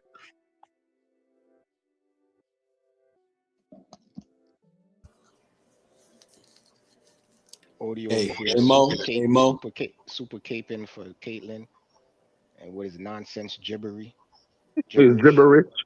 I swear though, but like yo, like the brother said that, you know, we can agree to disagree, but I find that to be a cop out. There's nothing Right? to disagree about. That's like it's raining outside. I say, yo, it's raining outside. You go outside, see it's raining, and say, And I nah, said it's raining not hard. raining. You said no, it ain't that hard. No. Yo, Andy, I'm sorry, Saying it's Moty. raining. Really quick, Andy, the link is in the chat. If you want to come up here and voice your opinion on how you feel, you're more than welcome to, Andy. Go ahead, Mo3. Saying it's raining, and then you saying it's raining hard. Those are similar statements. What I'm saying is it's raining, and you saying it's not raining. Those are two totally different statements. Because I'm Right. saying Caitlyn and I'm saying she Alyssa making a play. You saying does she not taking do too the long same to make a thing, play. and I'm proving to you that she don't do the same thing. No, And you're I telling gave me, you. still saying they do the same thing. I But keep broke it. down Hold why on, really quick. Wody. Keep in mind what I said. What I said is this: we should be able to agree on facts. And I don't even know what y'all talking about because I'm in the chat, but I'm just giving you perspective on what I'm saying. Okay. We should be able to agree on facts. If it's somebody personal opinion what we talking about, we don't have to agree because that's everybody's opinion is their opinion, What I'm and you talking can't about get is mad. not But an. that's What what I'm I'm talking saying. about is I not don't know what y'all opinion. talking about, but if it's a fact, y'all should be able to find a common ground. All right. If it's an opinion, then y'all should be able to agree to disagree. All right. This is what I'm saying. He was saying, oh, Caitlyn and Alyssa do the same. Because I was like, oh, the assist thing is kind of skewed because Caitlyn hold the ball she plays for the assist, which is kind of Right. like low key stat padding. And he's like, Right. no, Alyssa Thomas does the same things that she does. And I'm like, no, that's how I could tell. Just like Brooklyn said, you don't watch the games because if you watch the game, you would see that that's not what Alyssa Thomas does. Alyssa Right. Thomas will bring the ball across half court. She'll bring the ball up, but then she'll get rid of it. Then she go around the shit and then she let other people do things, either pass the ball, get an assist, or create their own shot. Then she gets, if that doesn't work, then she gets the ball back. Then she does her thing. Caitlyn doesn't do that. Caitlyn will bring And the that ball sounds across like a half set court. offense, right? That sounds like a set offense, right? Listen, let me finish, bro. Caitlyn will bring the ball across half court and just hold it. She only gives the ball up if she gets blitzed and she has to give it up, or she says she feels like she could get an assist. She will hold it. She will dribble around in circles, dribble in the front, dribble back out. She will hold it until she could get an assist, or she's forced to give the ball up. Alyssa Thomas doesn't do that. She just willingly gives the ball up, and then runs around and do whatever. And if she gets the ball back, then she does her thing. That's two totally different things. Yeah, no, I agree. I agree with Mo3 right there. There's Really nothing quick, hold on. similar I want you to about that. finish. I want you to finish, Mo3. Give me 1 second. Everybody, welcome my brother Clark to the panel. Yeah, Mo3, finish what you saying. And what's going on, Clark? Finish what you saying, and if you want to jump in, Clark, you can. That's all I'm saying is there's nothing similar about that. So you can't say she's doing the same thing Kaylin doing. She's not. It's totally different. And what I told you, I said, which when you said she passed it off, is that in the third, and if nothing happens, then it comes back to, I said, it sounds like a set offense, right?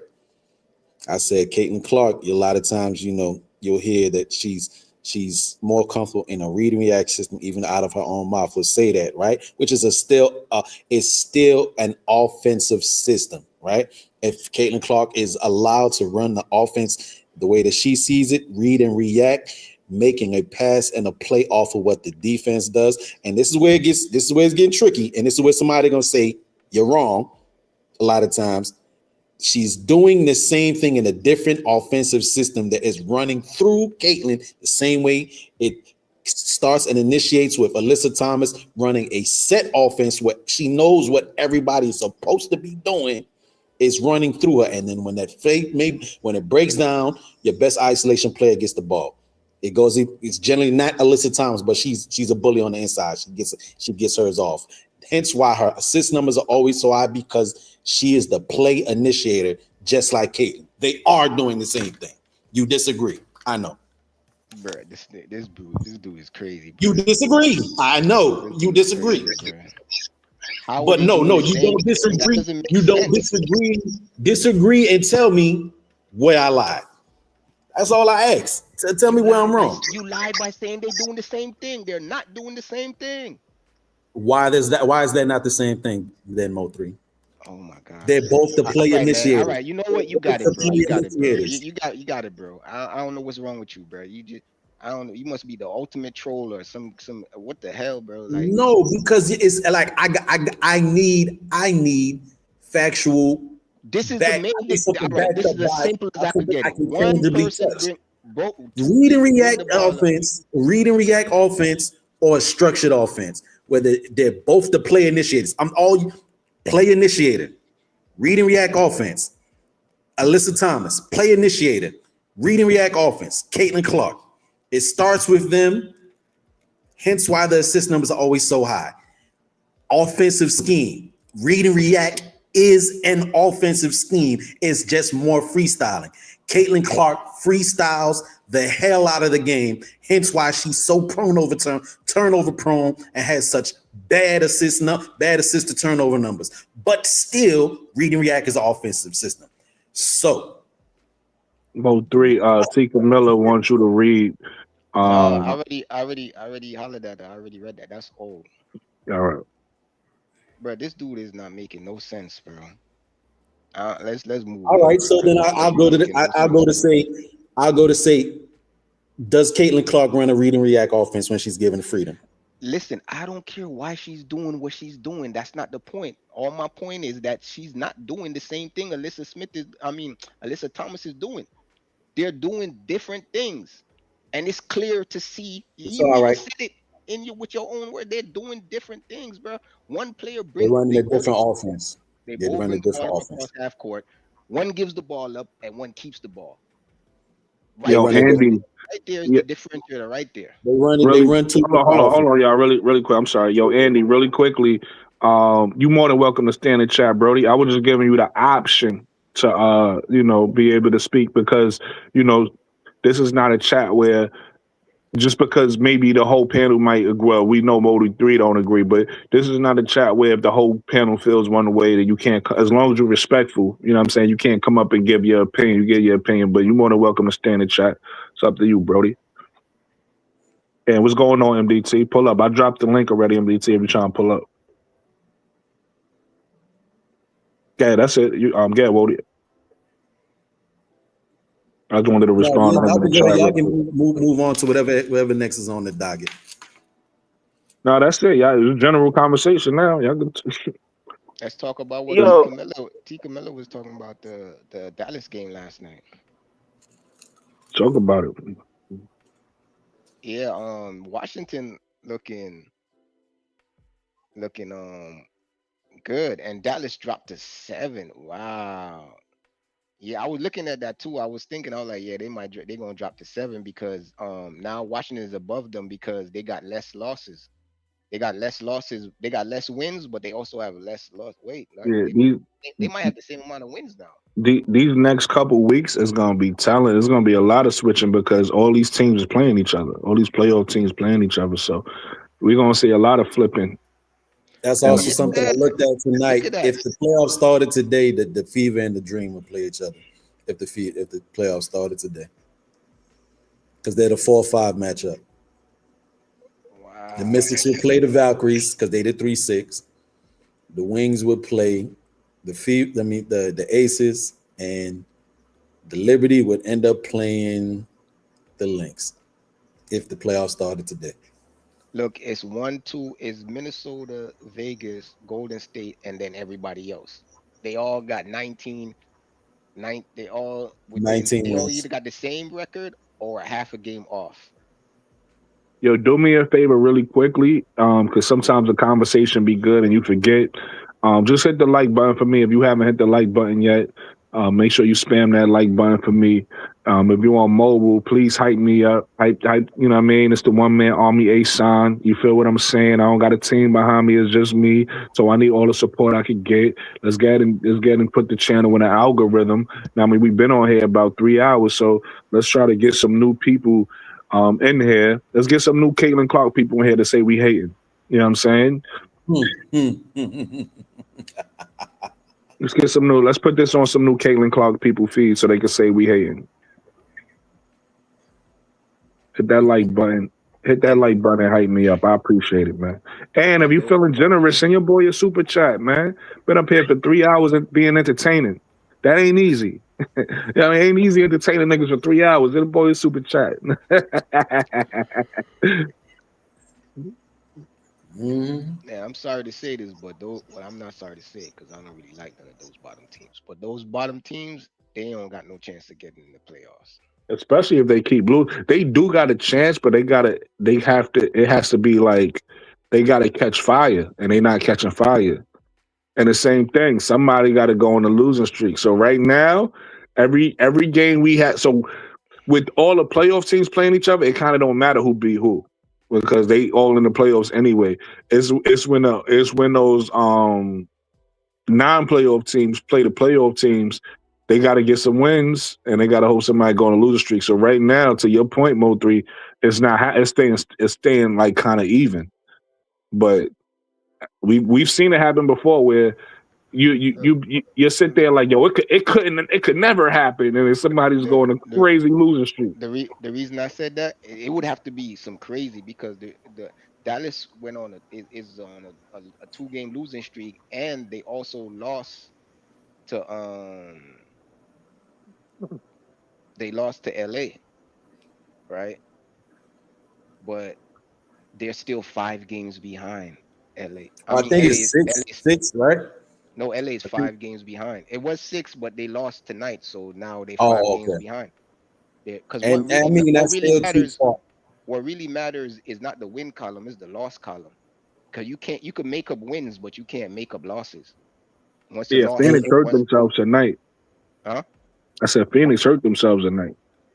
Yeah, Phoenix is way out of there, bro. They got 21 Yeah, they're losses gone. already. They got 21 losses, so they way out of there. Like they got like literally somebody have to go on like a 10 game losing streak. That ain't happening. There's only 13 games left. So I don't think none of the teams in the playoffs is gonna lose more than I five think games. at this current juncture, I think the teams that's in the playoffs right now, if it ended, are more than likely going to still be in it because everybody. I mean, once LA gave up Kelsey Plum, you don't see them still vying just with NECA and De'Erica Hamby. Then who's the next They beat closest? Lynx, bro. They beat Lynx. Huh? Yeah, they beat the Link. They beat the Lynx last night. What are you talking about? They not They, last they night, but can they can they can two upset nights a ago. couple of people here and there, but now that they gave up Kelsey Plum, I don't think nobody gives LA a real chance of overtaking. You would have to right now. You would have to overtake the Liberty or the Wings. As The long if Dallas as everything, well. The Dallas. that's not gonna They happen. could go It's down. not gonna. It's Yeah, not but going. It's don't. not. They're not overtaking the Liberty, This and is you're the not thing. overtaking the Wings. Dallas is Maybe the on Mystics. Dallas is on a 2-game losing streak, right? So Not the Mystics. I don't think the Mystics are going down. yeah, the Mystics, they got the like they only got 12 losses. So they would have to go on a serious losing streak. Like they would have to go on like a 7, 8 game losing streak. And matter of fact, don't the Mystics hold it? They hold a tiebreaker. Let me see if the Mystics hold a tiebreaker on the and oh, they only played one time. So they got two more. They played the Mystics 2 more times. Yeah, see, I don't see the Mystics losing. Oh, LA won the first one. So Mystics would have to win. Oh no, they played. Oh no, They got 2 more games. So LA just has to win one. But still, even if they win the tiebreaker, the Mystics would have to lose 7 games go on a 7-game losing streak, or lose 7 out of the next 13 games. I don't see that I, happening. I, I think New York has like 14 losses. So New York. Okay. New York also has 13 losses. They're in eighth Oh, place. They got the 13. Okay, same. okay, okay. Yeah, they got the same exact record as Dallas. But Dallas is on top of them Oh. because Dallas so far holds the tiebreaker. They beat New York, I think, twice already. Hmm. I'm not sure, but I know they beat them at least once. How many losses does LA have? LA has 19, Oh, 19 oh losses.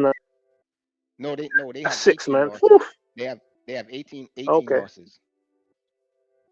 that's tough.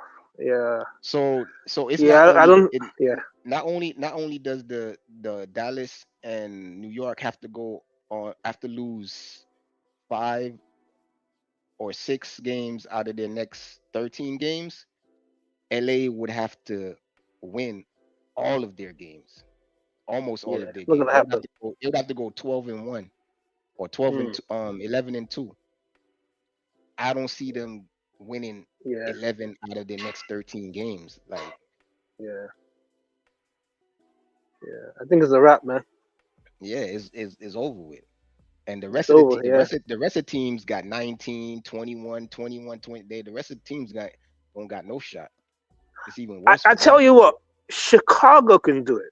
They've got the talent. If Chicago, I'm a Chicago hater, but um, if Chicago, they got the talent, man. If they like poise themselves, they can make a run. That's the only team I think can possibly do it. But I don't think LA can. They can. Nah, LA got the best got the LA best odds got the best odds of doing it. Chicago has 19 losses. I know. yes, you have one more losses, but they also have a tougher schedule ahead. They got Mm, Indiana next game, then they got Golden State. They got Seattle, then they got Golden State after that. Then they got Seattle again, then they got New York, and then Golden State again. Then they got Indiana again. So they play New York, Golden State, Indiana mm, in 2, 4, 6, 7. In their next 7 games, they play New York they play Indiana twice, Golden State twice, and New York. Then they yeah. play Connecticut. They get a break with Connecticut, and then they play New York, Washington, Atlanta. Their schedule is tough. And then they Yeah, play that's a Toronto. They tough get a one, man. they get a break. They get a break with Toronto, and then they got to play Washington again. So it's like Mm, their schedule is tough. Like they got the hard. I think they got the yeah, hardest. They got the one of the hardest schedules left. So their yeah. chances are out of there. It's still, it's still possible. It's still possible. Yeah, I it's think they can beat possible. any team. Chicago, they can beat any team. If And like from what I've seen, they can beat any team. Like they beat, was it they beat the the Las Vegas Aces. They beat the Aces the other day, right? Yeah, yeah, with Sydney Taylor's last second shot. But guess what? Since Sydney Taylor's injured, she's not even playing tomorrow. Oh, yeah. Today. So yeah, that's gonna be difficult. If Sydney Taylor is not there, then yes, it's done with. So They're gonna go on the. Yeah, and Go ahead. Indiana is coming off that bad loss. They probably beat the brakes off of them. Yeah. If Sydney, so 100%, Sydney Taylor's not playing tomorrow, no? No, Or tonight? Is it today? No, it's today. She's been ruled out. I looked at the injury before I got on here. I was looking at the injury report to see if she was gonna play. Yeah, you know, I'm an indie head. I want them to lose all the time. Yeah, they're gonna win, man. They're gonna win. I don't like this guy either. But if I had to choose, I would want this guy to win. Yeah, they're gonna lose. This guy's gonna lose. If Sydney Taylor's not on there, that's it. Yeah, because they don't have any shooters. Yeah. But matter of fact, make sure they didn't update it, and that was old information. Let me look. Let me see. Let me look right now.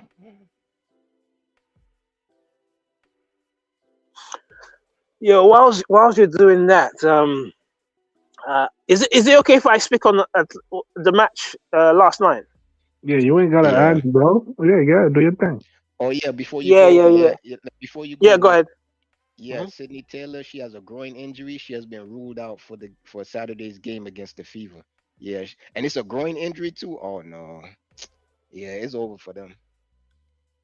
Yeah, it's over. It's over. I'm happy. I'm a Chicago hater, so I'm not happy that Sydney Taylor, because I'm a fan of Sydney Taylor, but I'm not sad about them not making it to the playoffs. But I want to speak on Atlanta a little bit. I've got a little bit of a different take. I think coming to this game, I just thought it's going to be a tough game because the Mystics were on a hot run. Austin was just hot. She's been hot the last 5 games, especially the last 3. Of course, Cody has been good as well, and you have. Cody was looking real good tonight, right? Yeah, Cody, right? Is that what you said? Cody? Game, yeah, Cody, and the last game too. Cody was looking real Cody, good attacking. Right? Yeah, and then you have Arifan, and then you have Citron. So I knew it was going to be really tough. So for me, I'm actually not so sad about the loss because I think we played with effort. Our shots weren't going in. That happens. I mean, LA, the last game, they weren't shooting at all. Like Aja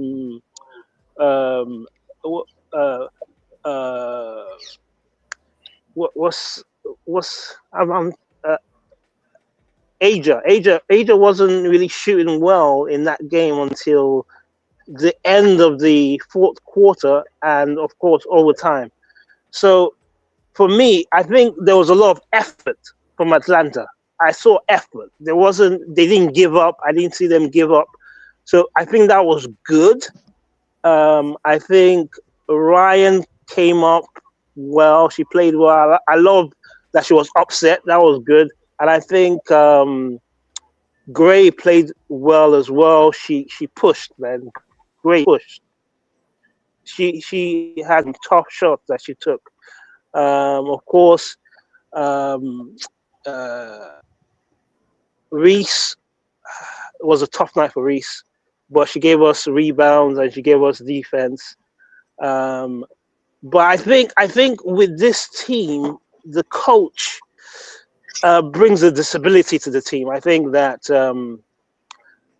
adjustments, he just lacks in adjustments, right? So certain managers are going to adjust, like the Mystics manager was adjusting constantly, good adjustments. Managers like the Mystic manager, White. Just most good managers, most good coaches are gonna adjust. He doesn't do that, and also the height issue. Like we need Bree Jones and we need Akot to be the bigs in these sort of matchups. My question to the panel is: what other position does Nas play? You talking Nas about Hamilton. What? you talking Yeah. about What as does she? front court or backcourt? Yeah, like does she play any guard position, or she's a forward? That's a forward, primarily a forward, because I guess okay. really her size limitation, like 162. Has she always been a forward? Has she always been a forward? Because like she's undersized. Yeah, she's only like 162. Yes, she's 6'2". Like she's the same size as Ryan, right? Is she 6'2"? Maybe an inch taller than, maybe like an inch taller than Ryan. Is she taller than Ryan? An inch, if that, about an inch. Okay, and 100%. She Who's taller than Ryan? Nas. No. That's what I'm saying. She's not. Nas Hillman is 6'1", and Ryan is 6'2". Yeah. Ryan is listed at like 6'1". No, she's 6'2". Last time I checked, she was 6'2". She's 6'2". Yeah. Ron Howard 6'2", buddy. Yeah. Right now it's 6'2". Yeah. Everybody's saying the same thing. Nas Hillman looking like a little shorty in there, right? Yeah. She's a guard. She's not forward. Surely she plays a guard position. Because I would like. They see Fee and think they could be Fee because Fee's only 6'1". They like, oh, I could be Fee. Nah. Oh man, my goodness, is Fee 6'1"? Yeah. You not. No way. He has some guard skills though. Fee has some guard skills along with being able to play out of the post. So. No, she's at least 6'2", man. Fee's not 6'1". No way. Is that correct? She's at least 6'2". Fee's tall. List people that you never know, but they list people. I have to look now what they got. Is she 6'1"? Yeah, she's 6'1". Now we don't know. We don't know who grew and but she's listed at 6'1". Oh wow. She plays like she's 6'5", man. If you grow, she plays like she's 6'5". Look at Angel. Angel was listed at 6'3", but now she's listed at 6'4". Yeah, she is. Yeah, she's 6'4" now. You know that I want some scientific look up into that, because only people that I generally hear like growing when they around that 21-year-old mark is like dudes. From what I've seen, is most of the time at about the age of 18, most women are as tall as they're generally gonna be. So it may be like when I did hear that they yeah, but we're not talking about your average woman. Yeah, these are not average. These are extra tall women. Yeah, the average woman height is like 5'8", 5'7". So who knows what biology wise, like whether I don't know why it's just like that for women. Like most women are as tall as they're gonna be at about the age of 18, 19. Yeah, and but some dudes you still see growing at like 21, 22. The operative word that you used is most. That means there's a portion of females that continue to grow, and she's one of them. And, yeah, Reese grew. And she was 22 when she came into the league, right? So she could have grown, and they didn't measure her. You know what I'm saying? She had to do they had to do remeasuring to see if now that you did say that with the remeasuring too, like if I'm not mistaken, I remember it was like I think this past season where they went around and did remeasurements on a lot of guys around the league, and come to find out some people ain't as tall as they thought they were. They got their accurate heights and measurements and so on and so forth. I don't know if they did the same thing with the WNBA players, but I know they did that within the last season or two with the NBA players. They flat foot measurements. They got the flat foot measurements for a lot of people. And then it comes. That's when they see like, oh, Kevin Durant really is taller than we thought. Like that's when it was a conversation they was having for the longest. Like he like to say he's shorter than what he is, but he was like, damn, son, you like really like 7 feet tall.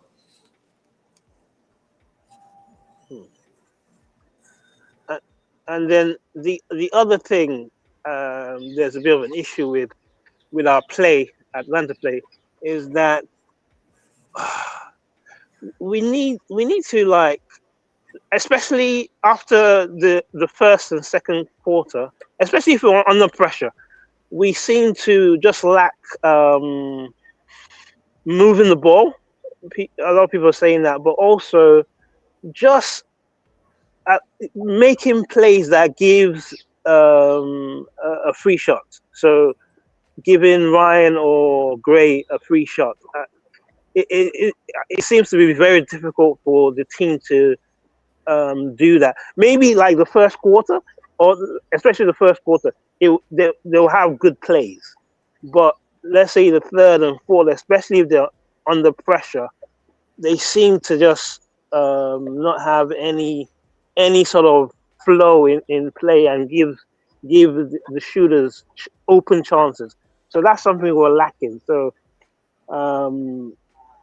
like I said, I think that to our last game with the Mystics, I think we had effort, but I just think the coach, the adjustments, and also just that height issue is really going to hamper us in different games. But luckily, we have easier games coming up.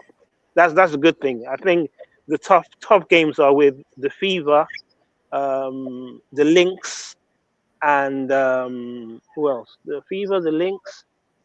I think that's the Aces. That's it. Just we have 2 games with the Lynx. No, is it 2 games? No, 1 game with the Lynx and what's it called? 1 game with the Aces and 1 game with the Fever.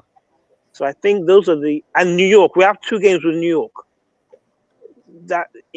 New York. I don't think New York is a difficult team to beat, but we have to have those adjustments, and we have to the height issue. We have to have that proper, and Carl hasn't shown that he's going to change. So it's just something that hopefully changes. He keeps Okart and Bree in there, but I don't think that's going to happen because he's in love with Nas, so it's not going to happen. So that's going to be a problem. Nas Simmons was effective for him last year, and like I keep saying, he was 30-14 with the way he ran his offense, the way he wanted to do his thing. She does one thing that he likes in the system that he wants to run. She spreads the floor from the corners. But the Mercury got into the finals last year. What happened to the Mercury this year? That's a good question. It's a different season, man. This year's WNBA play is completely different to last year. It's quicker. There's stronger defense. I mean, I think the 24 and 25 were very similar. This year is different, man. The pace of the play, the intensity, the physicality, and the defense is just, especially with the top eight teams, is at a different level to last year. So, if Atlanta came up with the same play, I think they wouldn't make the playoffs. If they came up with that, that shooting threes, nah, it's not gonna happen. What happened to Phoenix was a lot of teams got better and they got worse. They lost 3 major pieces. They lost Sably, they lost West Bell, and they also lost that shooter they got that went back to go play. How is Sably? How Kayla Thornton? How's Sably? No, that international player. She went back to go play overseas. She's like, F this ish, I'm out. Oh, you talking about Ivana Nogic? Yo, the one that was killing it. She was Nogic, who was like leading the league and percent Ivana Nogic. Yeah. She faded though. She faded. Who was the reason I wanted to watch Phoenix? She left. She ain't playing with them no more. She left. Something She happened. faded. She faded. She dipped on him. I don't know what happened. Man, Something happened. she's like, man, I'm out. Yeah, she abandoned him. She abandoned straight up. And when she did that, they started losing like crazy. No, I disagree. I no, that's not true. She wasn't playing well late. She started off hot, but later on, her defense was glaring, man. Yeah, her defense was glaring. Yeah, defense was but defense was a problem. Though. Yeah, her defense was a problem. She can make 5 out of 10 threes at least. You know why? Because her offense was her defense. But she wasn't. That's the thing. Later on, she wasn't showing up on the offense. That's what happened. So they had to bench her. I've been watching the games with Mercury. She started off hot, but later on she was cold offense, and her defense was glaring, man. So they had to bench her, and I guess she dipped because she was benched, and they probably told her to dip. They told her to go and play in Europe because she wasn't playing. And with Sably, how is she doing in New York? She's injured. She ain't been playing either. She ain't playing. Yeah, that's my point. She's been out. Her Phoenix has been Nyara Sably, Betnat, Laney Hamilton, and Phoenix all ain't been playing for New York. But New York has so many pieces. Like one person I want to see get some minutes, but I don't know if it's gonna make a big impact. But what she looked like overseas, Raquel Carrera, as big as she's 6'4", and she an offensive weapon. I think she can make up for some of the loss, but she got to get minutes and she got to get opportunities. Raquel Carrera could be big for the Liberty though. Yeah, but that's besides the point though. The point that I was trying to make was that Phoenix got worse by losing Sably. Yeah, she ain't playing, but last year she played, and last year she was at times arguably the best player, and if not the best player, the most important player, because the games she did sit out, they looked bad. But she's injured prone though. She's injured. She was prone, injured. She was injured at the beginning of the season, and she's injured now. So yeah, but but last year she wasn't though. That's what I'm saying. That's the difference between last year and this year's team. Last year she was injured. She was actually injured last year for a good amount of time. Nah, not that. She was injured. She played the majority of the games. I remember her being injured, but at least 10 games. I remember her. She was injured, and then she sat out some games on some protesting because of Wnba. When they got the Wnba, she was doing that. And they were hot. And they were hot without her. They were actually hot without her, to be honest with you. That's why she just gave up and came back, because she was doing some protesting thing. Like she was like, oh, let's see if y'all could win without me. So she wasn't really injured. She was just playing the game. Like, oh, let's see if you could win without me. And they won. So she was like, I'm gonna just come back. I'm gonna just eat it, and then I'm just gonna wait until the season over and I'm out. But you have to be honest. Sably is inconsistent. Even last year, if you look at her numbers, she's quite inconsistent. I mean, she had some good games, but she wasn't so consistent last year for the Mercury. I don't think she was like a huge highlight for them. But anyway, my point is that I feel if they had Sably this year, they were still going to struggle because it's a totally different pace of the game, and it's just a different game from last year. Yeah, if they had Sably, it wouldn't make no difference because she's injured. I'm saying if even though they had Sably, right, I think their play, their way of playing wouldn't be as effective as it was last year. It might not have been as effective, but they would be in the playoff. Because remember, last year they was a top 4 team. This year they're not even in the playoffs. So you telling me a healthy Sably wouldn't get them into the playoffs? they wouldn't. A healthy Sably wouldn't have got them 5, 6 more wins. No, I think so. I think if Yeah. Sably was So and five, completely six more, healthy, possibly, 5, 6 more wins. They're in the possibly, playoffs. Yeah. possibly. It's possible. It's possible. But that was my point. That with Atlanta, I think that if they played the same game they played last year, I don't think they would have made the playoffs Yeah. They without definitely. Reese. Yeah, without That's why they needed Reese. yeah. They needed that because it. Even with this bad game, they still might be the number one in points in the paint. Going into the game last night, they was number one in points in the paint, and that's mainly because of Angel Reese. Yeah, 100%, absolutely. I think so. But yeah. Any more topics?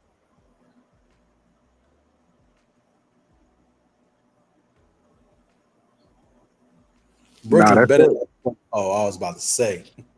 Oh no, I checked out. Y'all was having a great conversation. I'm chilling. Well, but nah, that's it. If y'all don't got nothing else y'all talking about, I'm land the plane. Yeah, it's somebody I know that. Oh damn, this is a whole different type of sector. But this is one dude that I used to kick it with. He from Cali. Dude would be having a panel going, but he be on camera though. And his son will fall asleep on the panel, and it's a running joke over there that old boy gonna fall asleep. We be going 8 hours, 10. He be having streaming 8 hours, 10 hours, 12 hours, and he like he said he in Cali, son be dead sleep. He in his 60s though, so it's understandable. Yeah, nah. On the panel with the camera on. Let me see. Tay got a question for the panel. Tay says, question for the panel, where do y'all see the Dream finishing out the season in the standings? Um, who who would y'all prefer in the playoffs in the first round? Two questions.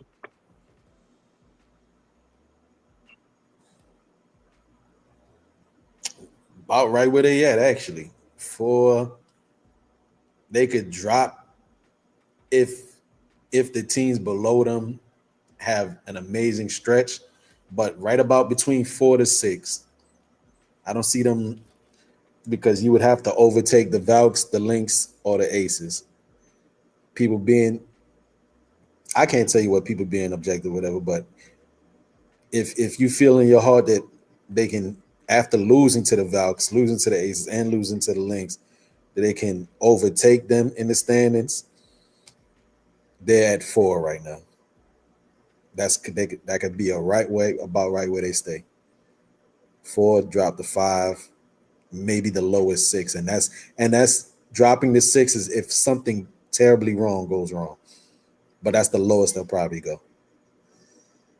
I Dropping agree the with 6. Wody Mac, and I would add who would I want to face? The Fever, just because of the cinema and what happened with the Dream last year, getting knocked out. I think seeing the Fever again and having a, because I'm not for running away from competition. If they Fever knocked y'all out, y'all got to beat the team. You know what I mean, in order for you to, and that's how you create rivalries. That's what people don't realize. Like, and real rivalries are created in the playoffs.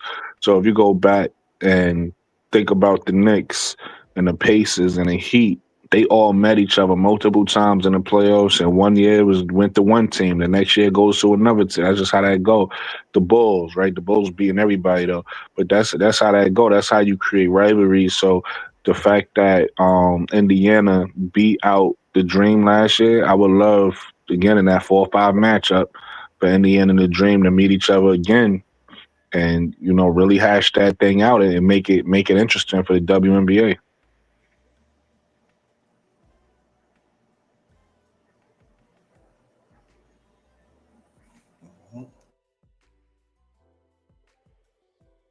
Sorry. I was speaking, but I just unmuted myself.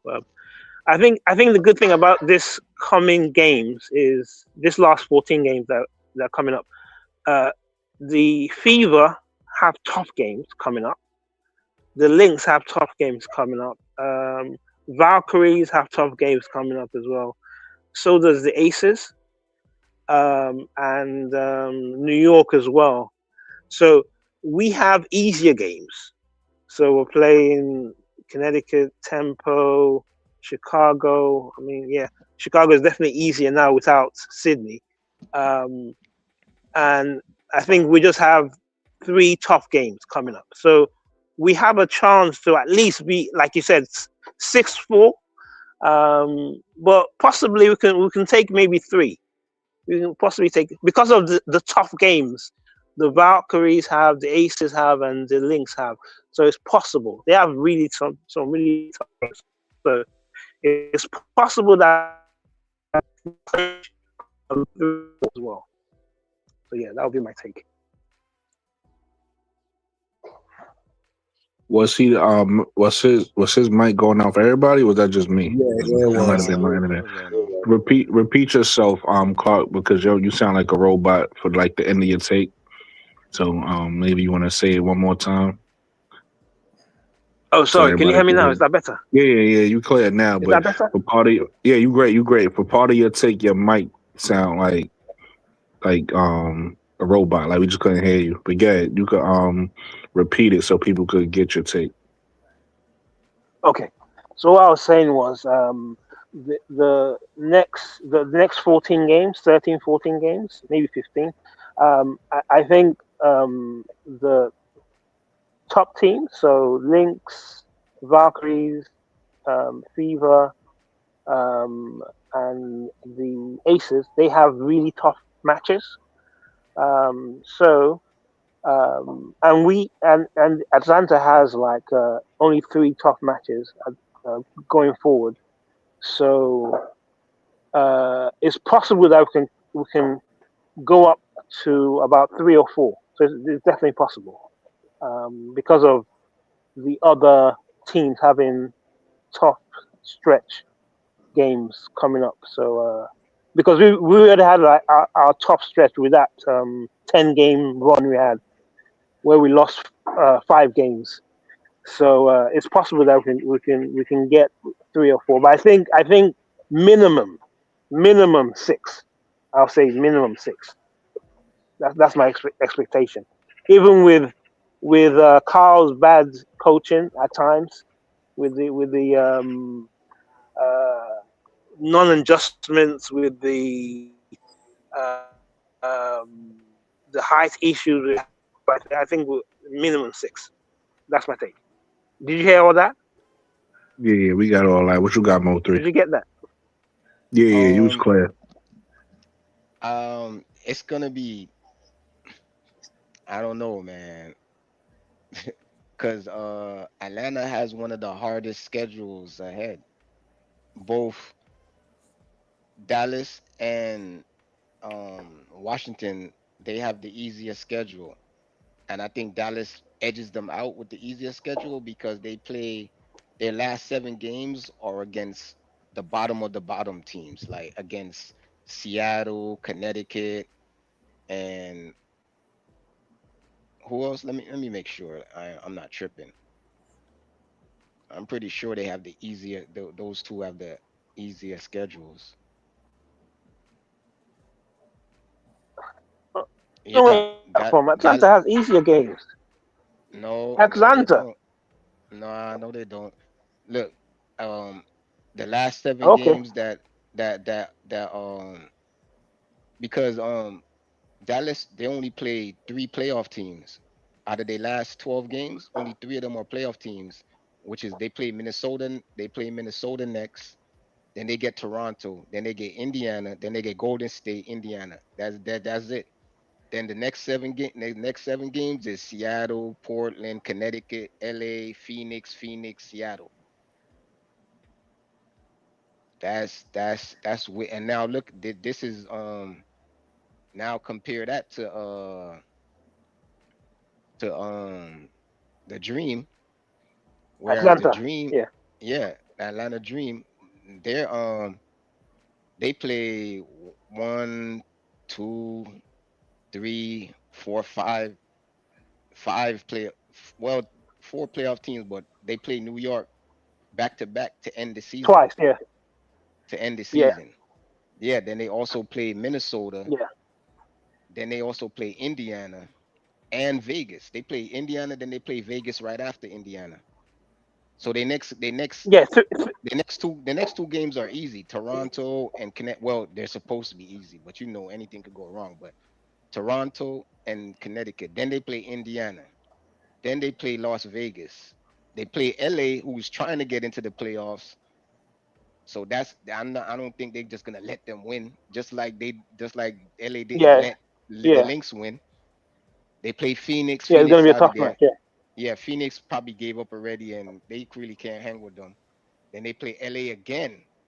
That's gonna be another iffy game. Then they play Portland. Okay, they got that. Then they have to play Minnesota. By then, luckily for them, it might be so late in the season, Cheryl Reeve might give them a pass.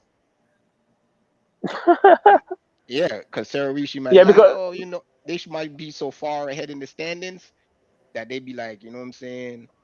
Let's just get some rest and you know what I'm saying? Let some of the bench warmers play and stuff like that. But if the record is close enough with Vegas and Golden State, that's not happening. Then they play Connecticut, Chicago. Those are winnable games, unless Sydney Taylor comes back and go on a heater again. And then their last two games against New York. That's a way tougher schedule. Where Dallas played their last 7 games on cruise control. mm. And does the same thing does with Dallas have does Dallas have is what? Dallas playing LA? Does Dallas play How LA? many times? Yeah. I don't How many I times don't do they have LA? I don't think they play LA anymore. Oh yeah, they play Okay. LA one more. They play LA one more time. Okay. Okay. They play LA one more Yeah. time. This their fourth their fourth to last game. Yes, they got a whole bunch of bottom feeders, bro. Like there's only 3. The, the issue with Dallas is that the I think we have a better chance of being the tough teams than they do. That's the thing with Dallas. What do you mean have a better chance of beating the tough teams? Uh, Like what? because Like what at the team? moment, That's my point. They're not playing the tough teams. We are. they've got three. They've got three. They've got three. Yeah, They've and got we got three top, 5. and we've got five. We've got five. Yeah. Yeah. Yeah. So it's Yeah. like you know what I'm saying? We got Yeah. 5, and then we got to But the play, thing is, and then we got to play LA twice. you have to. But you have to remember. Oh, we have to LA twice. You have to remember Yeah. those tough teams. Those tough teams that we have are on tough. They're playing tough matches this next 14 games. Their schedule is very tough. Valkyries, I've looked at it. Valkyries, the Lynx, Indiana, New York. Those top teams, they have a long, tough stretch coming up. So hopefully they have LA to contest as well. So I've looked at the schedule. I'm not really scared of the schedule. For me, anyway. To me, I'm not scared of it. I'm not worried about Dallas. For me, I'm more worried about the Mystics. I think the Mystics are gonna be they're gonna be tough this coming few games. I'm not worried about Dallas because I think yeah, you might be the Mystics right. Vegas got a tough schedule. Yeah, very tough. Well, they're playing. It's front loaded. It's front loaded because they got 12 more games, and their first 12 games are tough, but then their next 6 games are bottom feeders like Connecticut, Toronto, Seattle, LA, and then Phoenix. So their last 2, 4, 6, 7 games, yeah. And then their next and they've got two games in the next 2, like today and tomorrow. They're playing today and tomorrow. at Vegas. Yeah, they playing They're playing Minnesota, and then they Lynx, playing, yeah, and then they and New playing New York, York. Yeah, and then they play yeah. New York. Then they play Washington twice. Ooh, Yeah, they play yeah. Washington on the 11th and the 13th, that's gonna be and tough. That's I'm and yeah. then That's they gonna be and then hot. and then they play Minnesota right after. Oh, that's And what I'm then saying. I'm telling you. I'm telling you. yeah, And but this is the same as Valkyries. It's the same. So that's my point. My point is we can pace ourselves, right? So when we get like a tough team, then we get two easy teams. Like they have like constant yeah, hits, boom, yeah, boom, boom, boom, boom, boom. We have like breaks. So yeah. that's why I But said the minimum. I think is going to be six because I'm not worried about that. I'm the only team I'm really afraid of is the Mystics, and I was really looking at them. I knew we were going to have problems tonight, so I wasn't really. I'm not really upset about the loss, and we lost by what, 3? So we just have to yeah, but this is take. the thing though. This is the thing with that game. Hmm. The reason why it was even that close is because the Mystics shot terrible from the line. Like this, like they missed so much. They missed more than half their free throws. They shot like. Hold on, let me make sure. We I'm missed tripping. as well. We had the No, same. We no, almost had the same thing. no, no, man, no. I thought JC missed. that's what I JC thought missed too. a lot of our free throws. Yeah, I know. I know. That's what I thought. I actually watched the game and I thought we lost because of free throws. That's what I thought. But then when I went and looked at the box scores, I'm like, oh man, this can't be right. See, look, How many free throws did we did look. we did we have? Yeah, 27. We shot eight.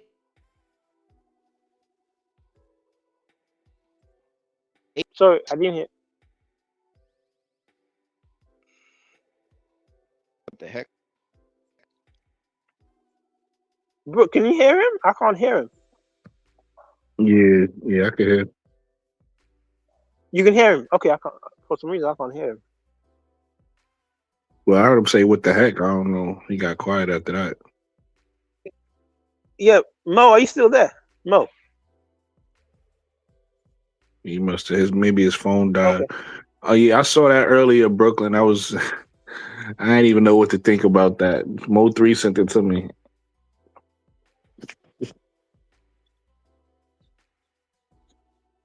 Was that Brooklyn? Oh yeah, he still. I don't know. Something happened with his thing. It says he need to authenticate. I don't know what happened because he's still on the panel.